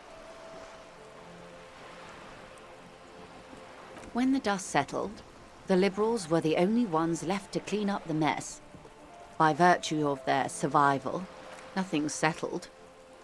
Simply glad to have been of assistance. The little that I know. Anything else?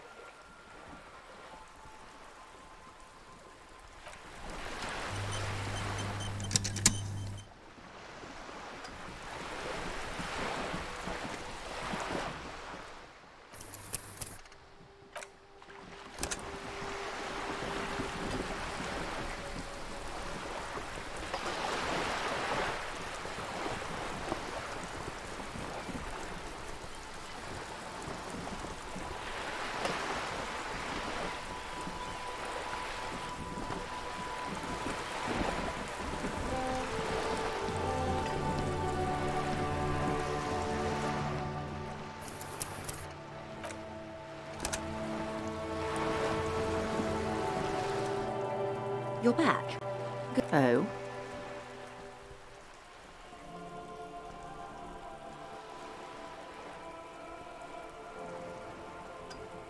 Oh.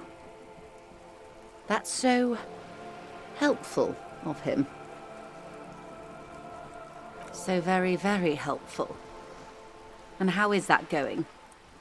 Do you have any leads on that gun?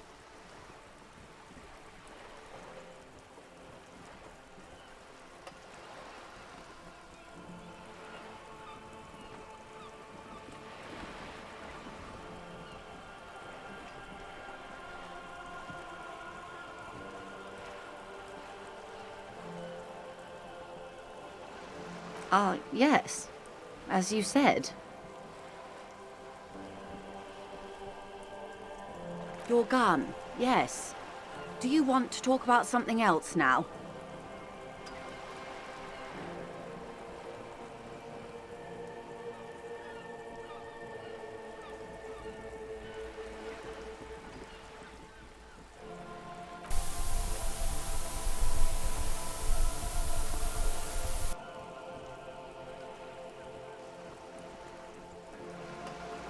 He seems to be in some sort of loop. Well, that's not good. Looks fine over here. You sure it's not some sort of glandular problem? What is happening? No, it's not that. It's... I have no idea. This is bad.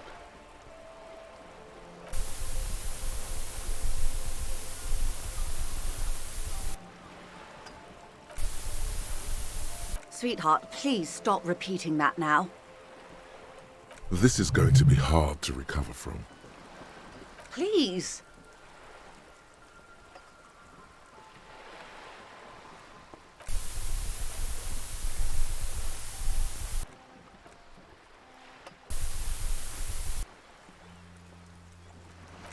Yes, Mr. Everard. This gossiping idea was terrible on my part. I take it back. The woman scans her surroundings as though a neurologist might magically appear. Your skin crawls. Mr. Everard is helping him find his gun.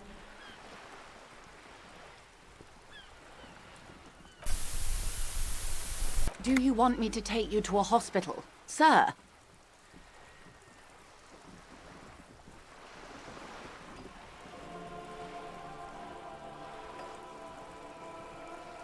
You think we should turn him off and back on again? Officer! Yeah, we need to pull the plug. There's nothing else to do. Are you not afraid it'll kill him? What if he forgets everything again?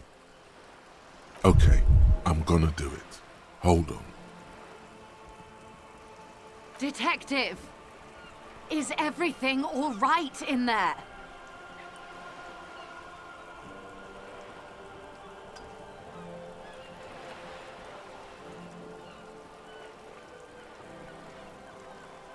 I'm much better now that you're back. You seem to be caught in some sort of loop. Never mind the details. We've wasted enough time as it is. What matters is that you seem to have got out of it. Now, please ask me something else before it happens again. Something that, preferably, doesn't include the words Mr. or Everard. Oh, so very, very helpful. And how is that going? Do you have any leads on that gun? Well, maybe he's not as helpful as you thought then. Is there anything else?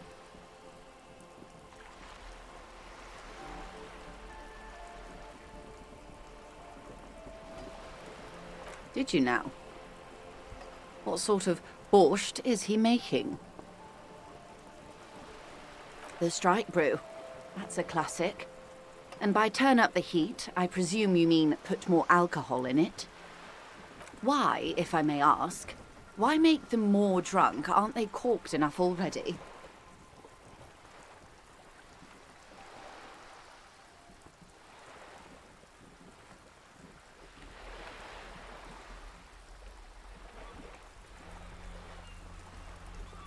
Very curious. A very curious thing to do.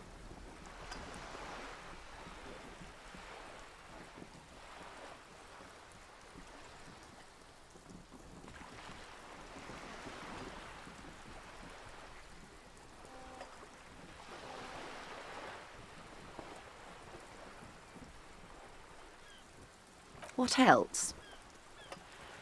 Of course, Detective. You can always drop by later, should something come up. Now, what else can I do for you?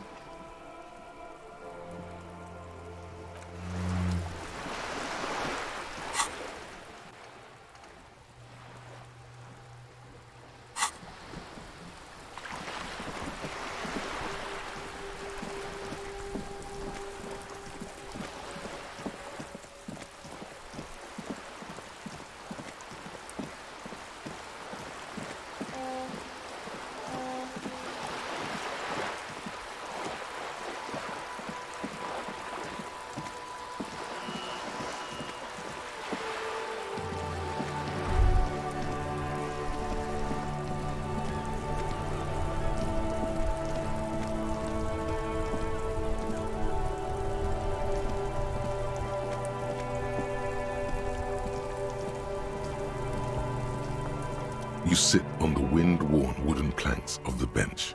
Your feet ache.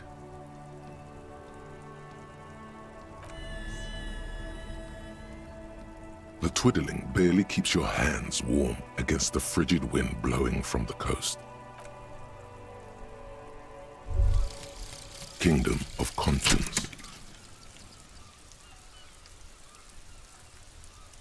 The Kingdom of Conscience will be exactly as it is now. Moralists don't really have beliefs. Sometimes they stumble on one, like on a child's toy left on the carpet. The toy must be put away immediately, and the child reprimanded.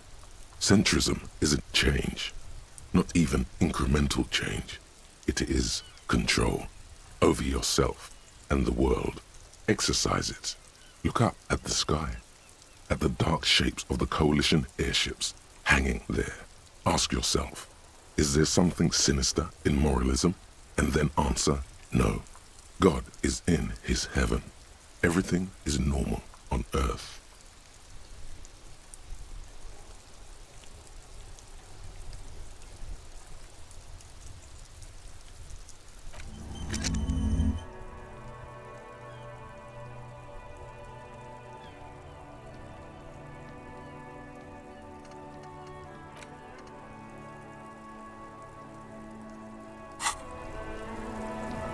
You sit on the wind-worn wooden planks of the bench.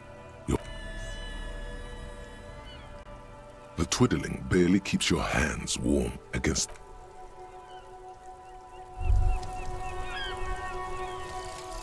cop of the apocalypse. It's not fire, it's not ash. There will most certainly be a sea of corpses leading up to the event. But it won't be war or pestilence that causes it.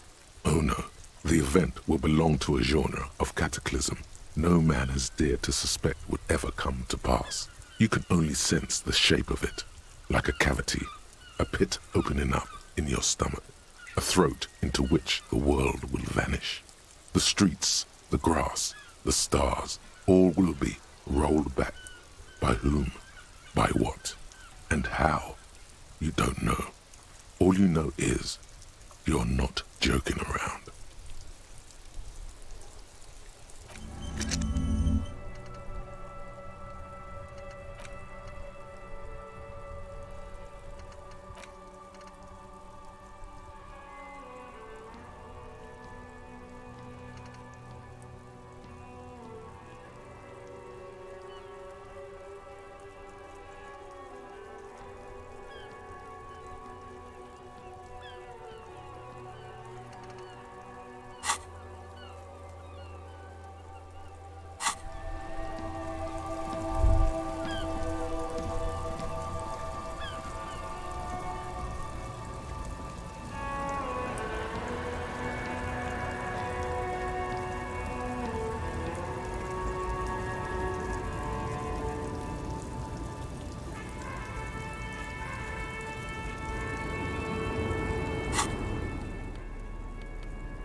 Lowman, you caught me at an opportune moment. This awful weather keeps me awake. You can entertain me with your questions. Diamonds? Of course not. Whatever stupid things they put. Is that all you wanted to know, Lowman? Of course not. To truly understand the boyadero, you need to listen to On the Western Plain. A boyadero, boya for short, is a cowherder from upstream Magritte, the great steppes of northern Mesk. He is a rugged individualist and explorer.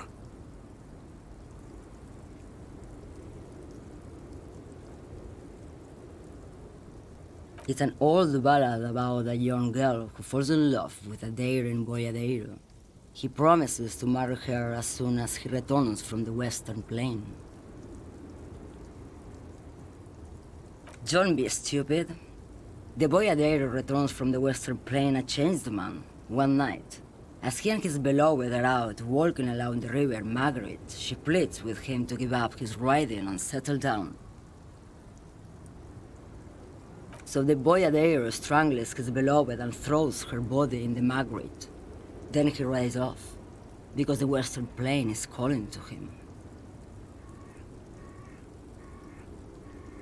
You have to understand, a true boyadero needs a whole horizon to himself. He can't be tied down by man or woman. His beloved was selfish. She didn't know what it meant to love a boyadero.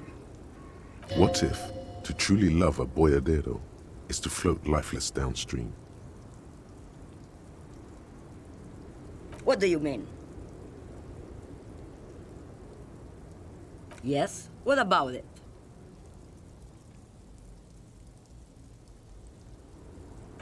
Some of them are like home to me now. I would say the routes I drive are usual to me. Lomonosov's land, Udashnaya Zemlya, the Western Plain. A terrible cold comes over her, rattling her teeth as she stares inward. The Transcatolia Magistral. You for 1A. Adestradas do Mirador. All the good ones. The deep trenches, where the bluebirds fly.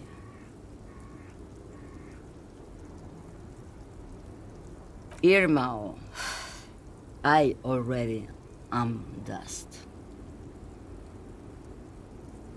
And what is that?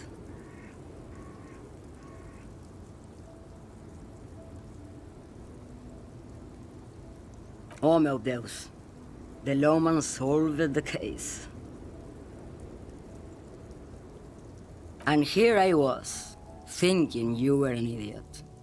So, are you? An idiot, I mean?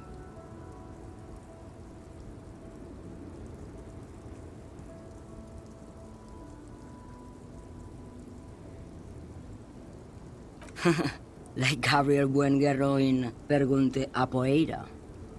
You're the opposite of me, then.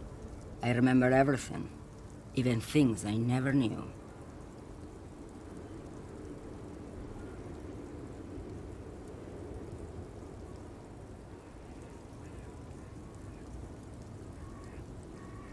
The smell of liquor on Gabriel's lips after the shoot, in the motor park. The roses on the day of Franco Negro's coronation, on the grand stairs of Ryle.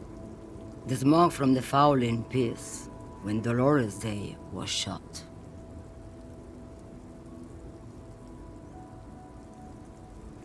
The look on her face, like an orgasm. The wound in her chest. My hand in my father's hand.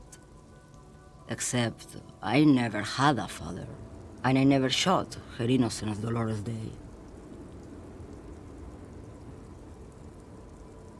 Heroic doses, Hervé, heroic. Thought insertion, dithering, the Grad Catalan Magistral. It's more than dangerous, it's sad. But at first I had to make a living. Now, when you've seen it all go away like that, rolling off like the sea, and then come back to this. What are we doing here?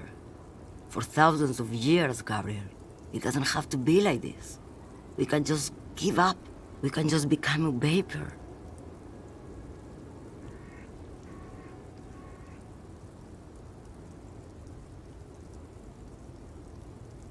Nothing. Until it starts. When you are deep enough. Then, for me, it's like autumn. Dark, gray, and orange.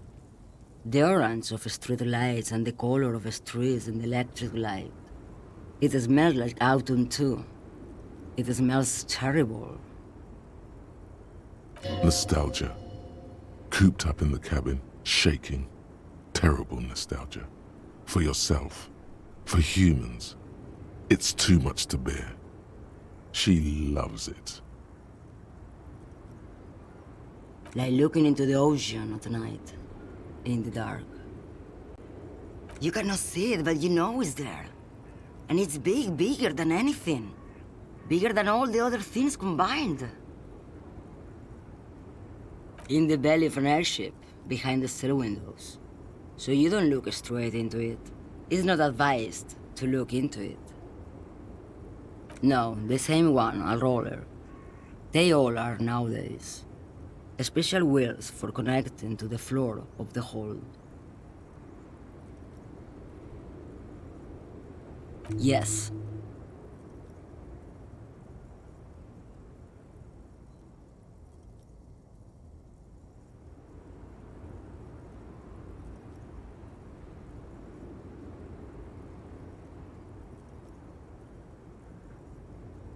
They say there is a point, one that I have not crossed.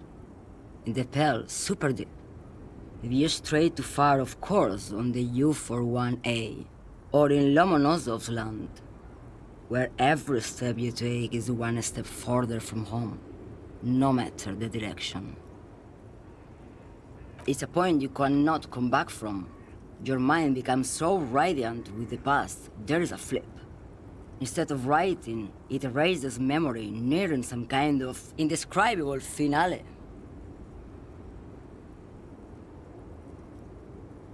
Maybe you've been down the motorway south?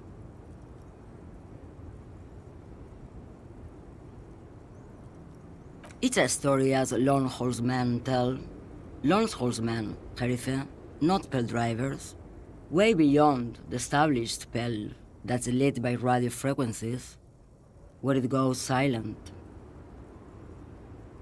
and dark, and the process begins, erasure, kilometer by kilometer, in any direction. The motorway south is a road you cannot come back from. No one knows what's at the end. I've only glimpsed the beginning. I've only felt it in the distance, when I was a child growing on the lake.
You're back.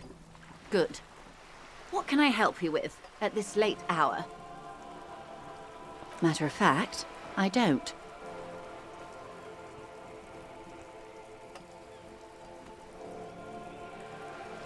I have a medical condition of my own.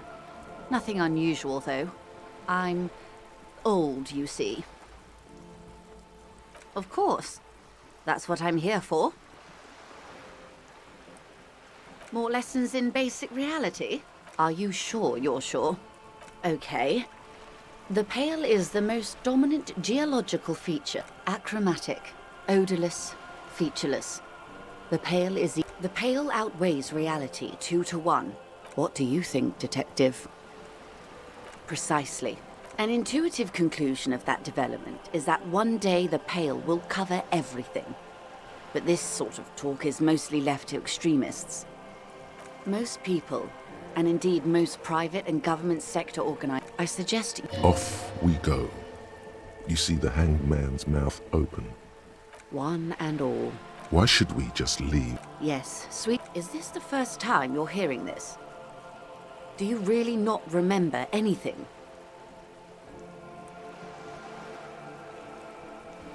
Then tell me, what do you think of the Pale?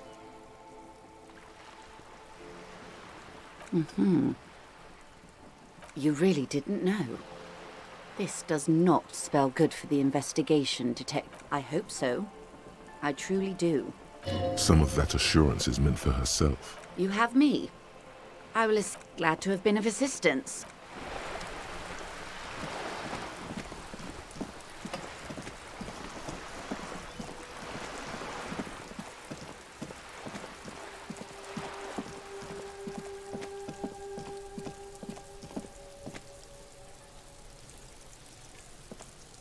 Trying to sneak up on me again?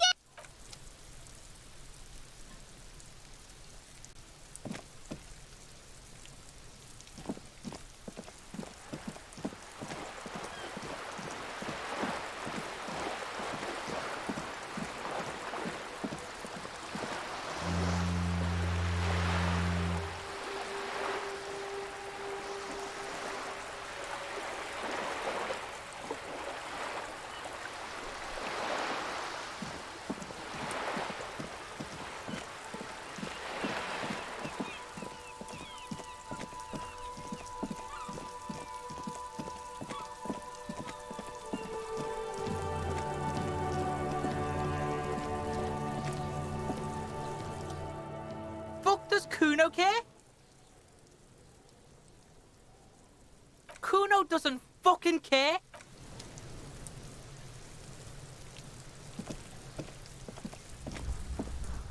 The corpse lies on the ground.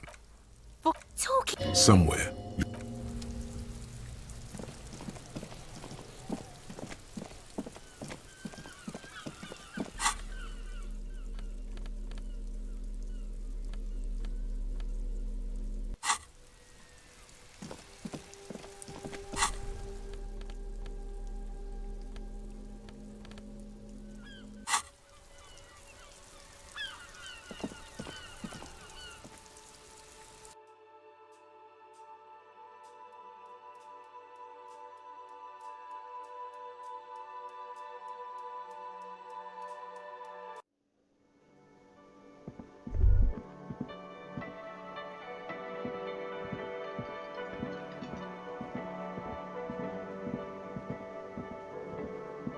Can I help you? Another thing.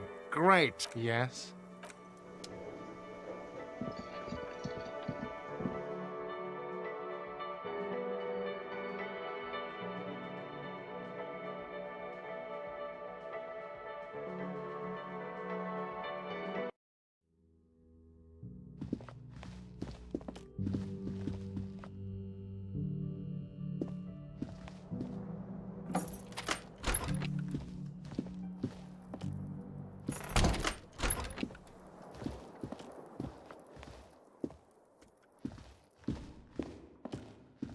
A mirror hangs on the bathroom wall. It's barely covered in steam anymore. It's your face in the mirror, adorned with the expression.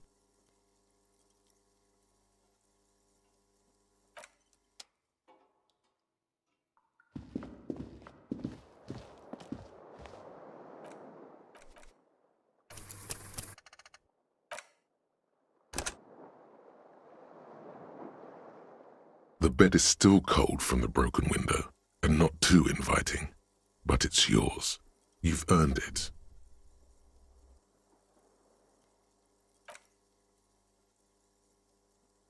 The bed is still cold from the wind blowing in from the broken window. The mattress creaks as you close your eyes and try your hardest to fall asleep.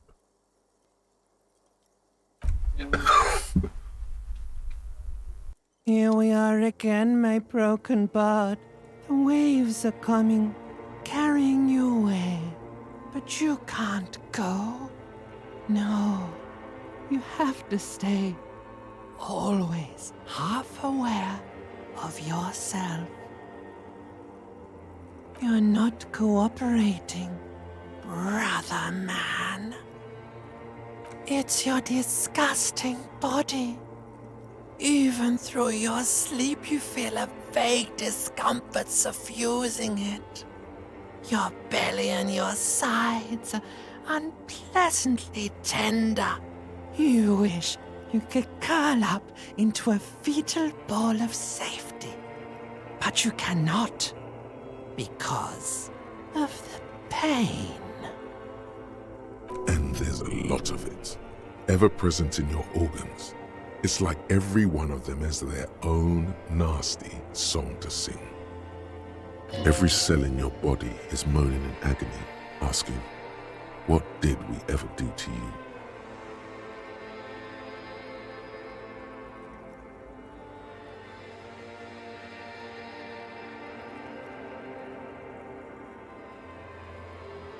And why might that be the case?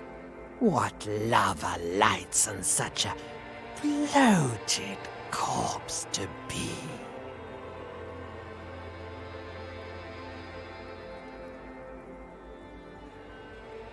Now you've gone off the rails, baby. Now you're stuck sitting here by the tracks, admiring the wreck around you. You just can't help it, looking at yourself. The sum total of your accomplishments. You're just stuck here, in the half-world. Could try looking at other people, really looking. But why would you want to start doing that?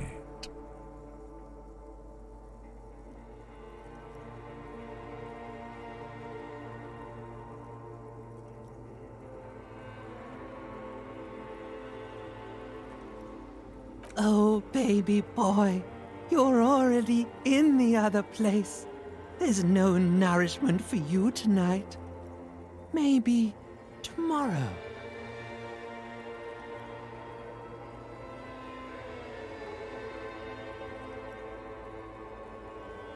Maybe if you know, like, took a lot of drugs before you go to sleep, that'd do the trick.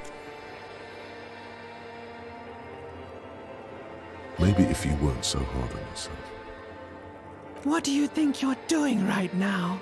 Coming to some greater awareness? Look at all these lights, blinking in and out of existence. Thoughts! You're just pretending that you're asleep, even to yourself, while the world goes on without you. Let it. Let it. But it never seems to let you go, does it? Time to rise and wipe that shining sweat off as best you can. Gather your bearings. Rock and roll.